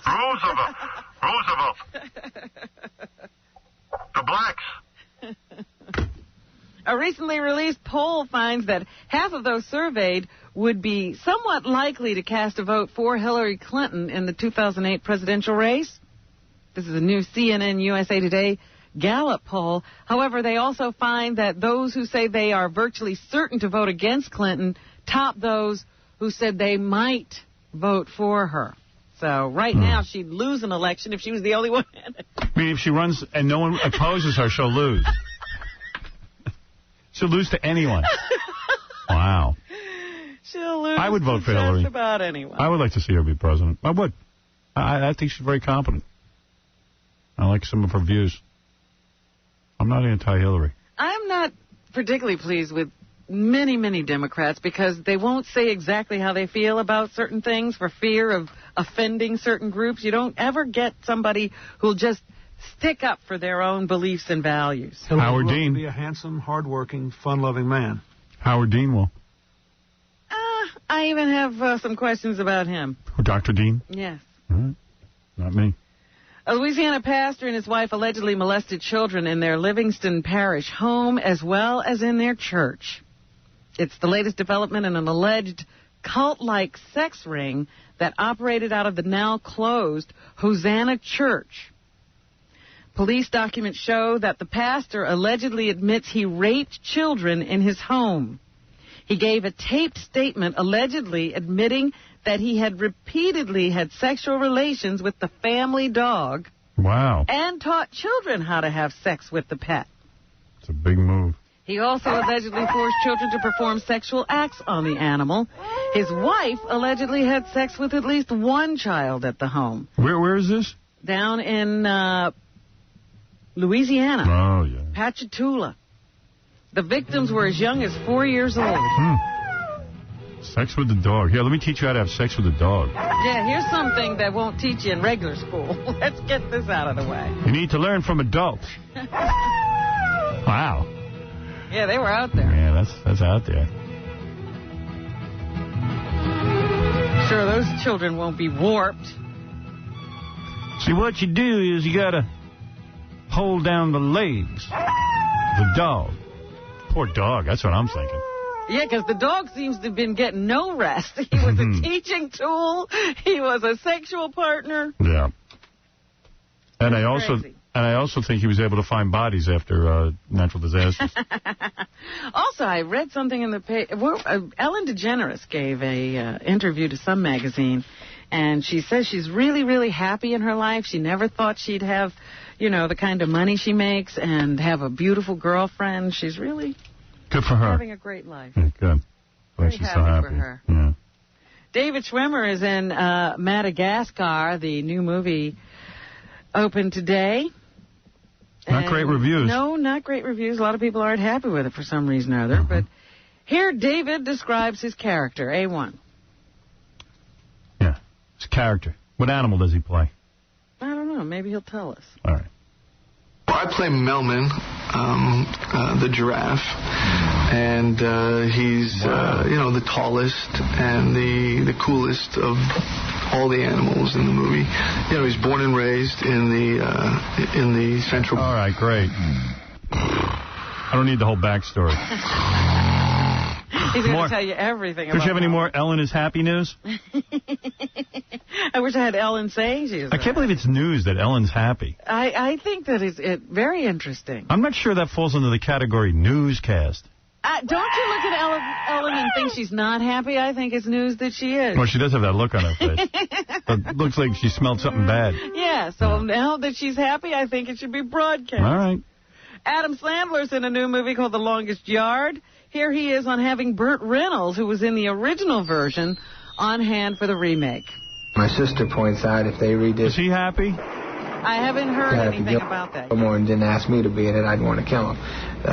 But aside of that, The only reason I felt comfortable being there every day is because... 20 years from now, a bunch of young comics are going to remake Waterboy, and they're going to have... Protecting Bin Laden? No, I don't think he's protecting him. I think the president would love to find Bin Laden right now. Okay. I mean, there have been a lot of theories about Bush's ties to Saudi Arabia and the wealthy families there who provide oil. Right, that's what I was getting at. And he is in the oil business, and he is probably close to these all these maniacs who fund Al-Qaeda and the Taliban, believe it or not. He probably knows half of them. I've seen him kissing them. Yeah, I mean, we've all seen the footage.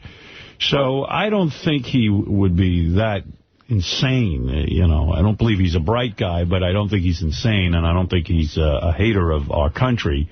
And secretly, protecting this guy. It does seem impossible to me that we can't dig this guy up. And the only explanation I have for that is we've become, let's say, not focused on the mission because we're spread too thin.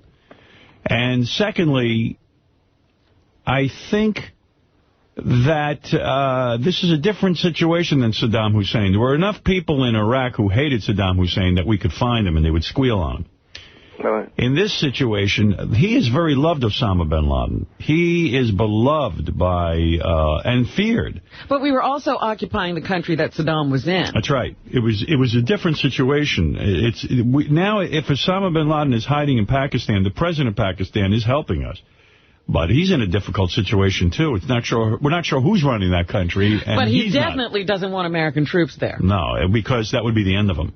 That would be the end. The people would not support him anymore. And we know that, and he knows it. So he's not a bad guy, the president of Pakistan. He's dealing with a populace that is insane. Now, let me ask you this. If they kill the president of Pakistan, do you think they're going to get the nukes and we're just going to go into World War III and... I don't know about that. I would have no answer to that. I don't know what would happen. But I think one day, I hope, I'm optimistic that we would be able to kill Osama bin Laden. There would be some sort of retribution, at least. Right now, I feel like we're being giggled at and laughed at.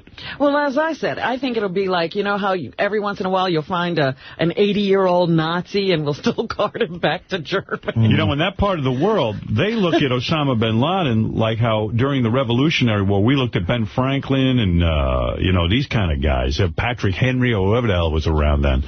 You know, George Washington, Osama bin Laden is a big hero over there. It's so hard to believe that analogy, but you know what? Not only is it right, they probably worship them more than we did, those guys. Right, we wouldn't have killed ourselves for Patrick Henry, or he killed himself. Right, it's a religious thing, which makes it even crazier. And they see Osama bin Laden as a liberator to, get rid of the evil infidel. So, this is a complicated situation, but the way to uncomplicate it is to put a bullet in Osama bin Laden's head. But like I said, we'll get an 80-year-old Osama bin Laden, this decrepit old man we'll drag out of a cave, and then we'll put him to death. But everybody from 9/11 will already be gone. We won't even be angry anymore. Yeah, it would suck to put Hitler on trial tomorrow. Right, yeah. Right. Jeez. Well, I hope they get that guy. I really do. Now, I remember... we'll listen to the 9/11 broadcast today, but I know I was calling for everybody to blow up every part of the Middle East, and I still believe that. Yeah, but don't you... I said all these ground troops, you really want to take out a country and teach these guys a lesson and tell them we mean business, just nuke the whole fucking country. Screw them. Why should one of our guys die? But I hear what you're saying, in retrospect, I was a little out of my mind. Yeah. I was listening, because we had to do the interviews, and I looked at some of the footage. I was like, man, we were ready to go. We were ready to strap on guns. We were angry. Yeah, everybody was. That's the but I'm just saying what we sounded like was, kill everybody. We don't even care if they were involved. I'll tell you one thing, though. That's true. I still feel that way. A responsible thing. They're going to blow us up. A real responsible thing that you did that morning was, people forget all this shit. There were reports coming in that people were starting to just pull Middle Eastern cab drivers out of, and you were pretty adamant about that. You're like, don't do that. That's not the answer. Right. Yeah, don't kill people. Yeah, not cab drivers. We need them. Yeah. But in a way, it sounds very stupid. Few good ones. It sounds stupid that you had to say that, but it might have actually stopped the moron from doing it. Right.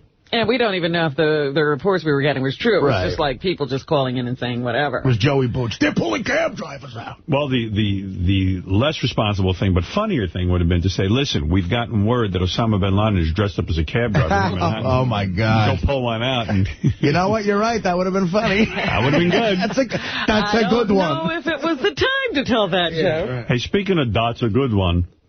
This is so fun. Hey, thanks for the call, Bob. Howard, one more thing. Yeah. I was wondering if if I could get one of those tours that you used to give out, like in the beginning when you started. Of the studio? Yeah. All right, I'll give you a choice. What would you rather have, Mike? I'm going to do this for you today. Would you rather have a tour of our studio, because you're in New Haven, yep, or tickets to the premiere of Artie's Beer League? Ooh.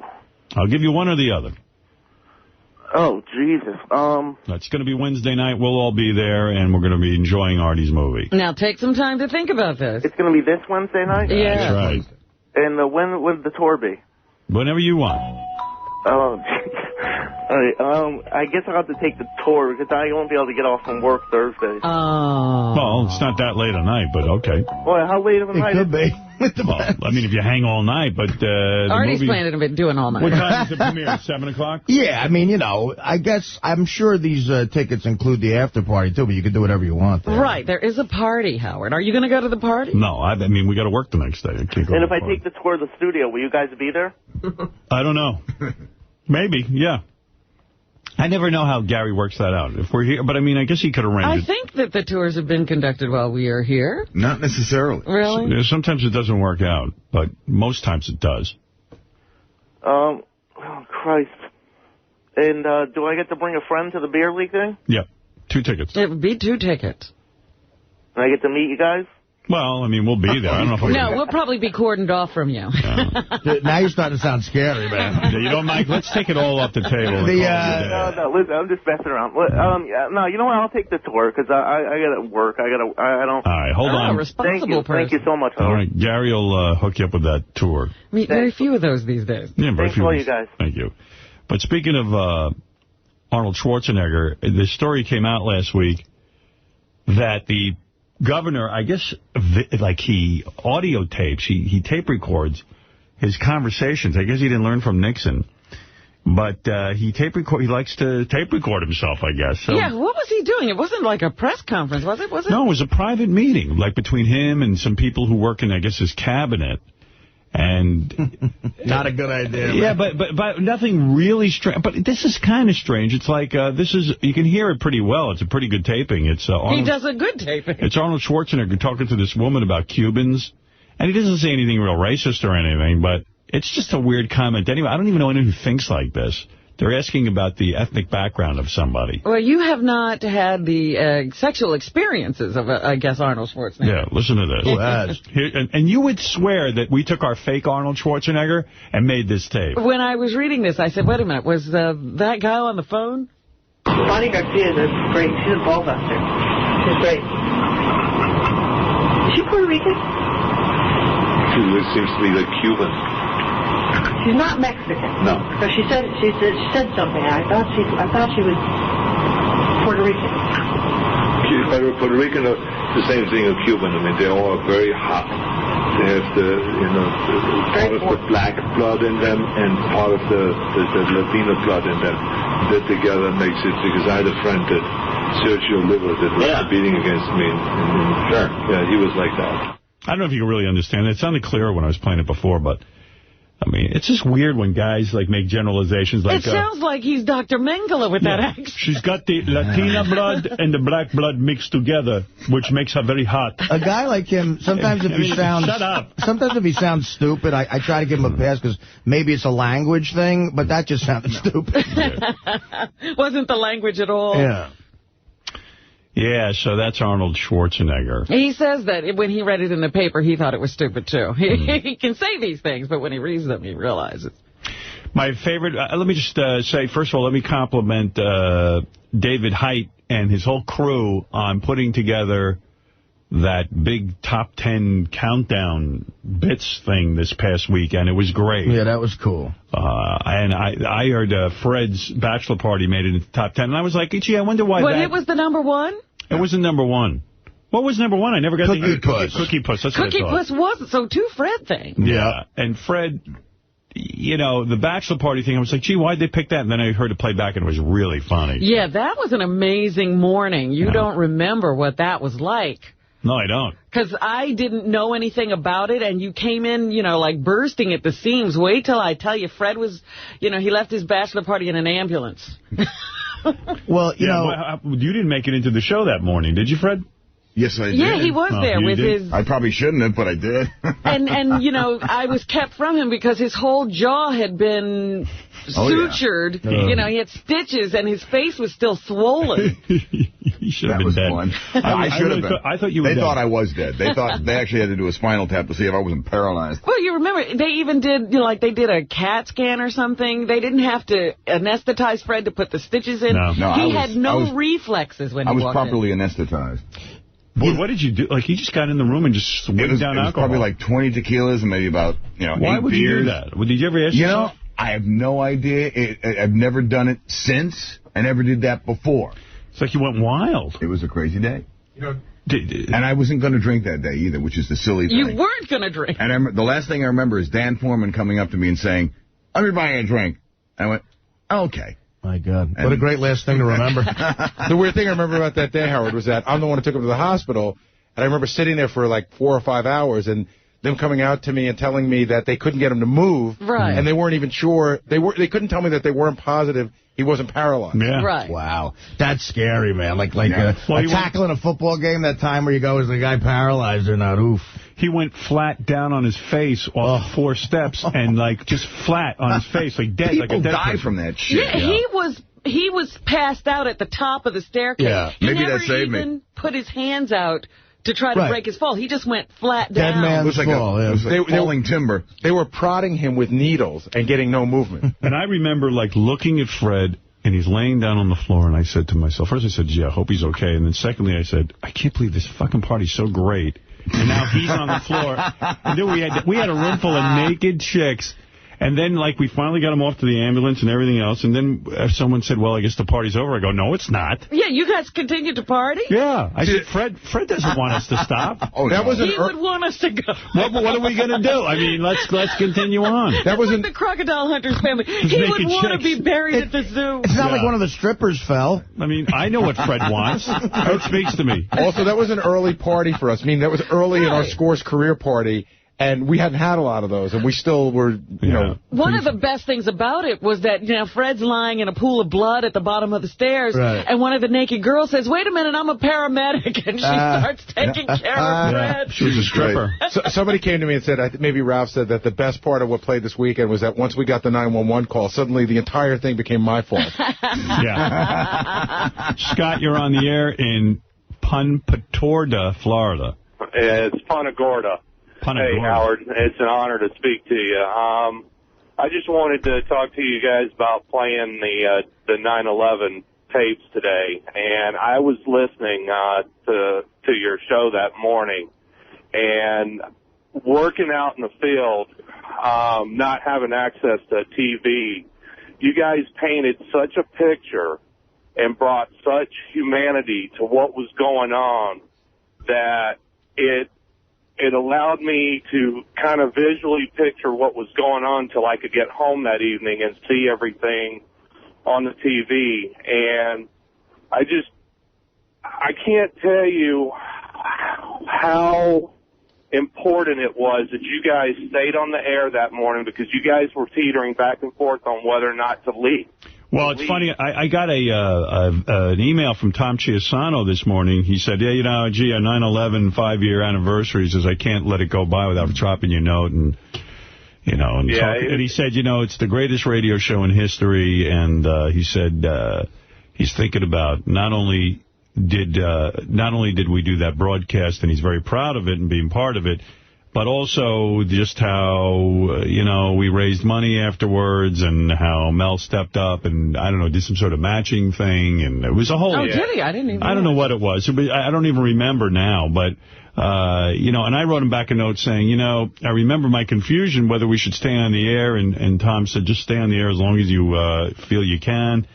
And, yeah, It was a wild morning, and so because you guys requested it, at 8:30 this morning, we will take you back as if it was 5 years ago, and you'll hear the whole broadcast. Well, it was absolutely amazing, and I've got the S50, so I'm going to try to record as much of it as I can so I can play it back for my wife. And Real good.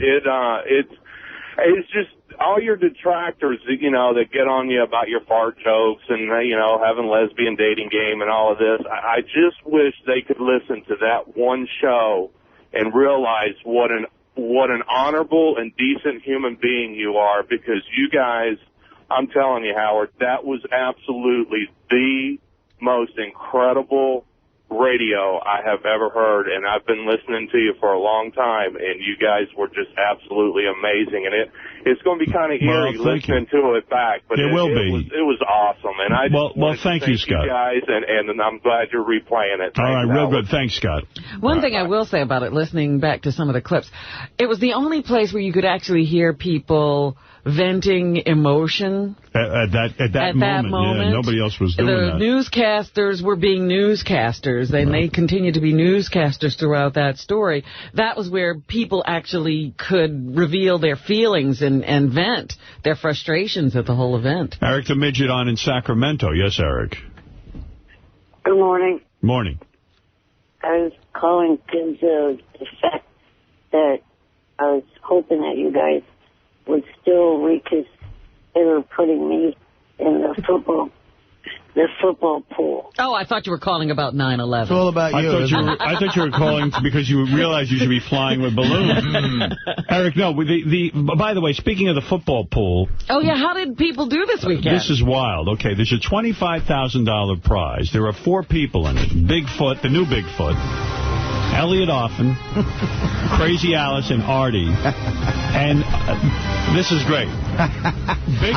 Bigfoot took the Jets, getting 2.5 points from the Titans, and won. Yeah, see, I watched the Jets game. I said, well, Bigfoot's in.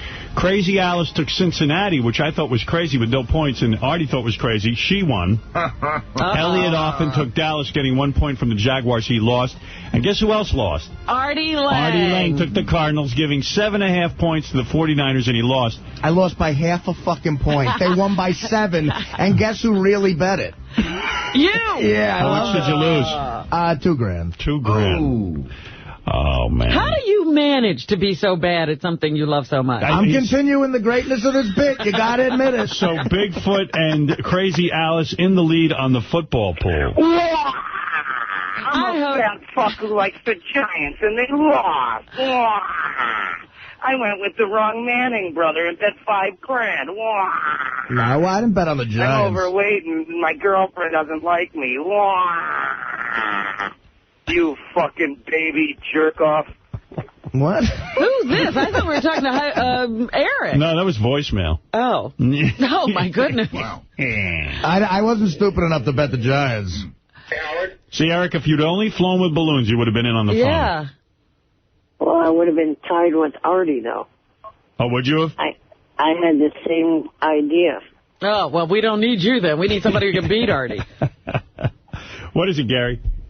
I heard that Artie's loss is even worse. I heard that the other team kicked really a meaningless field goal. Unbelievable. To just put you under. Yeah. Oh, my God. Because I was giving 7.5.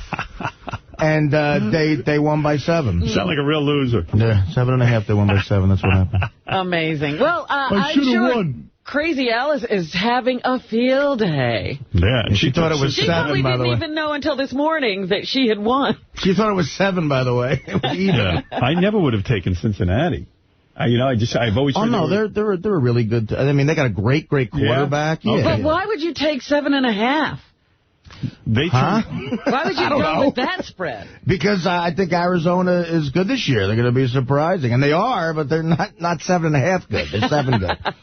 Right. Oh, my goodness. I have some bad news here. Anna Nicole Smith's adult son dies in the Bahamas. What? Oh, wow. Yeah, he died suddenly in the Bahamas on Sunday, 3 days after the Playboy Playmate gave birth to a little girl. She was pregnant. Wow. And she gave birth. Oh, you're talking about the kid who was on the reality show? Yes. Oh, my God. How did that happen? They haven't learned yet the cause of death and do not believe that drugs or alcohol was a factor. Oh, that's awful.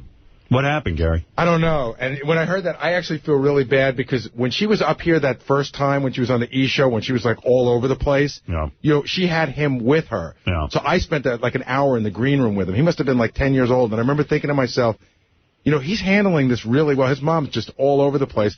And he seemed more well-adjusted than a 10-year-old should when that's going on. Well, what was interesting, even during the reality show, he kept saying, I don't want to be a part of it. Yeah. I don't want to be a part of it. Oh. And eventually they stopped putting the camera on him because he wanted to have a normal life.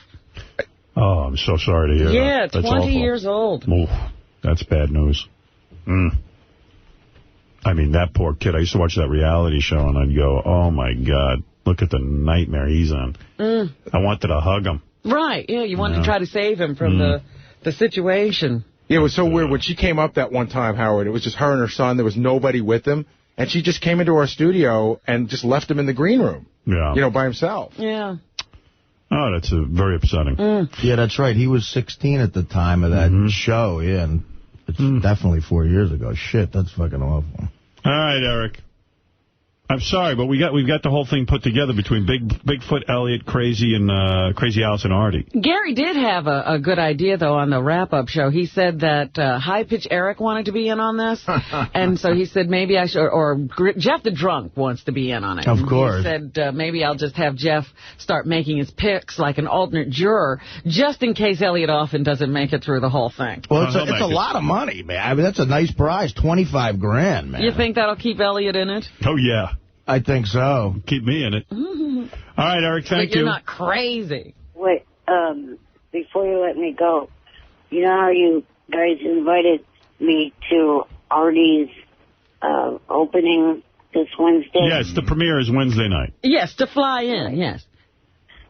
Well, I can't do that, but if you guys agreed to have me or set something up where I could go to the opening next month of WWE's John Cena's The Marine, I would be willing to do the balloon thing under the provision that you guys sign a release saying that you guys will be responsible for any injuries. See you later, Eric. All right, Eric, I got to go. Bye-bye. Bye-bye. Yeah, we're done with you. we're not getting involved in legal problems. Bye, Eric. It's crazy. Yeah, what do I got to sign? Under the proviso that you sign away everything. Under the proviso. You die on this show. If you die, it's your problem. Quid pro quo. Yeah. I want tickets to the WWCCSE. John Cena. John Cena's. If you sign under the proviso. Habeas corpus. Proviso. With the proviso. Proviso. He's reading from a legal document. He's Eric the Midget. Where do you get proviso? If you would have your attorneys under the proviso. We will draw up a legal document. Should my attorney or your attorney get working on that? Provided all the papers are signed. Watch the movie Jackass. Nobody's signing anything. Just go out and do it. I'm trying to think the last time I heard the word proviso. I think it was from James Lipton on that. You got to be more like Richard Christie, who sees that the crocodile hunter gets stung by a stingray and dies, and then says, I want to be put in a vat of stingrays. His penis, no less. His penis. He wants a barb through his penis. You ain't got to sign nothing. Some guy, I don't need to sign. I'm ready to get my penis burned by a stingray. Under the proviso. Under the proviso that your attorney draws up something. Here's some guy who contacted us about that, for real. Oh, yeah. Hey, Richard, what's going on? My name's Ryan. I'm one of the bigger importers of tropical fish in the United States. And I heard you say on the radio today you'd be willing to get into a tank with some stingrays. So I just wanted to offer you, I will ship you guys some stingrays for free if you'll jump in a tank of them. I thought it would be hilarious if you guys got a Dunkin' booth up there with one of the clear bottoms, and you fill the bottom with stingrays, obviously in water, and you got up there naked, and those guys could throw a ball and try and knock you down into the dunking booth with the Stingray. I thought that would it's be a funny. great idea. By the way, doing a great job. We'll do it under the proviso. You must agree to an adjournment in contemplation of dismissal. In the event of an untoward accident. In the event of my unfortunate demise, you will sign the following agreement with my attorney. I love the Stingray guy. Shut up. The Stingray guy suggestion, too. Of course, a clear tank so we could see Richard's violent death.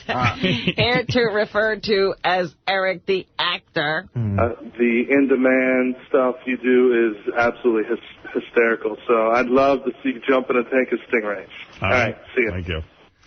Yeah, Richard just wants to do it. He doesn't want to sign anything. He wants to be a jackass in any way he can.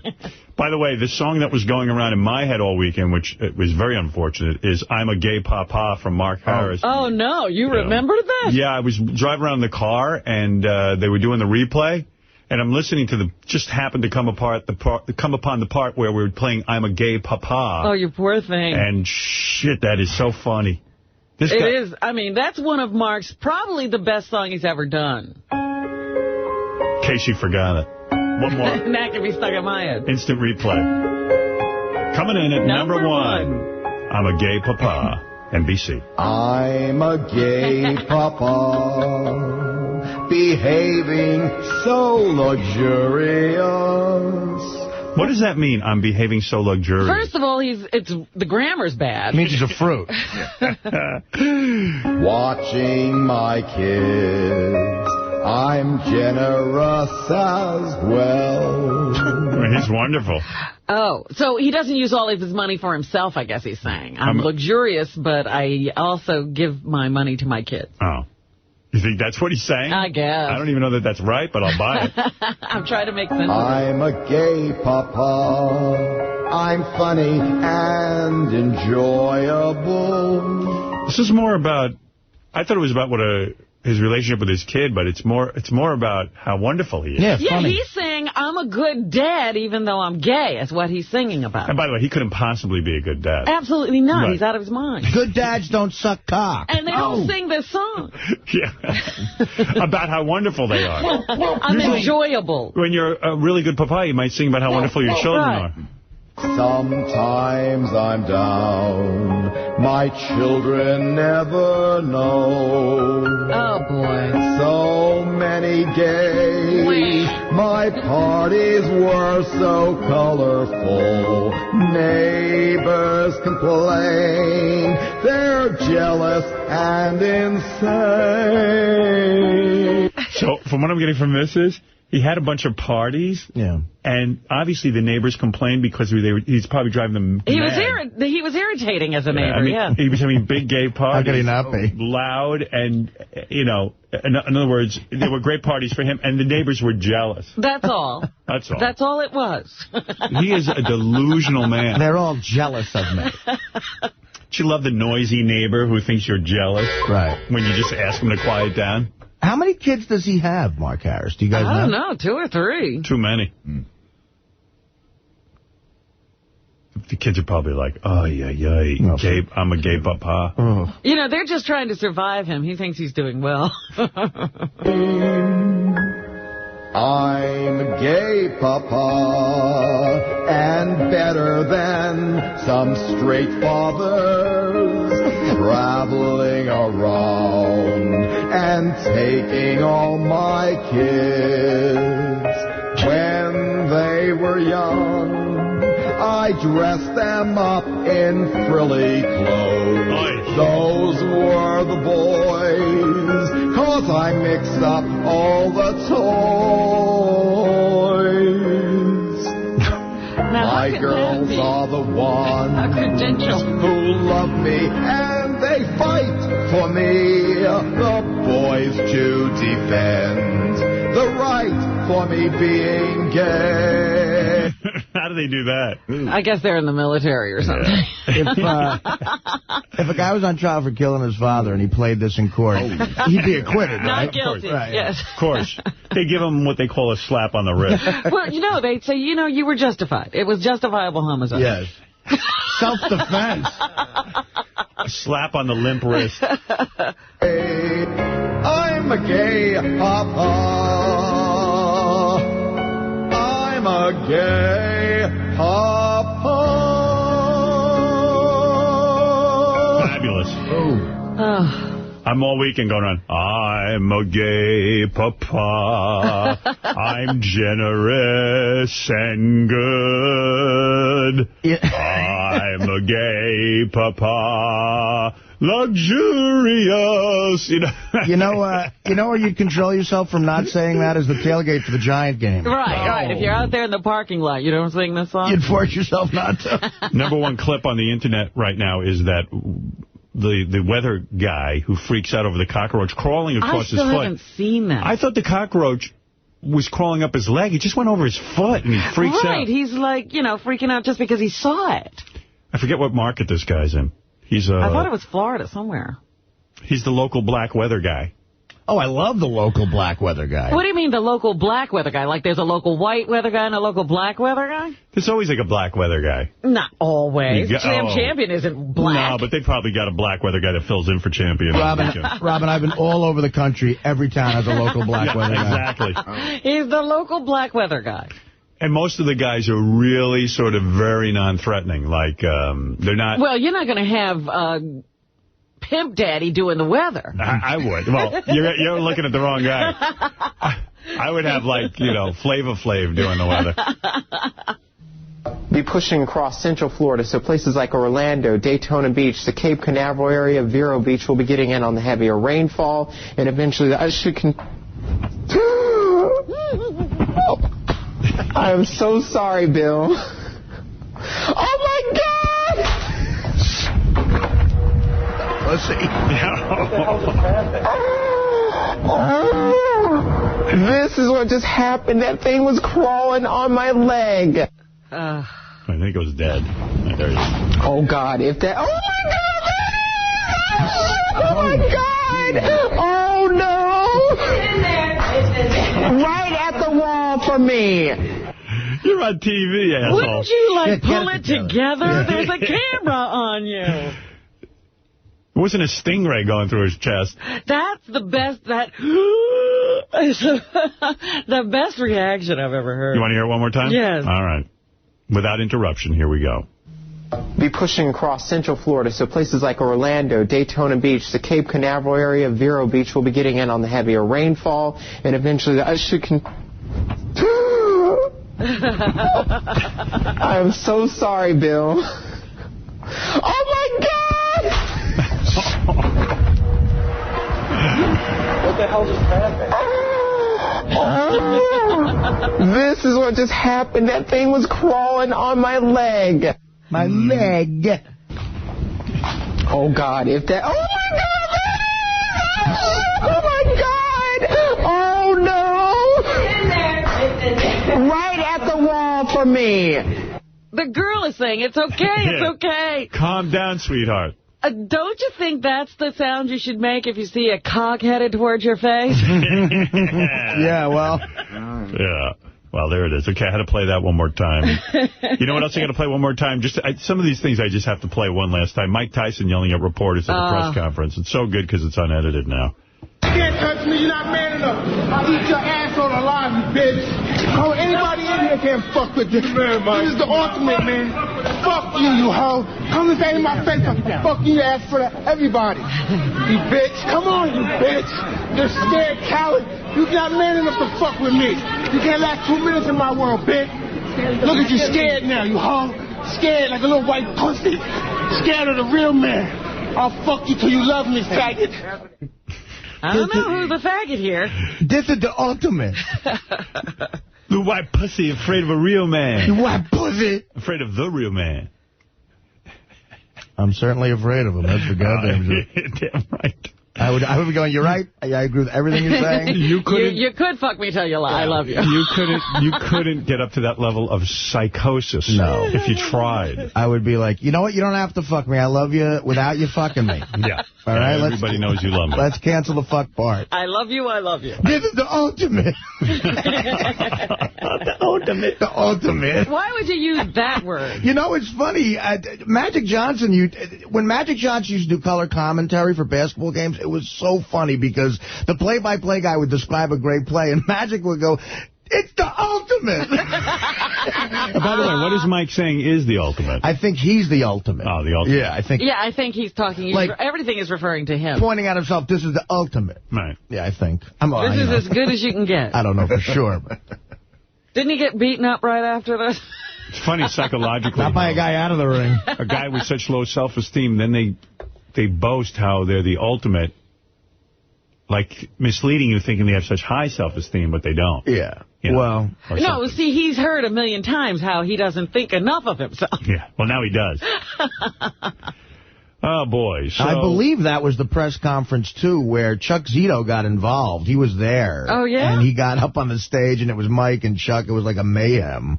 Was Chuck there to keep Mike under control? I don't know. Chuck was there, I guess, as a guy, interested in the boxing world or something. Maybe protecting the reporters? I don't know. I don't know. Maybe security of some sort. But I remember Chuck going up on the stage at one of these Mike Tyson things. By the way, going back to our top 10 countdown of the weekend, Fred Norris' bachelor party was number 10. And for those of you who missed it, number 1 was Cookie Puss. Number 2, Artie's cocaine in a pig suit story. Oh, wow. I just knew that was going to be number 1. I got calls from my buddies like I had won an Oscar. You have no idea. Like the kids I grew up with, they're like, dude, number 2. Number 3 was Billy West as Marge Schott apologizing during Christmas. That's not an easy one to beat, Artie. But that pig story is so good. Number 4, and I got to say, I agree, High Pitch Eric and the Fish Show. That had me pissing in my pants. This is great. I didn't hear the whole 10. This was awesome. Yeah, and that's on Howard TV all the time. And by the way, there's a big 9/11 special on Howard TV now. That's right. And when I say a big special, it's very interestingly done. It is the tape of 9/11, what went on that morning, but what they went and did was they went back and interviewed everyone who was part of the broadcast and then some, and it's cut in with that, and it's very interesting and very, very good special on Howard TV. Well, and that's where Cabby cries. Yes. Yeah, during the interview he cries. Is there footage of Cabby washing his pussy after the show? High Pitch and the Fish Show was number 4. Number 5 was, of course, the Gary tapes. Number 6, Stuttering John versus Cabby fight. I was surprised listening back to that, how good it was to listen back to it. Yeah, that was a fun day. Number 7, Hank the Angry Drunken Dwarf. Always weird hearing that. And number 8 was Jesus Twins, which I heard the replay of. Always funny. Yeah. Really? They made the top 10. Oh, they were great. And number 9 was the DeBella Funeral tapes. And number 10, the Fred Norris Bachelor Party story. So, those were your top 10. Wow. I got to admit, as a fan, the Cookie Puss thing, I had never heard the whole thing. I knew it was a situation where Fred got his mother Cookie Puss, you guys busted his chops. I heard, segments of it here and there over the years on Best Of. But it's just so funny how the fans think, like, they love tension and arguments and negative shit. Yes. Because I finally heard the whole thing. And, God, the tension between you and Fred is unreal. I mean, it's fascinating. Fred, why were you mad at me? I mean, I was fascinated. You got your mother a Cookie Puss. Yeah. And I think you know what? Angry. It's so many years ago. Still angry, aren't Here's you? the deal. When did Cookie Puss happen? Cookie Puss happened at let's see. It was probably in the 80s. Right. I'm going to guess it was 86 or 87. Jackie was there, right? Because yes, Jackie 20 years ago. Yeah. 20 years ago. Well, how do I remember? So why are you so upset? I mean, you have to admit now, 20 years later. That was an odd present. That was just bizarre. It was supposed to be a goof. No, it wasn't. No, it was. That's what where do you mean? No, that's why I got mad. Because it was supposed to be a goof. I thought I was sharing. Yes, it was. You got your mother a Cookie Puss, and it was a goof on who? Look, I actually got... No, it was... I just thought it was a fun, silly thing to do. But what did you really get your mother? I actually really got her earrings. Bullshit. I will go to my grave. All right, whatever. See, this is how it started. You said you caught Fred in a lie. He got offended by that. I know he's still lying. You know what? You know what? I'll say one thing. You were dead serious. You can say whatever you want, dude. Thank you. Well, I I was there. We because you're lying you right got now. your mother. You I'm not said lying. Yeah, you are. You weren't there. I'm telling you the don't know. truth. This is my feeling. But that's your feeling, but it's not the truth. I know you're lying. It's not the truth. It's your feeling. Can I tell you why I think you're lying? Can I just tell you why? Go ahead. Okay. I know you. You're not... But you don't know me that well. You think you know me. If you don't know me by now, you will never, ever, ever know me. I know you. And I'm going to go to my grave saying that you did not mean it as a goof. And that will be happening when? Your mother. Why would you goof on your mother? Your mother's not going to... It was supposed to be silly. See, you don't understand silly stuff. No. When people try to do silly things, you come in and you don't understand the point of something silly. You weren't seeing your mother that much at that time. I mean, you would no, actually, I was. You would go home on weekends and stuff, and you would love your mother. Yeah, but I always goof around.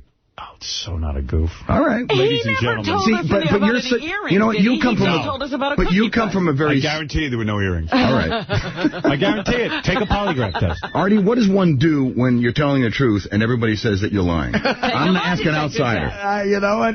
What do you do? You get frustrated like you're getting. I don't know what to do. Thank you.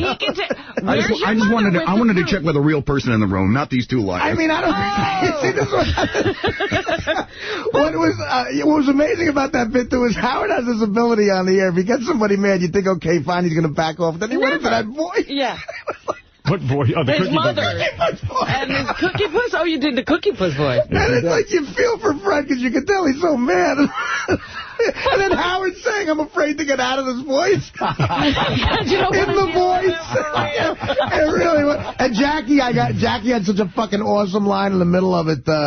You in the Cookie Puss voice, you said, Jackie, how come you pissed in your mother's face? Remember you said Jackie urinated in his mother's face? Right. What you did. That's all you did. How come you just pissed in your mother's face? And Jackie said, Carvel was close.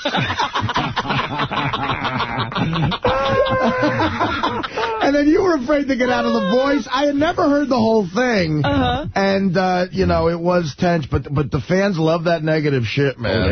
Oh, they do. They eat it up.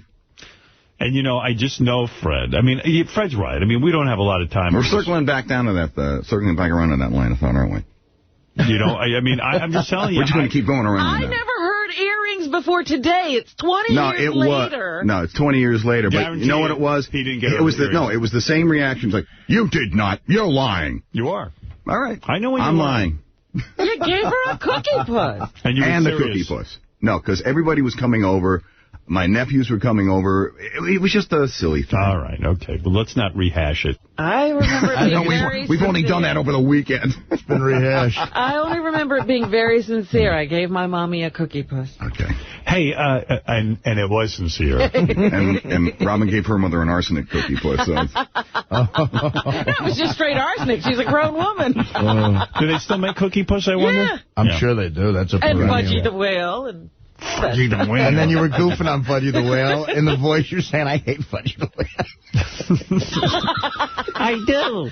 Oh, that's great. Fudgy the Whale is bad. And, in fairness to Fred, since it was the #1 bid, too, just to go back, I finally heard the whole thing. Robin is the one who said, Fred must have said it to you earlier in life at some point, because you said, remember Fred used to get his mother Cookie Puss all the time. That's how you got into it. So Fred must have confided in you or something. Right. Well, that was a mistake. Fred's gotten, sort of more socially normalized by his wife. He's a sophisticated. Allison Norris, who, has a normal sort of background. Sensibility. Right. Well, she's from this planet. I mean, that's really where the whole Fred is from Mars thing sort of stems. No, this thing from Mars came from a very angry joke man. No, the thing from Mars comes because it's very angry, bitter, it's like you're from mean, another planet. nasty little fucking troll named like Jackie you don't Martling. know the customs of our planet. Right. I love how Robin acts like she's got the boats and everything else like that. You know what I mean, Fred? We all came from shit. Fred, the simplest thing. But now all of a sudden Robin has reinvented herself as Dame, Edith Evans or something. I love that shit. She always could fend for herself. You were like, come on. You were like Kyle XY. I had to take you around with me. You weren't much better, bud.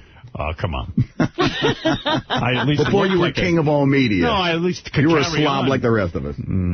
Oh, it wasn't the slob thing. It wasn't slob. He's missing the point. You seem to not know. I miss no point. I'm getting the point right now. You were 25 years old. I'm getting the point. We're rehashing history. No, it was just that you were 25 years old, and my wife and I had to take you around and teach you how to, like, open a bank account and how to get an apartment. You know, there's even a statute of limitations on, like, you know, murder and things like that. There's no statute of limitations on these stories. No, you're a much more sophisticated guy now, and I am contending that... Oh, stop wheezing. Wait a minute. The Cookie Puss, I am contending that the Cookie Puss was a legitimate gift that you thought was a nice gift. That's all I'm contending. Howard. It's not. And I will always think that. It makes a better story to do it the other way. Remember, you know how we laugh at Richard because he says he goes to the same restaurant every night? That's Fred. Who did that? Fred. You know what? This is like talking about somebody when they're 5 years old. It's like, it's 20 years, guys. You were... Give it up. 25. You were 25 years old. And guess what? I'm not 25 anymore. And we're talking about, it's like, you know, it's like... You know what, at least Richard went to a Chinese restaurant. Fred would go across the street to his, what was it, like a deli? Yeah. Were you afraid to venture out on your own? That's what it was. Right, it was No, close, I went to a lot of them. But that's a place I went every day because it was right across the street. I would get my coffee there every day. It was like a Vietnamese place, right? It might have been. But it was owned by a foreigner. Yeah. Oh, everything's owned by a foreigner. And you'd go in there and talk to the dude every day. And you were a regular. Very much. And you'd have like a hero every night or something. Right. What did you get there? What did you order? I ordered a cup of coffee and whatever. You know, I was smoking at the time, get a pack of smokes. Yeah, but you got your dinner there. No. It was like your kitchen. No. It was. He's lying. See, now he's going to make... Oh, here we go. I love this. It's like, you guys are nuts. He'd be in there for all 3 You guys meals. are insane. What do you want, Fred? You want the same? Fred? If you want to have a conversation, we'll have a conversation. That's where he bought his mom's earrings for the deli across the street. Fred, I got some nice earrings. They fell off the back of a truck. Finally, good joke. Fred, what do you want for dinner tonight? The meatloaf again? No, that's Hindu. We just got a shipment of real human ears. You could eat. Barbecued ears. Barbecue. By the way, Artie in the... Can't get good ears anymore in the city, I'll tell you. That's my Fred. Not since that place closed. Well, I think Fred was just very frightened back then. He had never been out of that little community he grew up in. This is beautiful when people have a conversation with you. When you're sitting in the room, it's like, you feel like a fucking, you know, anthropology rat or something. The big city scared him. Yep. Hey, I understand. Is this the woman that I knocked on her door one night because I thought I was having a heart attack when you opened the door? I was much better, Fred, but we're talking about you. Why wouldn't you open your door? Wait a minute, but he was knocking on my door because he had been splitting logs that weekend. No. Let's not divert. Let's focus on the task at hand. And the task at hand I tried calling someone, and then you tried going over and talking to him. He was so funny because he had cut down a tree. No, I hadn't cut down a tree, Robin. He's like, boy, Jesus Christ. Is it my life or is it not? He's like Abe Lincoln who's splitting rails. There's nothing more frustrating when you tell somebody what's going on. No, that's not what happened. By the way, Artie, I'll change the subject. Yeah. Artie is playing in the football pool, the $25,000 football pool, for a guy named Wheels who's in a wheelchair. Poor Wheels. Oh, poor Wheels. It's getting worse. Wheels, how you doing? Wheels? Yeah, Howard, how are you? Wheels is in a wheelchair. He is a quadriplegic. He has no body function in terms of moving his bowels. He's got to take pills. Right. Senecot is his laxative of choice. Artie's playing for him, and you got to be thrilled, Wheels. Artie, in true Artie fashion, took the Cardinals, giving 7.5 points to the 49ers, and lost. And of all people, Crazy Alice and Bigfoot. Who doesn't even know how to read the line. They both won. Elliot Offen took a loss. I almost called Artie at home last night. Yeah. Let me say something, too. Artie said he was going to be careful because he was playing with someone else. You know what, Robin, I really like the pick. What can I tell you? I liked it enough to bet it on my own. You know, I see what's coming around the bend here. I'm going to lose and feel guilty and write him a check for $25 grand. The $25 grand is provided by BetUS.net, right. 1-800-79-BET-US or BetUS.net. Okay. So there it is. All right, Wheels. I watched the game, and I was thinking about Artie. Wondered if he was thinking about me. Hey. Wheels, what was the highlight of your weekend? Watching the Cardinals game. Up until the end? Yeah, hoping for that $25,000. Wheels, do you have... Well, package, like the satellite thing, or the... No, I was watching on the Internet. Oh, on the Internet you can do that. Yeah, okay. you go. And they put it on at the end of the one game that ended. They put the last minute on, and they went down and kicked the field goal. Yeah, Howard, it was a crazy ending that fucked me in wheels. It was really like, oh.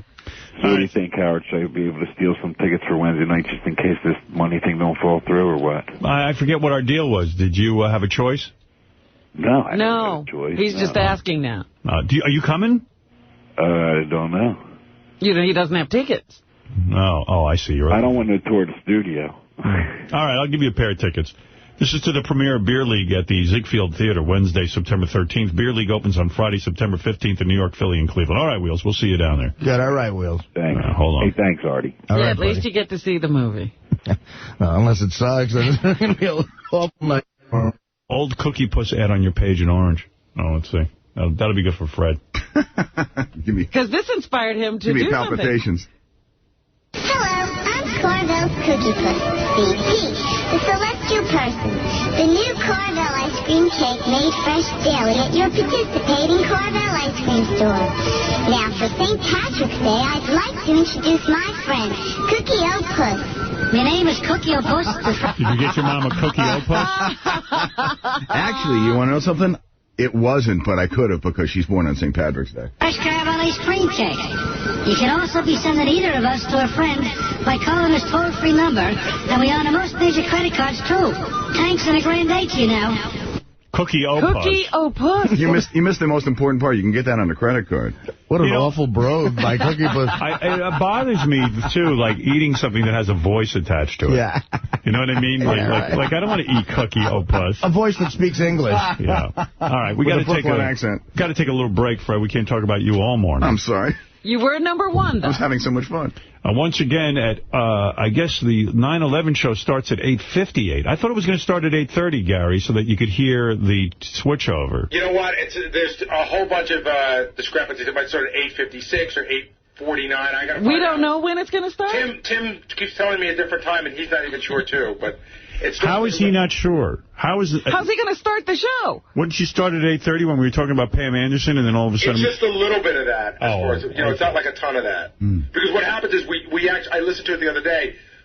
We find out that the first plane hit, and then we go back to talking to Pam Anderson about Pam Anderson for about 6 or 7 minutes. So where we what does picking that up? mean? When does it start? I mean, content-wise. I don't care about the time.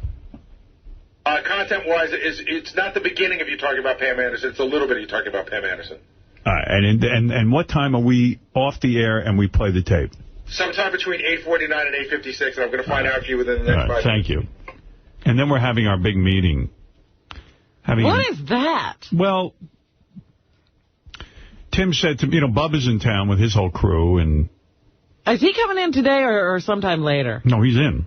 But no, I meant to this show, because there's lots to talk about with him. Is there? Yeah, first of all, Brent, when they went to Las Vegas, and I missed the thread, I don't know if you know the answer, he had hooked Brent and his wife up with a porn star, and they were supposed to do a threesome. Was it like a porn star to fulfill that fantasy of his? I think he's changing all of his parameters now. So this was a white porn star, I think. Right. And her husband couldn't be there because he now doesn't want to see his wife with another man. All right. But he was supposed to be hooked up with a porn star and they have his first threesome with his wife. Oh, wow. Yeah, and then Friday, just as the show was ending, Bubba was trying to work out a dispute he was having with his friend Gene Lasker. Right. And you'd have thought the two of them, it's like they were girlfriend and boyfriend. They were having some argument.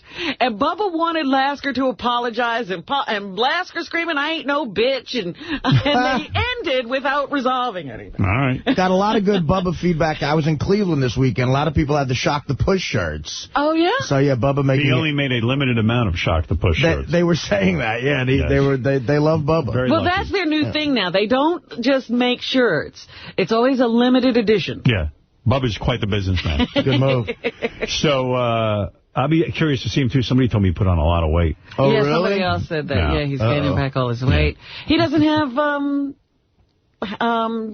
Hogan to work out with anymore, I think. Maybe that's it. But what was I going to tell you?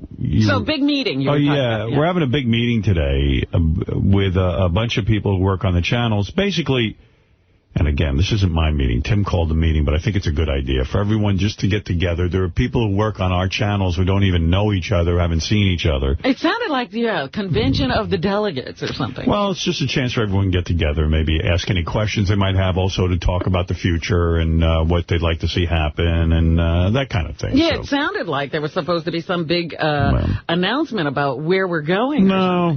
I mean, unless Tim has one. I mean, Tim's going to get up and conduct this thing. And, okay. And then, super consultant Walt Sabo will be there, and I invited Jeremy to come, and a whole bunch of other people. Because I keep asking people what this is, and nobody seems to know exactly. I don't know what it is at all. Because Walt Sabo called me and said, well, what is this thing exactly? I said, I don't know. Talk to Tim. And then Tim wrote me back a note. Everyone's got to get together, and it's important, and, and I said, okay, that makes sense to me. We'll get together, and it'll be important. All right. So we're going to do it. We'll have a little meeting. Because I was actually trying to schedule my first racing class, and then they said, oh, no, that day is the Howard Stern Summit. And I'm like, what? Racing class. Good, do that. I was going to leave here and go to the raceway. We'll keep Bubba busy. Casey, you're on the air in Bayonne, New Jersey. Hey now, Howard. Hey, Artie, what's up? 2 people passed on the beer league tickets today. I know, it's not a hot ticket, is it? Hey, I'd love one if you got any more. All right, I'll give you a pair of tickets to the premiere of Beer League at the Ziegfeld Theater Wednesday night, September 13th. Beer League opens on Friday, September 15th in New York, Philadelphia, and Cleveland, okay? Yeah, before I go, though, I know a lot of people, I was wondering if I was going to be at the red carpet. What time are those people going to want to show up? Well, I know that there's a 7 o'clock screening, and the way they usually work, and Artie, correct me if I'm wrong, at 7 o'clock you show up, and then everybody... The movie never starts till like 7:30. Right. So we should still show up at 7? I was told to get there around 6:30, so, I mean, whatever that means. I told them to please get the movie started as soon as possible. Good, because I hope they don't make it till 8. No, I know, dude. I ain't staying out till 10. If you see me getting up and leaving, it ain't because I don't like the movie. Artie's making a speech, though. He will say something. It'll be me and Frank going to say a 2-minute thing. I'll make it very quick, very quick. Hey, Howard. Yeah. You know Artie's DVD, it's the whiskey talking? Yeah. You ever see the other part of the DVD where it's like a documentary on Artie's life? No. It's not my life. It's 2 gigs, 2 drunk. Dude, you could have a reality show better than all these other things. That part came out funny because I just said leaving all the embarrassing drunk shit. No, it's great. All right, Casey, you got your tickets. Hold on. All right, I'll see you guys Wednesday. Right. Yeah, because I got a long day Wednesday. Dude, I'll get it. And it's not, again, it's not a long movie. It's 86 minutes. Oh, good. Yeah, It's a comedy. Short is good. Comedies are better short. I got offered a movie over the weekend. Really? Yeah, it's a comedy. I didn't think it was so funny when I read the script, though. Maybe it's funny when you film it, huh? I don't know. Are there people involved with it that you like or that you know of? I know that there's a star attached to it who's a very big name, and I would be his, we would... It's sidekick like a no, not a sidekick. I'm more the lead, but it's a buddy flick. Uh-huh. And, but so he'd be your sidekick? Yeah, I guess you could put it that way. I'll tell you, I don't want to give away the premise because I don't know if the guy wants that talked about. I'm always interested when you get these movie offers. I'm interested how Hollywood views you and like what kind of role they like you in. I'll tell you off the air, and then I'll even tell it on the air at some point, but not now. It was funny because at the U.S. Open this weekend, Jim Carrey came out in between matches and hit balls into the stadium so people could catch them. Right. And just before they had announced it, I said, boy, I wonder if he's still with Jenny McCarthy. And then he comes walking out, and there's Jenny. Wow. And I was like, oh, I guess they are still together. And the person with me said, well, how do you know? I said, she's right there. And we were right at the tunnel where they were coming out. So I leaned over and I said, hey, Jenny, how you doing? She goes, I'm having a great time. Yeah, well. Life's good. I'm having fun. I bet. Yeah, I should have banged that chick. Yeah, she looked good. She was clearly looking for an A-lister to hook up with in the sense, like how Ashton Kutcher got helped by Demi Moore and everything else, and I think you could have fit that bill. And she is like a python with you. I mean, she was coiled around him. Of course. And look, is she going to miss an opportunity for a photo op? Come on, man. She's there. It was hysterical, because every time you looked over at the box they were sitting in, her head was on his shoulder. He must be banging her silly. She had her, arms around him, or she was just gazing at him lovingly. See, that's the best part of the relationship, when the chick is so into you that she doesn't stop gazing at you.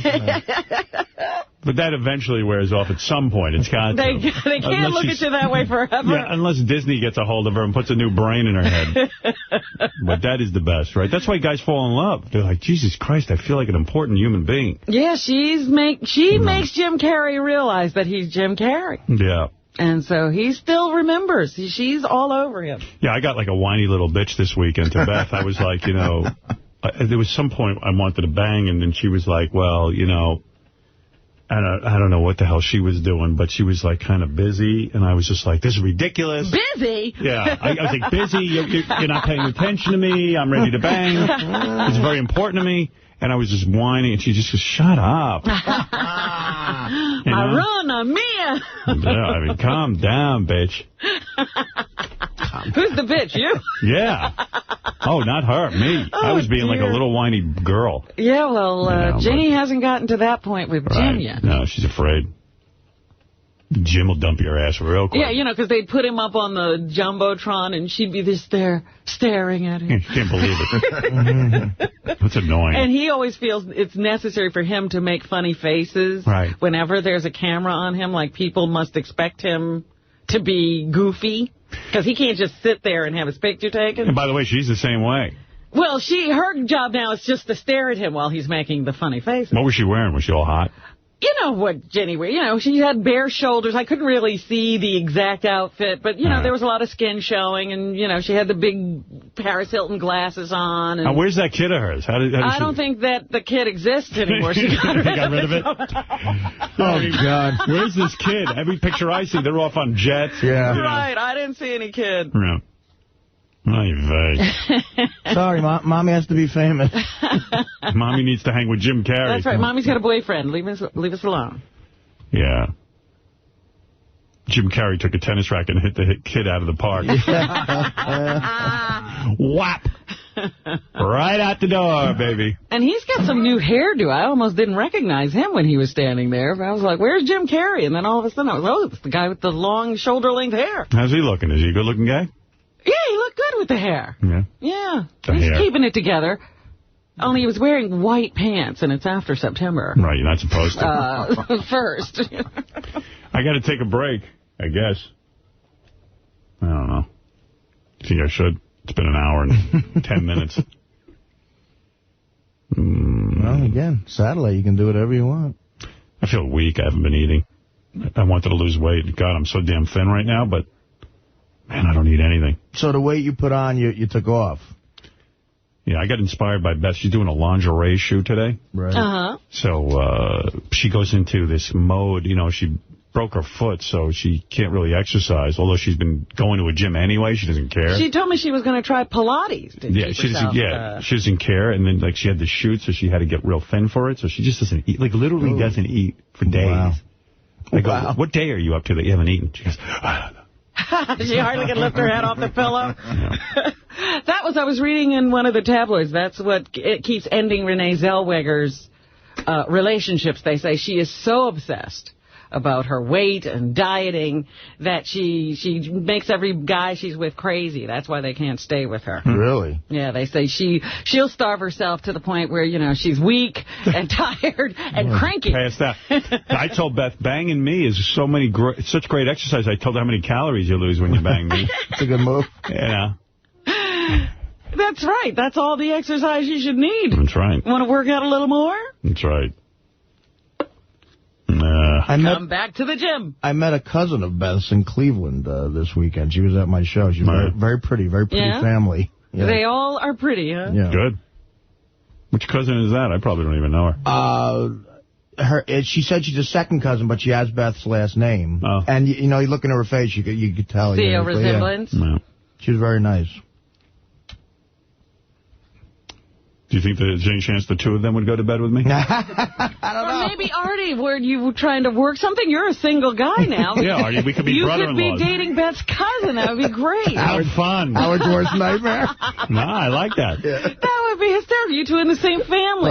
Christ. Did you hit on her? Hey, what's the story? Did you get laid? I did not hit on her. Okay, listen to what I pulled here. Forget the commercial. I found out that I sort of have I definitely relate more to a loser guy who gets blown off by a chick than, anybody else, because I've always been that guy. But through show business, sometimes you can get a broad, Right. So this was a theater in Cleveland, outside of Cleveland, 1,500 people, sold out, great crowd, really energetic. And I had a couple of drinks on stage. I did about an hour, and at the end, the crowd sort of really came towards the stage, and I was signing autographs. And there was a lot of hot chicks, but I was a little lit, and I said, fuck it. The security guys were so cool. I was signing autographs, and the security guy said, listen, point to a hot chick. We'll take them backstage if you want. Nice. And I said, you know what? This is beautiful. Fuck it. I'm going to be David Lee Roth here. When John Belushi died, he had girls crying and Playboy Playmates fighting over it. Right. I mean, So I said, you know what? Fuck it. And there were a lot of, really hot, those Midwestern blonde, really... corn-fed girls. Yeah. Corn. So, and I was being ruthless, dude. In my head, I was being ruthless. So I said... it was evil Artie. I go, her, and then they start going, we can come backstage? Yeah, and they start jumping around. And one of them had a friend. So a couple went back. How old? Real young? 14. Well, I'll get to the point where the two chicks that came in the limo with us back were both 22 years old. Oh, nice. Well, you ain't that old. You're 35. I'm 38. I mean, you could work that. I tell people you're 35. Go ahead, Jeff. I should start doing that. It's Show Business Live. But a really hot brunette chick comes up. And during the show, she had brought me a drink on stage, too. And she was real sexy, like my type. And I was like, fuck it. I said, yeah, her, definitely her. And she goes, my friend's with me, too. And her friend was really hot, too. I go, yeah, both of them. So as they're going backstage, security guys, I see out of the corner of my eye, she's with a guy. Who looked like a really nice guy. Just like a guy, a fan of ours, typical, Right. And he looks at her and he goes, what are you doing? And she goes, I'm going backstage. And she keeps walking. Now, in the corner of my eye, I'm looking at the guy, and I feel so sorry for the fucking guy. That I go, dude, I called him. I said, you can come too. You can come too. No. And I don't know what the guy, I mean, it was like, she was being evil, and really busting his balls. And again, I relate more to that guy. All right, that's good. Turns out the other chick was with a guy too. Oh, so you have no luck. I'm not smooth. I'm not smooth at all. Oh, I said to the guy, yeah, both of you guys can come back. But now I said, fuck it, fuck them. You know what? He's backstage with a bunch of guys. Both guys come back, the girls go home. Listen to what happened. So I said, fuck it, I'll find a few more hot chicks. And somebody's got to be single here. I pick out another 4. Right. And then what happened was the Stern Fan Network guys were there, and they had come to my DVD signing earlier in the day, and they made me promise they could come backstage. But they're 4 guys. And I was like, all right. Because that Stern Fan Network, you don't want to get them mad at you, man. They're like fucking the mafia. About you, yeah. Right. So I said to those guys, you can come back now. So what were their names? Do they have special handles? Yeah, what the fuck were their handles? I forget the handles. I was thinking about the chicks. Mutt. Not yet. Mutt's going to be at the big thing today. Tim writes me a note. He goes, do you think Mutt should be at the, whatever this is, the summit meeting? Summit. Yeah, Tim gave it a name. Howard Stern Summit. I go, I don't know. I said, what do you want to accomplish? Do you want to have a serious meeting, or you want to have a schmooze fest? He goes, I believe everyone from the channels who are working there should be there. I go, well, then, of course, then invite Mutt. Yeah, Mutt should Is Riley coming? I hope so. That would be great. Look, man. You motherfuckers. Motherfucker. How come I'm not at the summit? I love you from the bottom of my heart, but you're fucking me. Right. So listen to the full loser story here. Yeah. So now, if you got laid. So now I go backstage, and now it's like a gaggle of people there. And I was with Nick DiPaolo and these 2 other guys. And Nick is married, and Nick is very faithful to his wife, which, you know, he's like, so he was like, I don't even want to see any of this. I'm walking outside, because he was just like, I'm going to have a cigarette. You say he must fuck around. I mean, no, he doesn't. He's being a very, like, faithful guy. He, like, made a commitment to this marriage thing. Because Nick, years ago... How long's he married, man? 2 years or so far? He's been married a couple years. All right. But, you know, he seems happy. Him and his wife are perfect for each other. Actually, a very good couple. So he's being a good boy, and he just walks out to have a cigarette, because he doesn't want to see a guy way uglier and fatter than him get laid, I guess. So, now I got to deal with the fact, so the hot chick with the boyfriend, though, was being super aggressive. Like the way I wanted some of the other chicks who were single to do. But they were sort of laying back.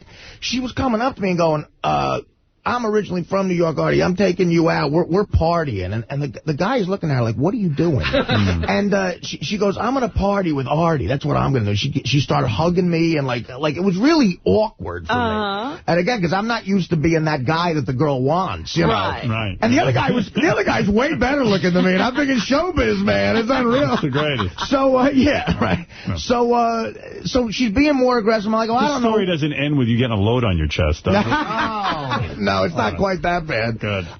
So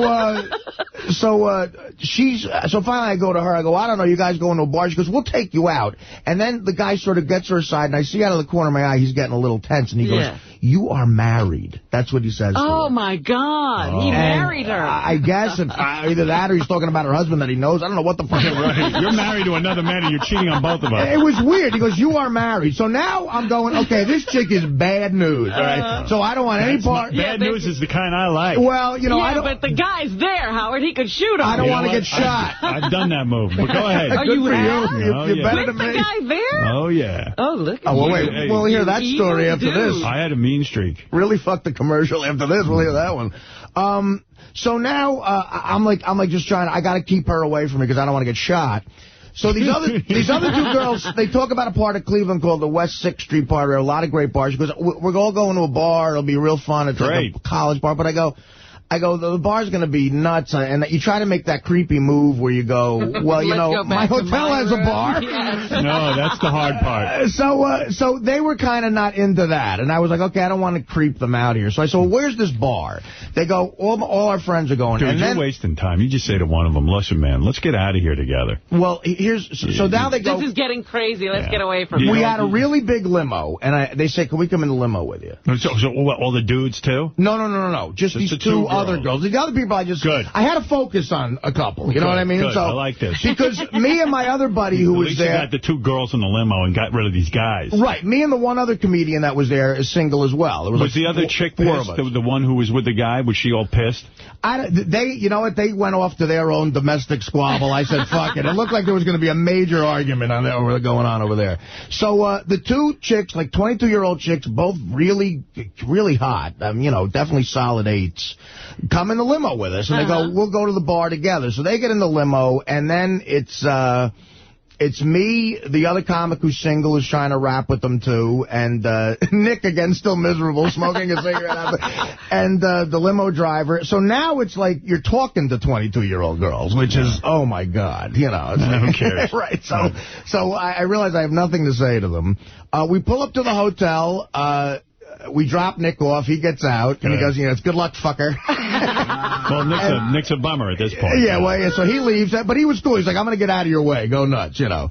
So he leaves. The other guy leaves. Now it's just me, my other friend, and the two girls. Perfect match. Perfect. You know. And both of them. Did you care which one you got? No, both were hot. How rare does this happen? Either one was fine. You didn't even care which one. Oh, this sounds good, man. So we drive up to this bar. Go ahead. Now, the most conspicuous thing ever. Picture like this entire row. Well, dude, now's the time you say, hey, you know what? Why don't we just go back to the room? See, this is where I need some advice because I got to figure this out. You say, you know what? I don't want to go to a bar. I just did a big show, and I got, and Howard needs me tomorrow. I was trying to, believe me, I tried to pull all that shit. And first of all, after I come off stage, I was sweaty. I had to look grosser than ever. I mean, they really had to take a bullet for the team, these two. So this is where you need Coke. And also, absolutely. That helps everything. Howard, why does he even stop at 4 girls or 6 girls? Why doesn't he have 12 girls? You got to focus on a couple. You got to, Girls, no, he's right. He's got this down right, except, like, now you go... Well, listen to what happens. You make the creepy move and go, let's go back to the room. But the girls will start competing for his attention at that point. Then you know who to go with. Listen to what fucking happens here. So now we pull up to this hot area of Cleveland, all these, like, great bars, lines of kids outside. And again, you know how huge you've been in Cleveland forever. Big limo pulls up. Some people who had been at the show were at the bars. Right, of course. So the limo pulls up, and they know it's me right away. I'm the only guy with a limo in this town, I guess. And so as the town limo. Right. As the limo's pulling up, they start screaming Artie and everything. We get out of the thing with the two girls. Forget it. The lines of people, a bachelor party, guys who've been at the show. Perfect. Shock the push shirts, Major Stern. Say, let's get out of here. I don't want to deal with this. So this one kid, it was his bachelor party. I get out of the car. He, like, elbows the two girls out of the way, gives me a big sweaty bear hug, and goes, it's my bachelor party, sign my forehead, and gives me his magic marker. I'm like, dude, I got to do this. So they want to go into this bar that is ground zero for this, to meet their friends. And I walk up to them, I go, girls, listen, I can't do this. I can't go in. You see it's crazy. And they're like, yeah, we get it. I go, there's a bar back at the hotel. I may go have a drink there. And they're like, we got to go meet our friends. We love that, that type of thing. So I go, and the one girl goes... Sorry. The one girl goes, I come into New York all the time. My friend, like, goes to school there. And she goes, can I give you my number? What school? High school? I don't know. Yeah. She goes, can I give you my number? And I got her number. I got both of their phone numbers. They gave them to me. It was weird. And then I said, well, I really got to go. She goes, and you know what? I would have tried to bite the bullet and go, but there was no way to go in one of these bars. It would have been impossible. No. Right, you're not going to make any time in that bar. When you had him in the limo, you say to him, listen, we're going, fuck this bar, man. Right. Well, I tried to hint at that. It was like, I mean, say, this is what I'm doing. They weren't stripper types. They were like, just nice regular girls. People. Yeah, it was so they were creeped out by the hotel. See, that's what I'm saying. He needed more people. That way you say to the girls, we're having a party at my room. You got a shitty selection of girls. Anyway, Robin might be right on this one. I'm still drunk. They give me their numbers, and then I leave, and my buddy goes with them. And I'm like, dude, don't even call me if you fuck one of them, because I'm going to be livid. Did he fuck one of them? No, he didn't. He talked to me the next day, and he was like, we got in the bar, and they sort of blew me off, and everything. But I got into the limo, and it was just me and the limo guy going back to the hotel, and he was laughing his ass off. He goes, hey, man, hey, you loser. You came close. So, of course, I go back to the hotel. Ooh. I take a shower, I get a cheeseburger, and I jerk off. Why didn't you just tell the girls, hey, why don't you go to the bar and come back to my room later and we'll party? So your move at that point would have been in the limo. My move is clear. I'm very direct because I have no fucking patience. Right. I'm a nut. He's not going to any party. I ain't going to any party. The party is right here. Right. Where I am. And I say point blank, I go, hey, let's go back to the hotel and party there. Right. Remember Bingo when she was here the other day? Yeah. Even the old hippie knew, there's going to be a whole happening at my house. The only happening was Bingo. Well, there was nobody there. You could have even said there was a party in your room. What happened that was weird was the chick, like sometimes you get a vibe a chick is raring to go. And the only one that was that aggressive was the one with the married one. Right. And that's the one you go to. And if I tell you what, man, I don't know you did the right thing. You don't want to do that in front of her man. Oh, forget because I would have felt like such a douchebag. You did that to some guy? I did a thing where this chick I knew was there with her husband at some event. And she came up to me and said, hey, I want to fuck you. And I was like, well, it looks like you're pretty busy. She goes, you tell me where to meet you, I'll meet you. Oh, my God. So I said, and that's sexy, too, as wrong as it is. I said, listen, I don't agree with you, but you know where I am. If you want to come visit me. I got home 10 minutes later, the doorbell rang. And I was like, okay, what the hell? And I would never do that again because it was wrong. But at least you weren't taking the guy in your limo. No, I felt so bad. I felt so bad for this fucking guy. He really had a look on his face like, what are you doing? And I got a feeling, though, if I was a fucking dick and said to the security guys, he can't come back. Yeah, she would have been in there by herself. You never know. You did the right thing. Yeah. You had a heart. Yeah. You're a guy, and you got to do the right thing. And not only that, there was I remember in Washington, Fred will notice, I did a record signing once. A chick walks up straight up to me with her boyfriend, and the boyfriend says, this girl was the hottest thing I've ever seen. I'm telling you, she looked like fucking Carmen Electra. Right. He walks in, he's like a biker dude. And he says to me, hey, my girlfriend likes her. You want to kiss her? So I go, I don't know. He goes, do whatever you want to her. I go, really? He goes, yeah. So Then she goes to the bathroom and the record store, and she walks away. Oh, no, I know what. He walked away to go to the bathroom, and she's standing there with me, like, waiting to make out at the record store. Yeah. And no one was at my record signing. It was unbelievable. How weird. It's you and this girl. It was just me and this girl. And she's super hot. And then he comes back and he goes, hey, man. He goes, you know what? Any other guy ever even looks at my fucking girlfriend, I'll kill him. Oh. He goes, but I'm a fan of yours. You do what you want with her. And I just said, I said, hey, thank you. She's a beautiful girl, but, you know. What city was this in? Washington, D.C. I said, first of all, I'm married, you know, which I was faithful. And secondly, it was, like, weird. Like, I mean, this guy probably going to chop me up at some point. Right, he could get pissed off at you one day and come back. I said to my one buddy who I work with on the road sometimes, I'm like, okay, if we're going to do this now that I'm single here or whatever, and we're going to, our objective is pussy at these gigs, we got to figure out a game plan. Right, and it is try to get a private party afterwards somewhere. And you just let us select you got to let these guys. You got to get somebody in charge, like a Ronnie type. Like a trim. One band had a trim coordinator. That's what they call you got to get like a Ronnie type who gets it, right. and who's like a complete brazen guy. He just goes up and says, "You girls want to come back and party?" They go, "Yeah." They go, "Come our boyfriends come?" Go, "Fuck you." We're not looking for boyfriend night. Yeah, they take care of that before they ever get to you. By the time they get to you, it's a pretty good shot. Right. That it's like 5 chicks who will probably, one of them is going to blow you. These security guys, the Palace Theater in Lorain, Ohio, their security, they so get it. They were fucking men's men. They were like, but dude, you broke down the system. I know. He goes, you point to a chick and say to them, that embarrasses me. I don't want to point to any chicks. Right. Use your judgment. In fact, you got to get a guy who says to those guys, listen, Artie can get laid a lot. Don't bullshitter. Yeah, don't embarrass Artie. Right. And don't ask Artie if he doesn't care about stuff like that. But if I'm telling you, here's what we want. Right. Here's some backstage passes. Yeah, we want, this right, is that's what you need, passes to give out. Yeah. Like Gary's a gavone. In the old days when I was single, a hot chick would be in here, and I'd say to Gary, ask her if she has a phone number and this and that. Do me a favor. And he'd come back and he goes, oh, I didn't know you were serious. Remember that? He did that a couple of times. You really wanted that, Now, Ronnie, the limo driver, is a different story. You get a type of guy like that who walks up and he says to these... He knows what he's doing. He says, listen. Yeah. Get us some fucking single girls who are hot. Right. You know what? Maybe you need to hang out with Ronnie so he'll go with you. Yeah. Bring Ronnie with you. He'll coordinate. I made a bad choice in the chick who was with somebody because that started an avalanche of negativity. Right. And the 2 girls that came in the limo, they were very nice, but they're not stripper like crazy girls. Oh, come on, Artie. You don't know what those girls are like. Yeah, you're right. Couple of drinks in them, bag. Yeah. And these were not the kind of bars like New York clubs that have like a private area. I mean, it would be hanging in a bar. Like college bars. Right. That's what they called them. They said college bars. Like even when Ralph and I would go out, he would say to Ralph would say to the bouncer dude, bouncer guy would be like, listen, sectioning off your area, no one will be above the bother you. Ralph would walk over and he'd say, listen, we don't want guys coming over, but if you see a hot chick, she's allowed in. Bring her over. So before I never did anything, but all of a sudden, only hot chicks were in your area. You start, guys would come by and I'd go, oh yeah, come on in. And then the bouncer would go, you're not, you get out of here. Right. And Artie doesn't understand that exclusivity, that idea that only you can get here, heightens your appeal. That's right. Yeah, and take a shave.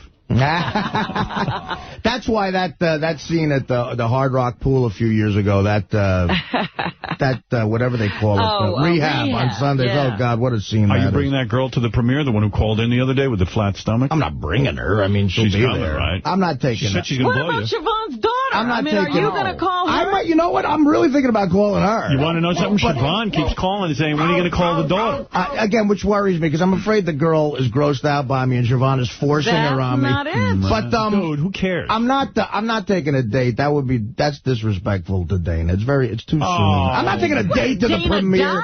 No, but I mean, we just broke up, and it's disrespectful. Are you going out with her or not? Who, Dana? Right now, no, absolutely not. So what are you worried about? But it just happened. I'm not going to go. It didn't just happen. It's been happening. It's been happening for a year. I'm sick of it already. No, I wouldn't do that to her. That's not right. You're so crazy. I'm not saying I'm against getting laid in a hotel later in the night. I'm not taking a date. That I understand. You know what I mean? I understand. Well, on the night of your premiere, Artie, you should get laid. It's going to be, first of all, if you don't get laid. First of all, Dana is in the movie. How hard is this going to be? I don't know. She's in for 2 seconds. We put her in the background or something. If you don't get laid, If you don't get laid the night of your premiere, what's the point? Premiere of Artie Lang's Beer League at the 6th Fest. You got to get laid that night. You don't get laid, you can't get laid. Is that chick coming in, the one who called the other day? Is she coming in beforehand so we can see her? I don't know. You know, the one who looked pretty good in that picture, but we couldn't quite tell. No, she was hot. I mean, look, they're all going to be there and everything. There's an after party that I'm totally going to.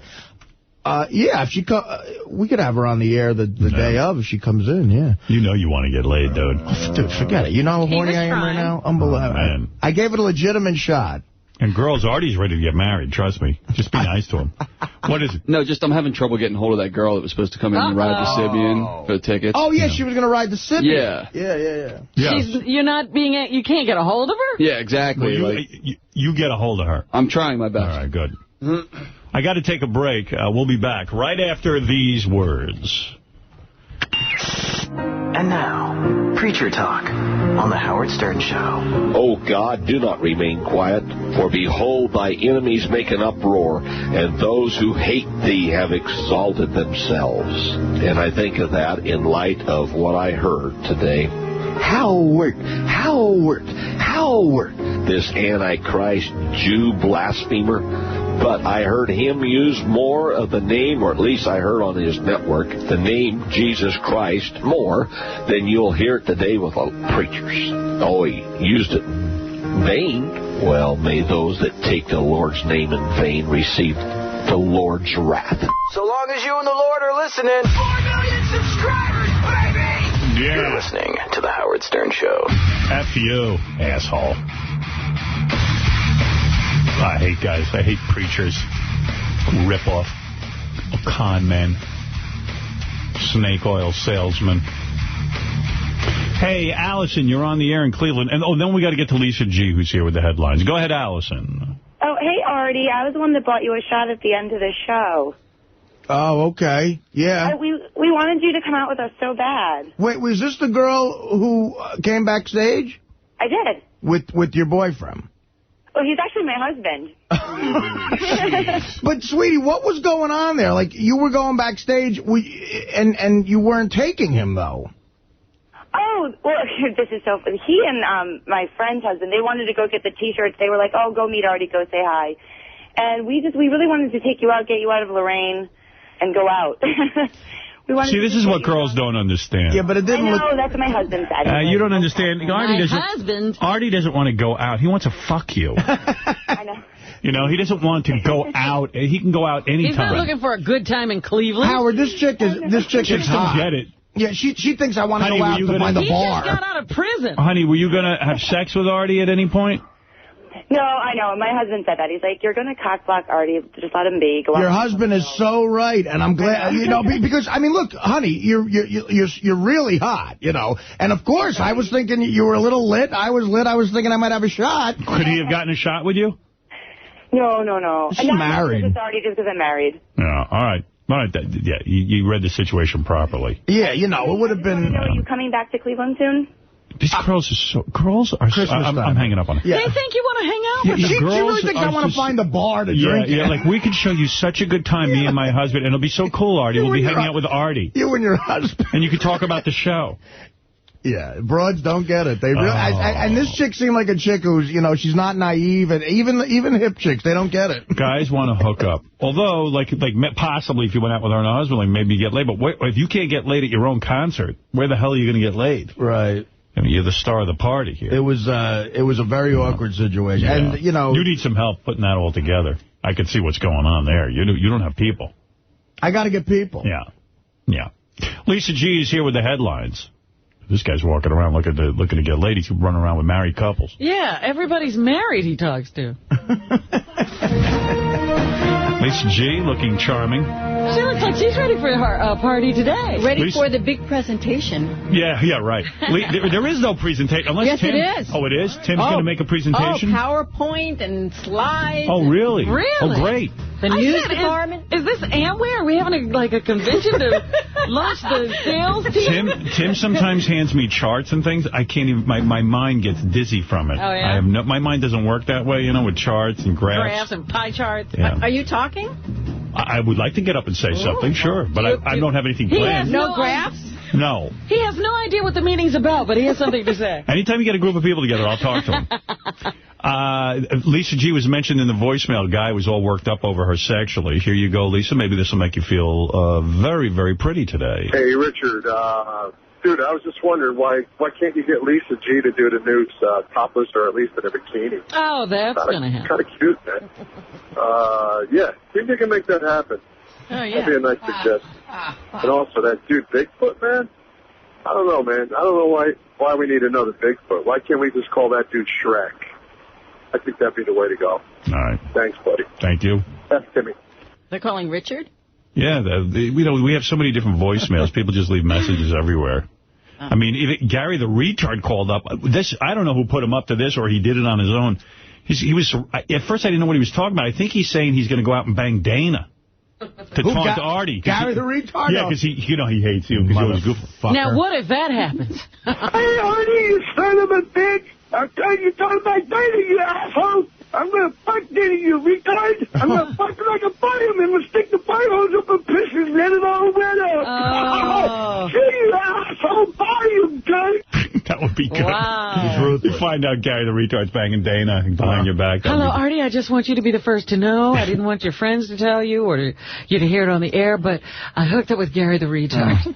Yeah, it'd be like Gary going, Artie, you know, that voice I put on the show is bullshit. You know. I'm really a smooth guy. Dana and I really love each other.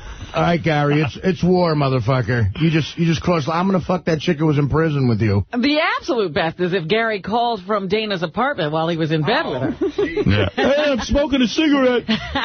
Lisa, what are you working on there in the Howard 100 newsroom? Well, it is the 5th anniversary of 9/11, so we're going to be talking to fans who were glued to your show 5 years ago because it felt like family and they needed to know what was going on and they felt attached to just knowing and listening to what your show was doing. And starting around 8:50 or thereabouts, we will actually broadcast the actual broadcast from 9/11 and you will hear it in real time. So we're doing that today. Yes. We're ending the show a bit early so that we can bring you that special. I also spoke to Scott Salem as to why he has immunity from Robin Quivers for life because of 9/11. Oh, yes. Is that true? Oh, you know, from now on, I always think of Scott first. I start to make a list, Scott goes at the top of it. Tim, you're on the air in North Hills, California. Hey, what's up, guys? Hey, I have a good idea for a sitcom for the show. You got to get Siobhan and Mark Harris to do, like, Father Knows Best. That would be, like, super entertaining to get those two together. Well, a guy I know, a buddy of mine, pitched the show, and he's a good comedy writer. He was one of the writers on Son of the Beach. He said he wanted to put together a sitcom called My Dad's a Fag. Oh. And it was starring Mark Harris, but we haven't gotten it together to get that on the air. And Sam Simon's doing the first one, which is called The Bitter Half, and that's going to be airing, I think, sometime this month. And I'm supposed to hear it this week. I can't wait. Awesome. That's going to be here on Howard 100 and Howard 101.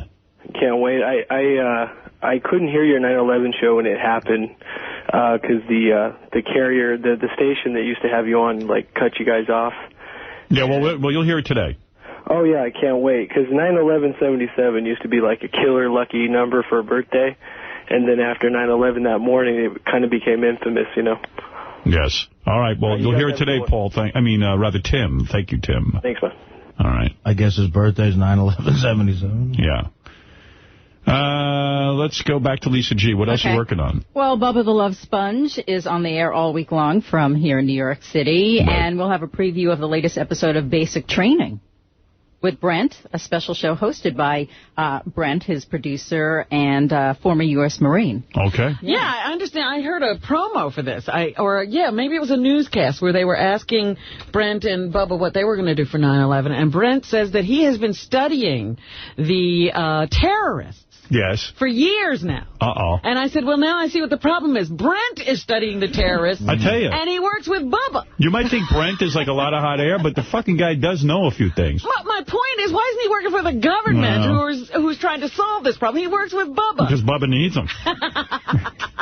That's the problem. We're not solving. I think Brent's the guy really behind Shock the Puss, honestly. I tell you, Marines are the people... I know you guys don't want to see that World Trade Center, but there's such a great moment when these two Marines, Port Authority cops are trapped in this rubble for hours, and people give up the search except these two fucking Marines who just put their uniforms on. They weren't even on duty. They're not supposed to be there. They get past where they're supposed to be. And they say, fuck it, we're going to keep looking for any survivors, whoever it is. They find these guys, and they're both laying there. They couldn't move for hours, and they go, please don't leave us. And the Marine goes, we're U.S. Marines. We ain't leaving you. You're our mission. And it's like the best moment. Not only that, there's a moment where they split up for a second, and one guy says to the other Marine, don't let anybody stop you. Keep going until we get this done. Yeah, and they're the reason they found these two guys alive. They said, fuck it, we're going to keep looking, you know. And it was, boy, that gave me the chills when you described that. No, you got to check it out, because these two guys thought, Howard, they're buried under, like, their buildings are lying on them. 15 feet of rubble. Was Brent a Marine? Yeah, he was a Marine, yeah. And these Shock the Puss is actually something Brent invented when he was a Marine to interrogate a lot of these Al-Qaeda types. Yeah. So this is a guy you got to keep your eye on. I loved it when he said, I have been studying the terrorists. Yeah, he's not kidding. I'd listen to him. No. And I don't think that we have learned anything from... I know what their motivations are. I know what drives them. He does. But he does. But he's busy in Tampa. Well, Bubba's important, too, you know. You're acting like the Bubba Show isn't important. Isn't important. It's on Howard 101. What else, Lisa? That's it all day. 9/11 stories about this important day. So we'll see you later. All right, Lisa G. Right. Thank you. Yes, the meeting. Lisa G. finally getting to go to a meeting. Big summit. Big summit meeting. The news department was invited? Oh, my goodness. Yeah, I think there's even going to be food at the summit meeting, Artie. I can't wait for this now, because one of my favorite things is... Tim, was put on a couple of pounds. We're not going to, I love when he buttons the one button on his suit. You ever see that, Howard? He's got he always has a really nice suit, and he buttons the one button. Tim is fatter than ever, and every minute he's going to the gym. It looks like someone put a suit jacket on a snowman. Yeah. He goes, I got to get to the gym today. And I'm like, Tim, give up. Does he ever really make it? You hear him saying he's got to go, but does he make it? Yeah, well, a lot of times he says, I've been going to the gym every day. No, you haven't. Tim, come in here with the one button if you get a chance. There it is. He's all buttoned up. That's two buttons. That's two buttons. Do you go to the gym at all? I haven't had time. I'm here, I know. I put on the freshman 15 from being here. I work here 24/7. That's all I do right now. And until I get everything set, then I'll be back in the gym. All right? I put on the freshman 80. By the way, good job with the big weekend. The top 10 was very successful. A lot of people really enjoyed it. Thank you. This is, as you'll see today, there's just a lot of moving parts to what we do.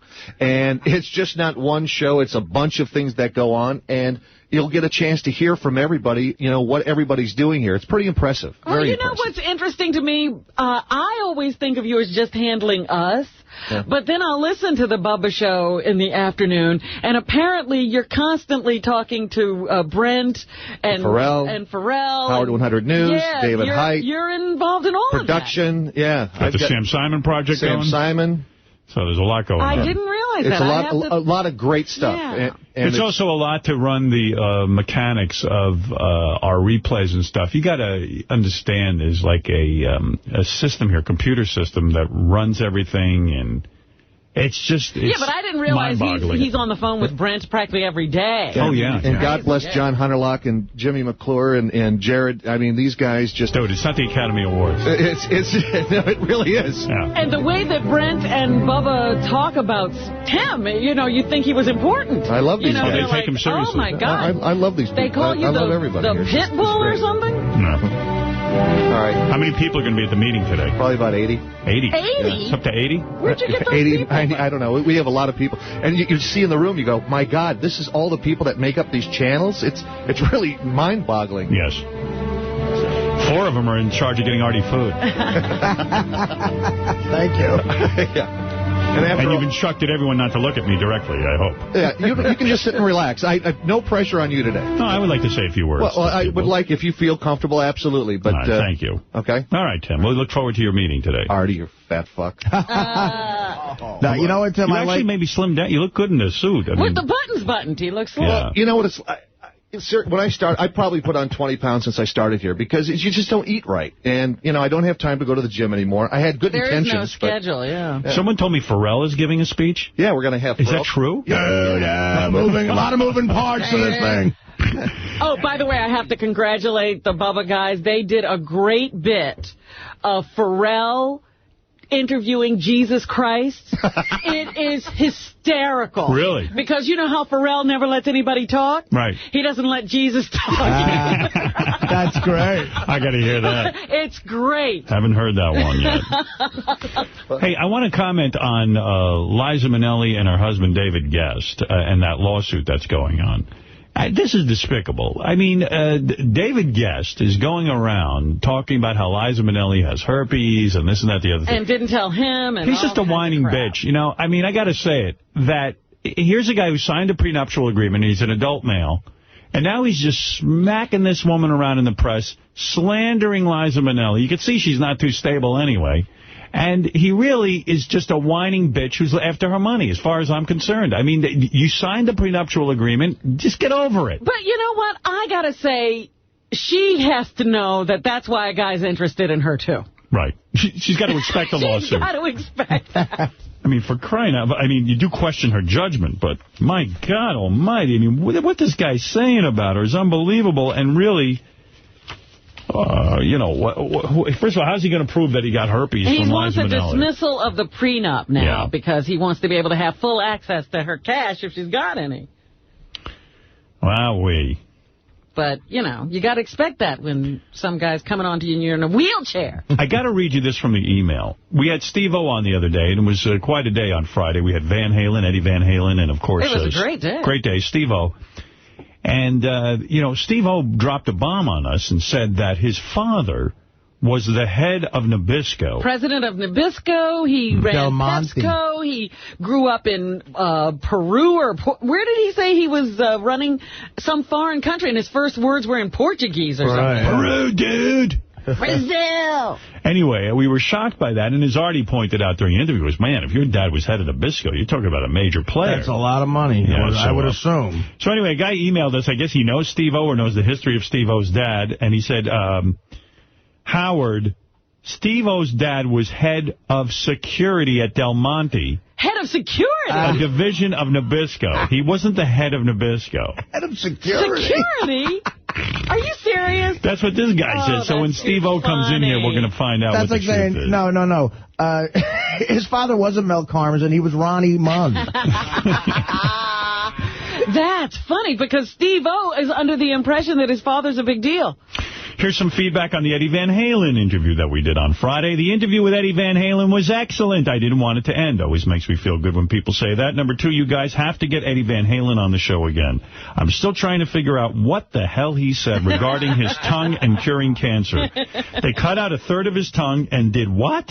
Well, they tested it. Well, that's not exactly what he said. What he said is, in my interpretation anyway, is that regular doctors cut out a third of his tongue and did all kinds of radiation and chemo on him, which ruined him. Then he hired his own medical team to invent a cure for cancer, and then they took a little piece of his tongue in addition to the third. And they grew more cells. And but they grew more says, cells. yeah, the doctors mutilated him. He considers the third of his tongue being cut off mutilation. But they did test his own cells to see what would be the best. And Eddie also said he's afraid to give the cure out because he doesn't want to get arrested. My interpretation was, because he was so afraid of getting arrested, that they're kidnapping people and doing live human experiments. Well, I said, is there pharmacy jail? Like the pharmaceutical companies can just arrest people for finding cures? I'm sure they can do anything. You have to get Eddie back on. You have to find out why he's not publishing his cancer cure and why he's afraid he'll get arrested if he does. He's a musical genius, and they say geniuses are borderline insane.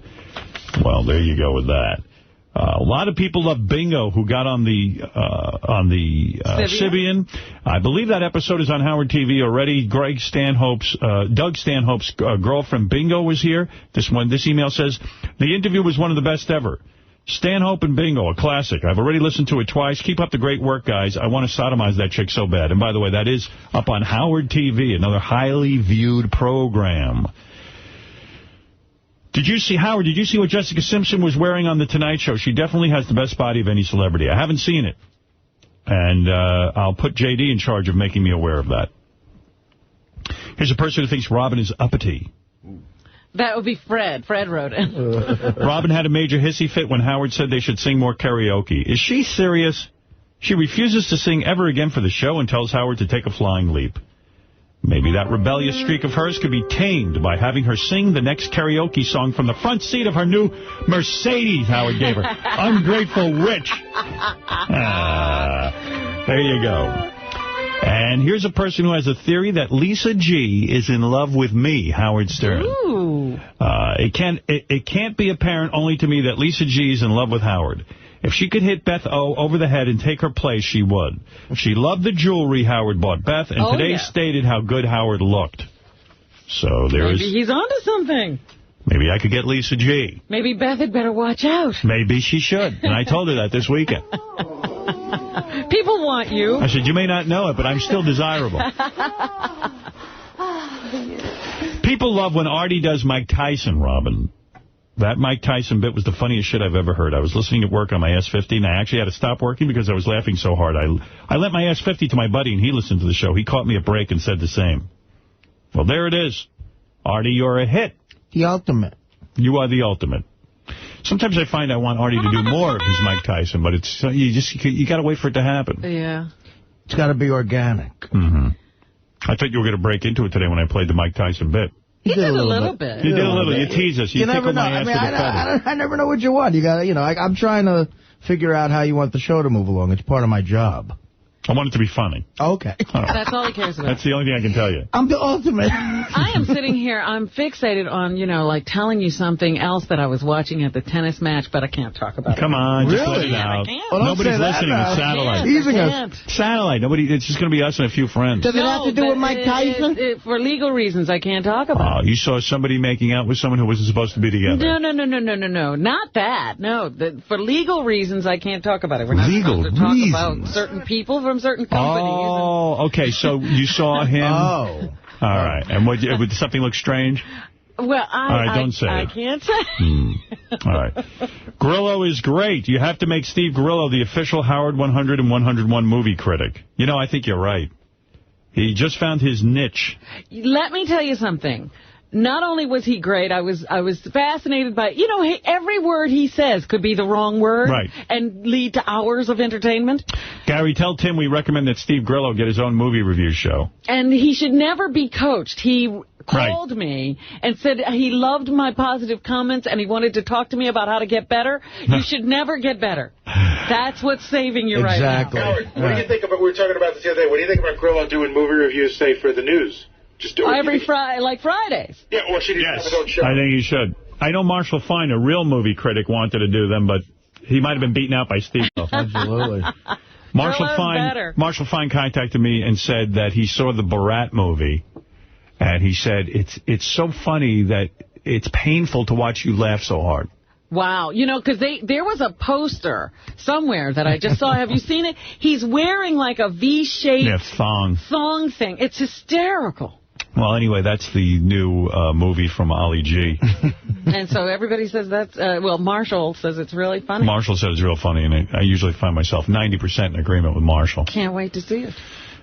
Question about Baba Booey and Botox. Has Baba Booey had Botox? I don't think so. Now, where would he be putting the Botox? In his teeth? Someplace we can't see. Right. Let's see. Oh, here's a guy who's a Bubba fan. He says, dude, I love Bubba as a person, but he's a fucking gay guy. A guy in anal beads. It seems like every time I turn his show on, he's asking some dude, can we shave your balls? Or on that rare occasion that isn't happening, another one of his crew is talking about how he wants to watch some other dude fuck his wife. Bubba just needs to stop fighting it and put on a big frilly dress already. So. Well, I tell you, if you heard that conversation with Gene Lasker, you'd say, what the hell did I just... You'd think you were listening to a lover's quarrel. Bubba's very passionate about his friends. I can tell you that. Gene was upset because Bubba didn't make him T-shirts. I just have to comment. There's two stories in the news I'm going to comment about. These are from the Daily News. One is Kareem Abdul-Jabbar moved up to a Harlem townhouse, which struck me as odd. Like, when you're a black guy and you make it, do you want to live in Harlem?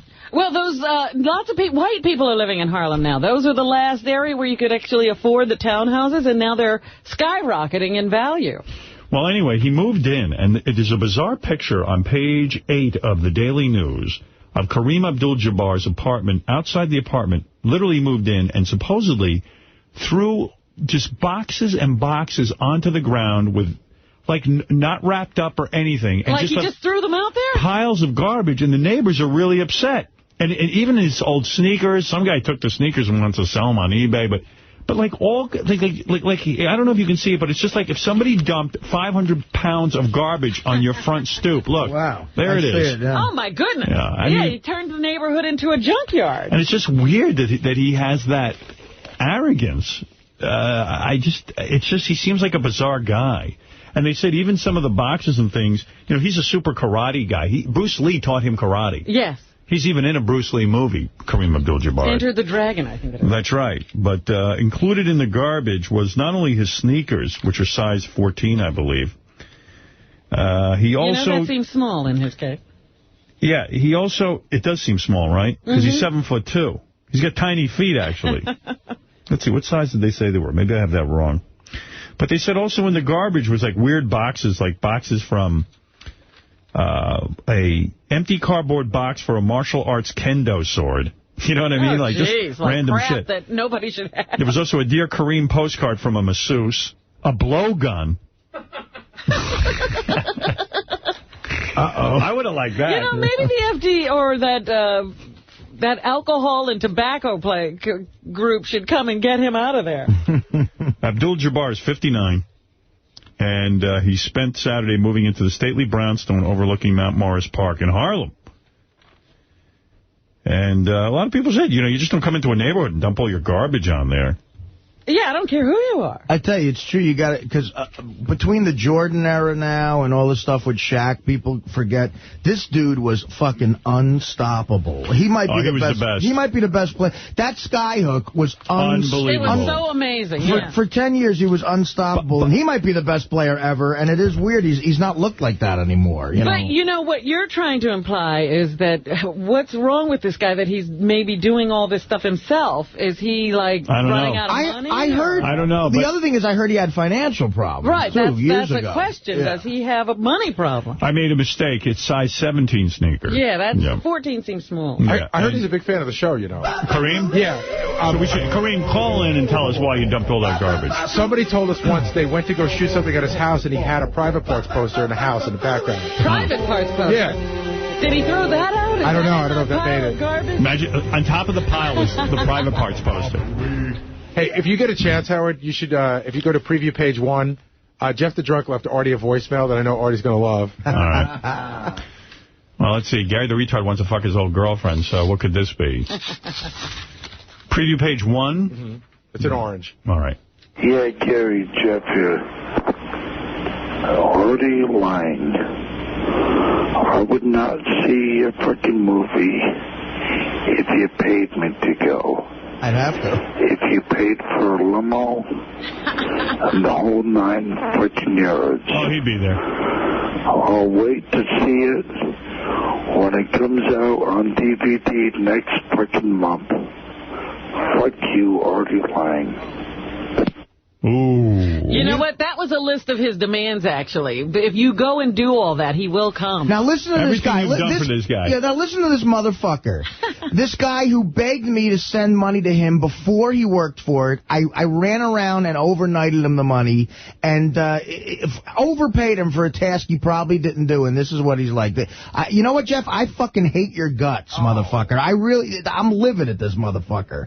Fuck you, you loser. I hope you die. Well, there you go. It's a feud between... Fuck you! I got to say, out of anyone I know, Artie has been so good to this guy, including giving him his home phone number. Yeah. And that's why he abuses Artie. And sending money. He is not good to the people who are good to him. Haven't you figured that out from how he was with his mother? Really, fuck him, man. I mean, I used to let him I would give him a few $100s just to say hi to the crowd in Albany and give him fucking free booze. I mean, you're a jerk-off, Jeff. You really are. I heard that he called the wrap-up show. Was it the wrap-up show on Friday where he said Artie hadn't, they were talking about Sam Simon not being invited to the party or the show or something. And Jeff calls up and says, Artie hasn't invited me, and I'm the only one who has promoted his movie. Oh, hell right. That's right. Yeah, for money. Yeah, I would have to pay the movie's not even opening.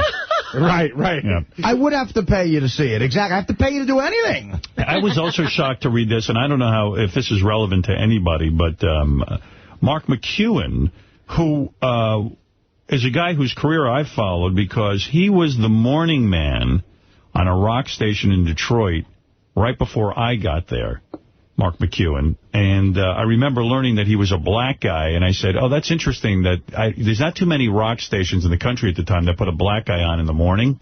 For some reason, I don't know why. It just was like, all black guys work at soul stations, urban stations, and not rock stations. So Mark had this career, then he went to Chicago, and then all of a sudden he became, like, lo and behold, a jock at NEW, and then became the weather guy on CBS Morning News, and then he became a co-anchor on CBS Morning News. Did you know he had a stroke? I'm just reading about it myself. Yeah. How long ago? I was really sad to read this. Ago. Former CBS News This Morning weathercaster and one-time WNEW radio host Mark McEwen will appear tomorrow on CBS's The Early Show to talk about his recovery from a massive stroke last November. McEwen, who left New York for a job at Orlando television station, was close to death after his stroke. His recovery has been difficult, he tells Harry Smith, who visited McEwen in Orlando. I was in bed, I couldn't walk, I barely could talk. I talk slower and higher, McEwen told Smith. McEwen has been diagnosed with basilar artery thrombosis, which can be life-threatening. He also told Smith the stroke's impact on his voice and speech was most devastating. Can you imagine? I mean, your whole career. Yeah, that's what you do for a living. Did he get fired from CBS? Yeah, when they were revamping in this new format, they let him go because they were going with a whole new cast. Boy, the first time I showered, the first time I drove, it was great, he said. McEwen has been off the air in Orlando since the stroke. The station recently announced it would be a while before McEwen would be anchoring again and announced a replacement, but said he would appear on air and do community service news reports. Well, what a turn of events in his life. He's not an old guy. He's a young guy. He's our age. Yeah. He's a really nice guy. He's a pretty good guy. Which is old, I guess, to some people, but to us it's young. But I don't know what he sounds like now, but if he's damaged enough, he could be a whack-packer. Well, he'll be on tomorrow, so we can tape that and find out. Nice guy, actually. I've run into him a bunch of times. Mark and he was one of those guys who loved to do Jeopardy as well. Whenever they did the Celebrity Jeopardy thing, he was a big Jeopardy dude, and he was very good at it. Yeah, I ran into him at my gym a couple of years ago, I guess now it must be. He was on the exercise bike, and we were talking. Nice guy. Mark McEwen. Always very nice. Yeah. Always good things to say. He would come up and do interviews with us. That was the thing. He was the weather guy on the morning show, but they always let him do the rock interviews, and he would always cover radio because that was his background. Yeah. And then he was doing that A&E. He was the first host when they were doing those special live by request shows. I just liked he's one of those guys that got out of radio, got on national TV, and just didn't turn into a jerk. Yeah. He was still sort of good about it. So he had a stroke. I didn't know. I would have written him a note or something or called him. But he was in Orlando. You didn't even know that. I didn't even know he was in Orlando. The hell do I know? I'm very busy with myself. I thought he was still here somehow. Hey, you want to hear another interesting voicemail? Yeah. So I don't know what these three people are doing together, but it's Mary Carey, Kendra Jade, and China. And they're all drunk as anything. They tell me that they're drunk, and they're screaming on my voicemail. Gary Delbate, Mary Carey, and your favorite, Kendra Jade, and we're fucking hanging out and horny and wasted, and we're with China.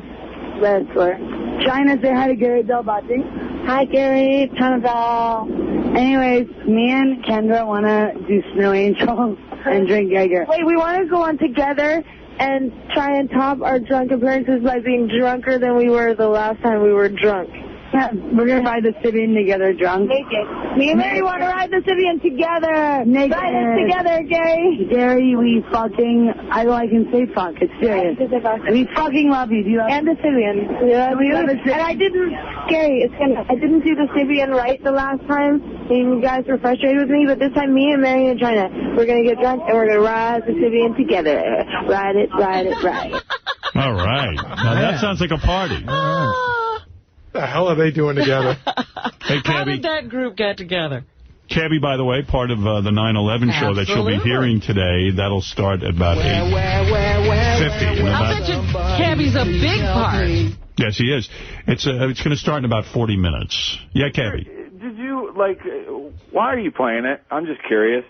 Well, I didn't really think to play it. Tim came to me and there were a said, lot of requests for it. He said that overwhelmingly all the email and people on the Stern Fan Network and some of these other web pages have been saying that the appropriate thing to do on the 5th anniversary would be to play that people want to hear it. Evidently, a lot of people heard about it and didn't actually hear it that day and want to hear it in real time. So it really wasn't anything that I would have done, but, I was just curious. Why do you think he's playing it? Oh, no, I don't know why anybody's playing it's like replaying the buildings falling and stuff like that. You see it on TV, and it depresses people. And I agree, but I just wonder why you decide to play it. I mean, I decided to because that you're playing it. I respected Tim's word on this, and he said if you don't, even Walt Sabo called me and said to me, you're doing the absolute right thing. He goes, I want to hear it. He says, I actually never heard the real broadcast, so I want to hear it, and that'll start at 8:58. 8:58. And, I just got to say something. When we say that Cookie Puss was the most requested bit of all time, this was really overwhelmingly the most requested. When we got the tapes, everybody wanted to hear this first. Wow. Yeah, so I wouldn't have any perspective on it. So the answer is I'm relying on other people who are telling me that this is the right thing to do. Howard, have you ever heard it since it aired? Never. I got to tell you, I listened to some of it. It is really fascinating. Like, there's one part where the first building gets hit, and Ralph's on the phone, and Ralph, that typical cavalier attitude is like, I don't know, what are you talking about? You go, look out your window. And Ralph goes, there's nothing. Oh, my God. Like, the reaction is so genuine when he sees it, and then as everything happens, it's sad, but it is fascinating. Ralph is also upset that he's not a part of the special on Howard TV. Is that right? Yeah. What did he say? He said, how do they miss me? I was on the phone that day. I have still pictures from my rooftop, and yet they missed me. Well, I know on the special that's on Howard TV, I know Cabby's on there and a lot of people are on there, and Cabby actually breaks down and starts crying. Yeah. That's emotional stuff. Yeah, for me. And Artie said that you should go wash your pussy. Yeah, well, I'm over the Artie thing. You are? Okay, good. Yeah, but I kind of wanted to just... Sorry, Cap. I'm so jealous of you for being so in touch with your emotions. I'll tell you, on the special that we're going to air today, too, Joey Boots is incredible. And the other thing... Was Joey Boots interviewed for the on-demand special? I don't know, but he says a lot of things quickly. Like, it's really funny. Before anything else happens, he makes this announcement that if you work at a landmark, you should, any American landmark, get out before they go and hit the Pentagon. But I also... Joey Boots, a bright guy, it turns out. I also found it fascinating that you mentioned the name Osama bin Laden very early in the day. Almost immediately. Almost immediately. That's the name you mentioned. Well, if you remember, I was Osama bin Laden possessed, if you will, or obsessed, for the longest time. In fact, if you watch Son of the Beach, years ago when we made one of the episodes that they banned after 9/11 on Son of the Beach, it was where, I forget what it was, Osama bin Laden tried to perform an act of terrorism at the beach. Right, and he was Osama bin Laden. Laden, yeah, and Gilbert was in there. Yeah. And he was a Jew, and right. yeah, he was a rabbi. But, I think the second I saw this, I start mentioning Osama. Yeah. Well, you know what? It starts out, again, not give it too much away, but it starts out, I think Joey Boots goes, it's those towel-headed bastards. Robert goes, let's not be so quick. And you're like, we got a good idea who it is. And you don't want to say it's Osama bin Laden. And then maybe a half an hour later, you start using the name. Which I thought when the second building was hit. But again, I didn't want to be sued by Osama bin Laden. Yeah. But can you believe 5 years later we still haven't caught that motherfucker? Well, that's what I was complaining about. Before Iraq, we should have finished the job. And it's humiliating and embarrassing to me personally that we haven't caught this prick. Yeah. And bring him up in Times Square. There was a guy on Bill Maher's, whatever that show there, Real Time with Bill Maher. Yeah. And the guy is an Iraqi dude, and he's happy that the United States got rid of Saddam Hussein, of course, because he could move back to the country and be a part of the power structure there now. And he was saying, well, it wasn't that necessarily Iraq was tied to 9/11, but the United States needed a presence in the area. So it was a matter of looking at all the countries and deciding which one you should actually invade. And since the people who were actually involved in 9/11 were from countries that we're allied with, Iraq seemed to be the perfect choice. Wow. You know, because you could have gone into Saudi Arabia, you could have gone into Pakistan, where the terrorists were actually from. But, hey, they're our allies. So, in other words, Bush thought it was a great place to set up an Air Force base. Right. Basically, that's it. $5 a gallon. Tell me why that is. Yeah, I mean, if we're in Iraq, we should at least be benefiting from their oil reserves. Yeah, I'm thrilled. You know, gas was down to $3.11 this weekend. Did you see there's been a major oil find? Yeah. But it's not that big. No? It's not that big. It won't do anything in terms of our dependence on foreign oil. Because I read it was like 500 million gallons. Every other week there's a new oil find, but it's never going to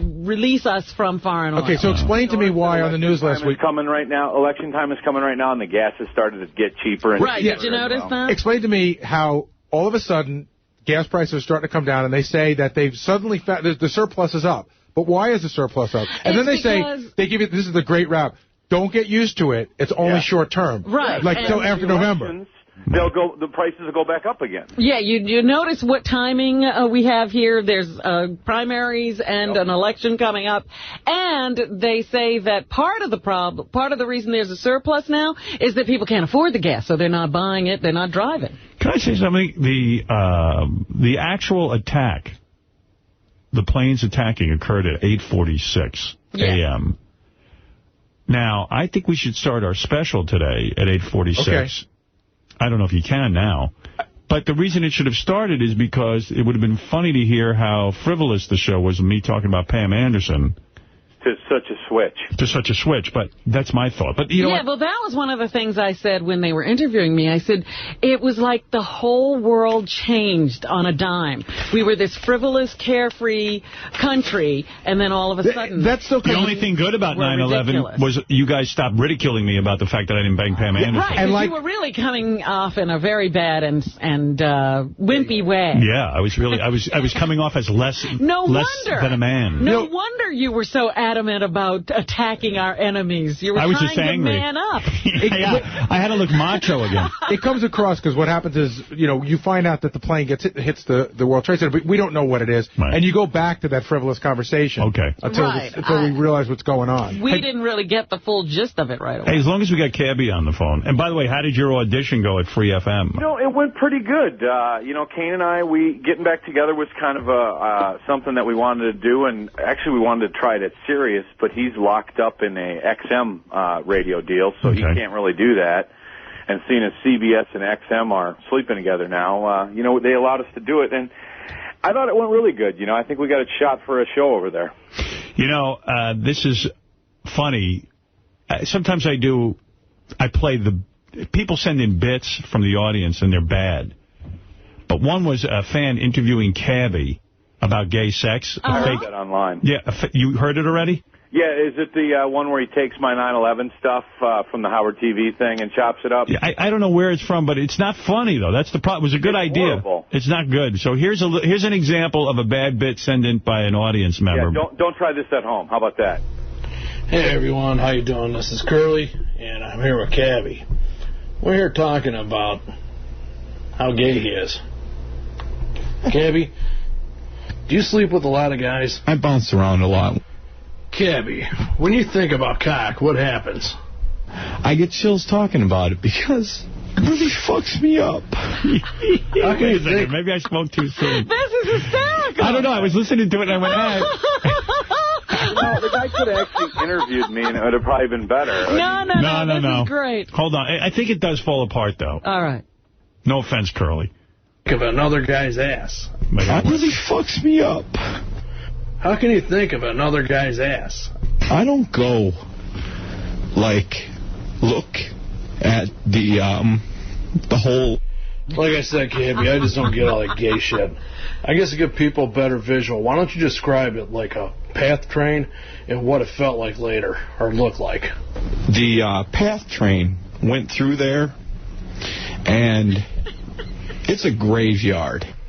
It's your fucking ass. It's a fucking hole. I'm here to kick him out of here. I couldn't take no more of this shit. Anyways, Cabby, I wish you luck for your search for Mr. Right, and I hope you find a nice job on Free FM, and realize this was done in fun. It's not anti-American to make fun of you. We're not making fun of anything else, so fuck you.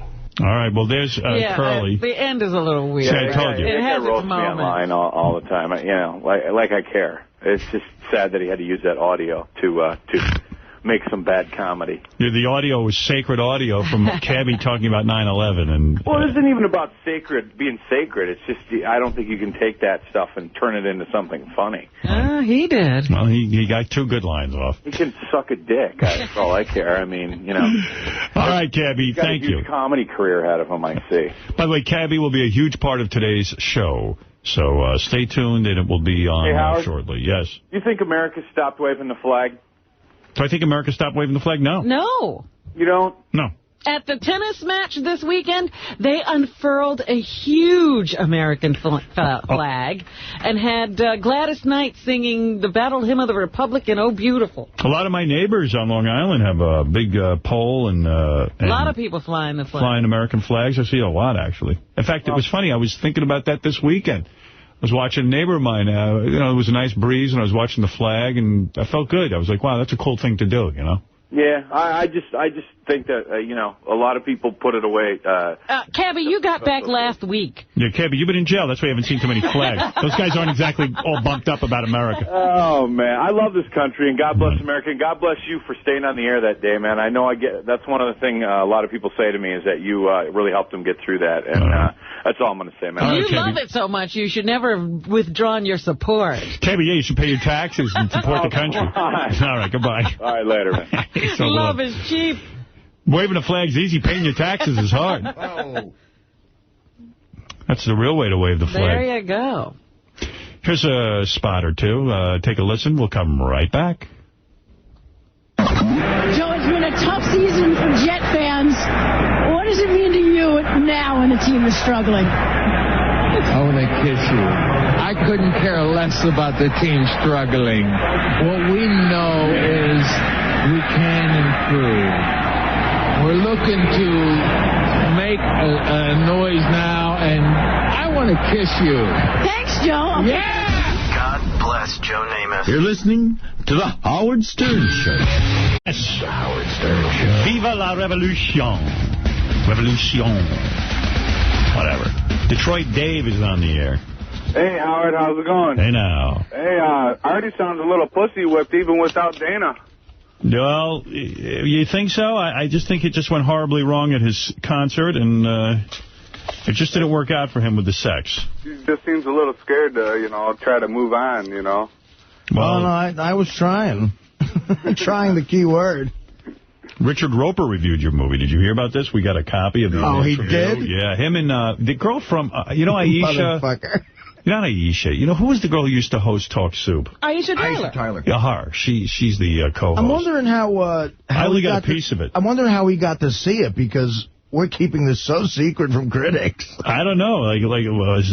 Here, I haven't heard it, but this is only a piece of it because they were playing it on the Internet. Right. Here you go. Now coming to battle's Artie DeVenture. He enters today's game with a blood alcohol content of .16. Nice! With you kids scoring at home, that is an impressive. Twice the legal limit.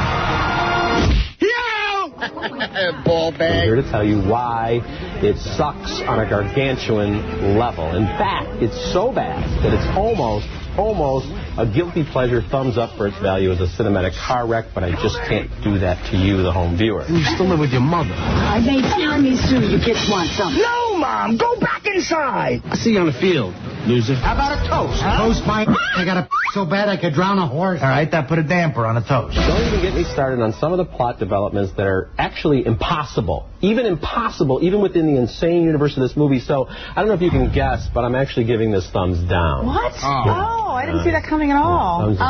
Just like I didn't see the end of the movie coming at all. I got to tell you, I am giving this movie a thumbs down as well. It's a little bit less virulent than yours, because I thought it had, it had good production value. It looked good. I didn't think the acting was terrible. I thought the actors had, inane things to say. They had terrible things to say.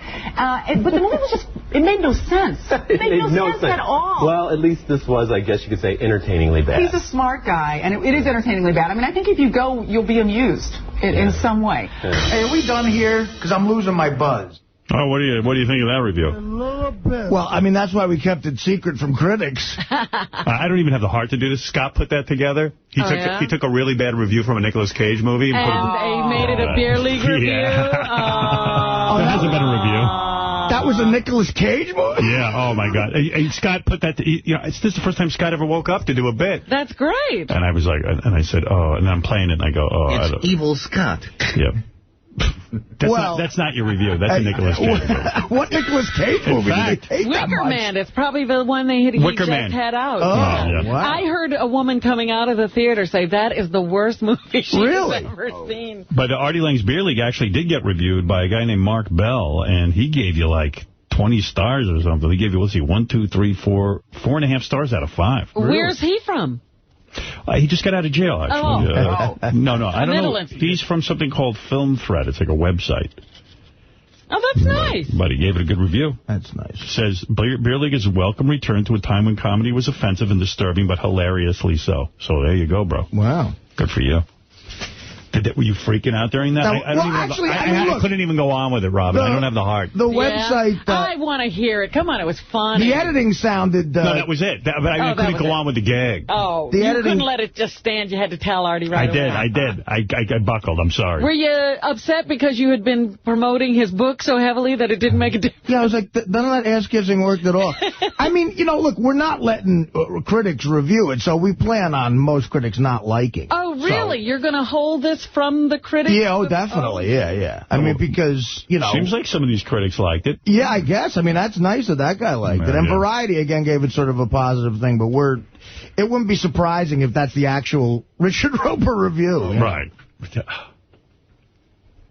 That was funny. It was Scott did. He came I just had to tell you right away. I buckled. Some of it I was going, like, holy Christ. Like the worst movie ever made. Man, that Nicolas Cage, you never hear him. Critics usually like him, too. No, not this time. Jesus. So, blame me if you wanted to hear Artie sobbing and breaking down. I couldn't do it to the guy.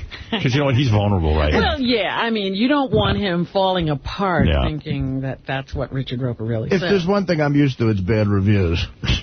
You have an impenetrable shield against bad reviews. Absolutely. I was in the middle of bad bits that listeners have sent in. We use a lot of bits that listeners send in. A lot of them are really good, but this is a guy who sent a song parody to Billy Joel's Downeaster Alexa, but this is I Went Down on My Sister Alexa. And it started out promising, but it didn't go anywhere. Joey Pajamas. He sends in a lot of good ones. I went down on my sister Alexa. Wow. And I told her to not make a sound.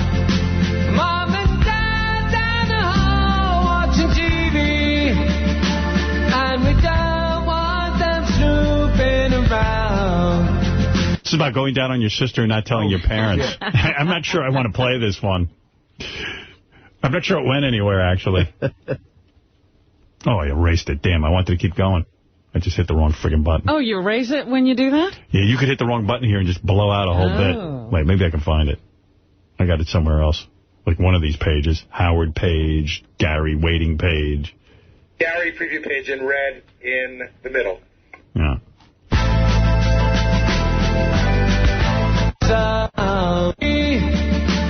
And we don't want I am a pervert like my father was before.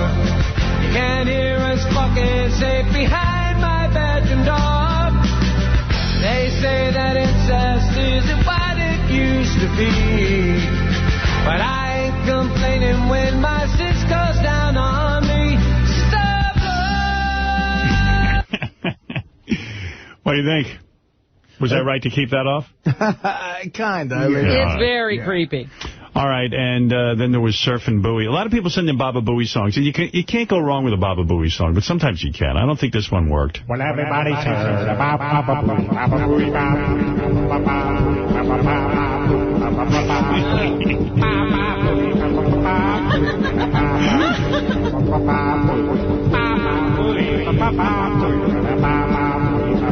Right? Am I right on that one? Yeah, it's funny for just a second because it's so bad. Right. See, you got to really make that determination. Is it funny bad? Is it bad? Or is it good? Yeah. It's just bad, but for a second. It's not long enough to make a bit out of that.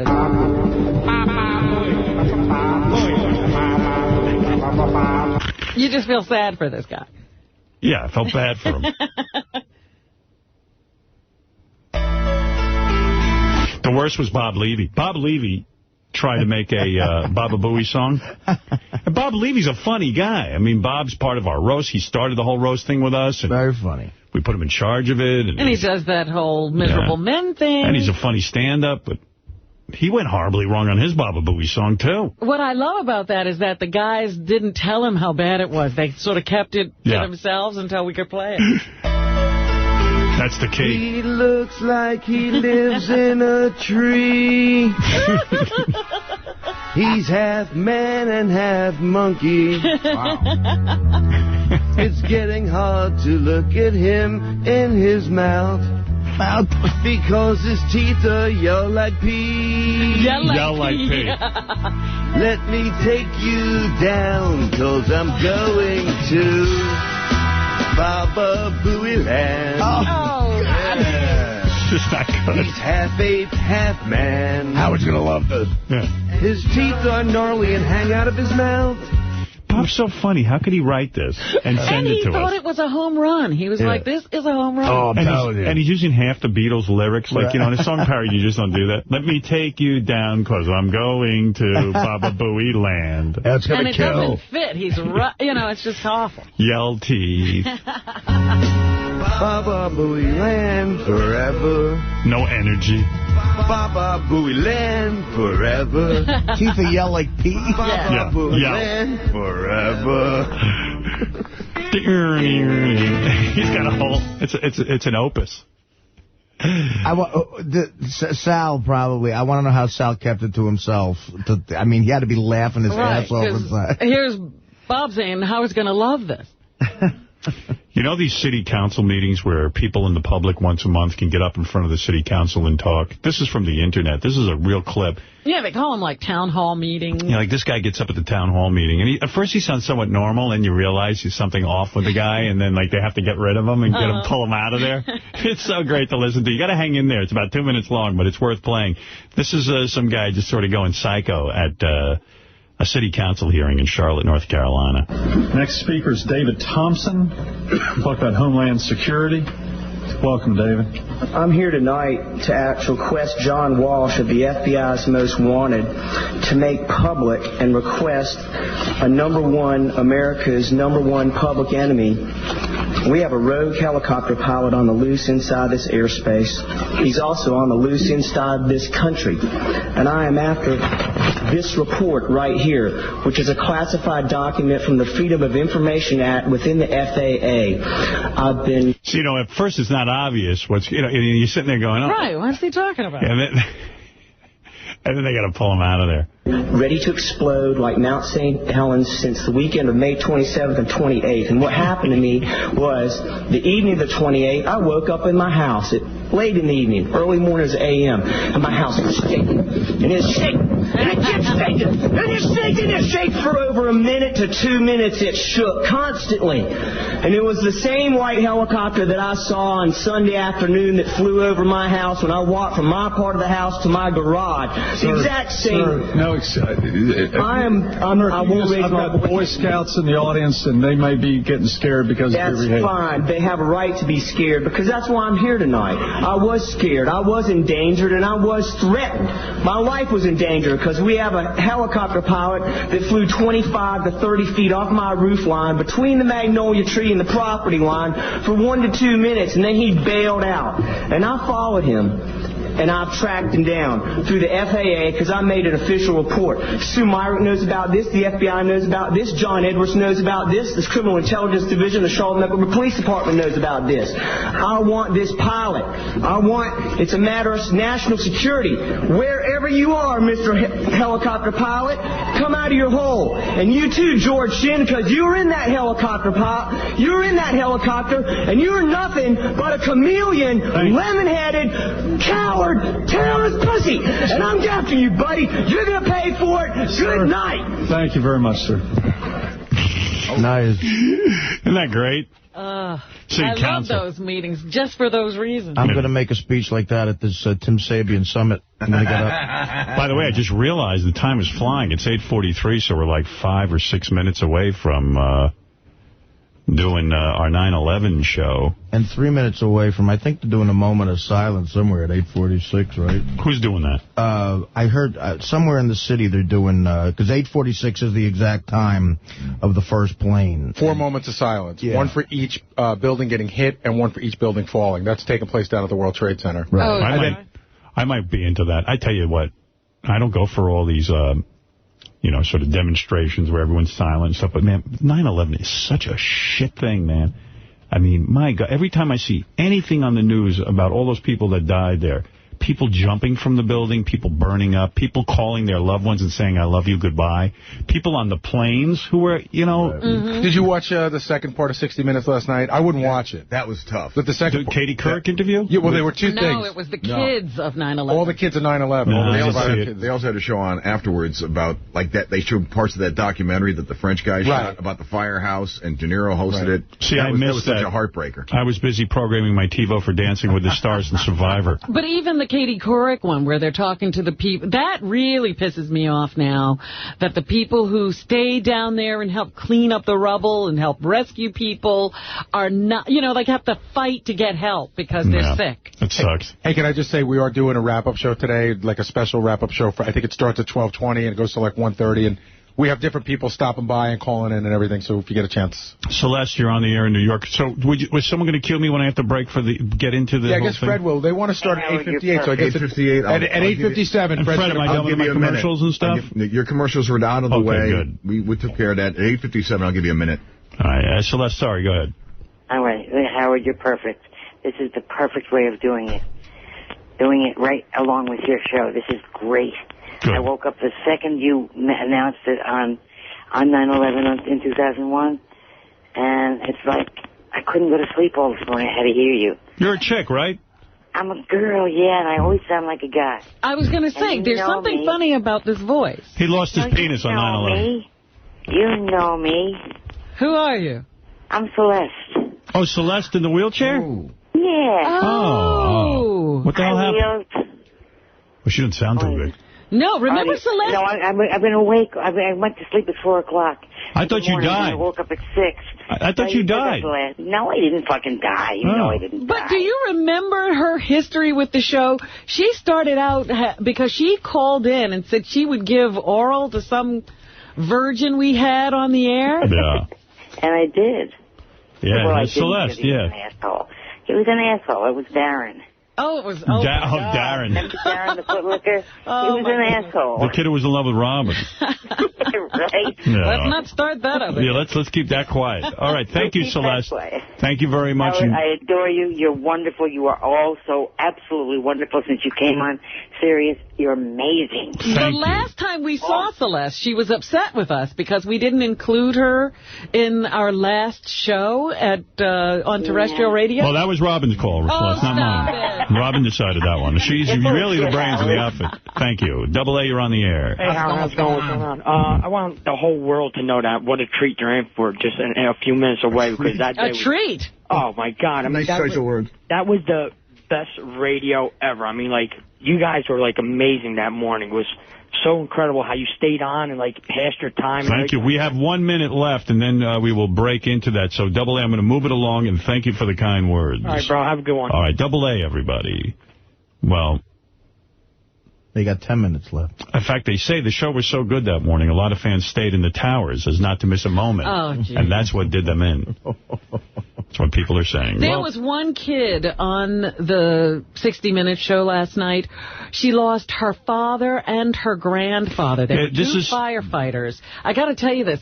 And, everybody was called to come down because of what was going on at the World Trade Centers. The father did it. And then his father ran in because he knew his son had gone into the building.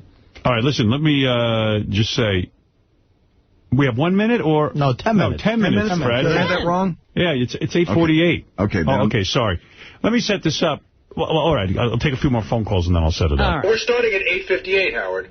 Sorry about that. I thought it was 8:50. Well, Fred just gave me a sign that I had a minute left. That's why I got confused.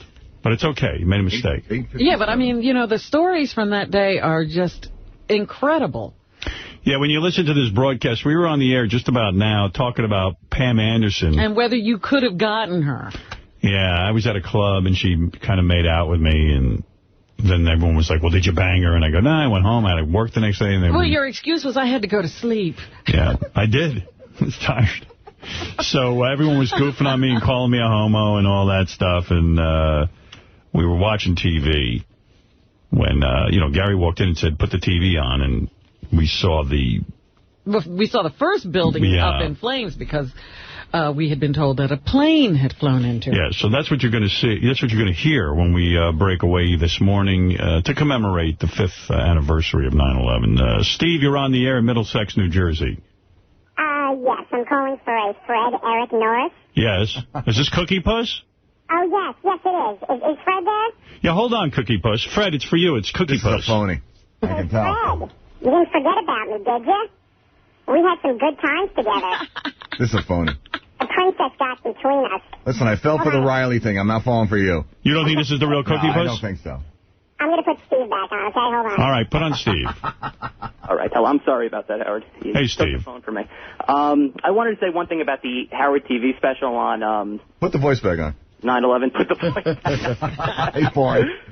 No, I'm not. How'd you do that, by the way? How'd you make your voice like that? I have this phone that is so crazy. I didn't even realize it had this feature on it with the harmonizer. I called up my grandma, and she thought there was like a ransom guy on the phone or something because I had this deep voice on. So it's just this weird thing built into my phone. All right.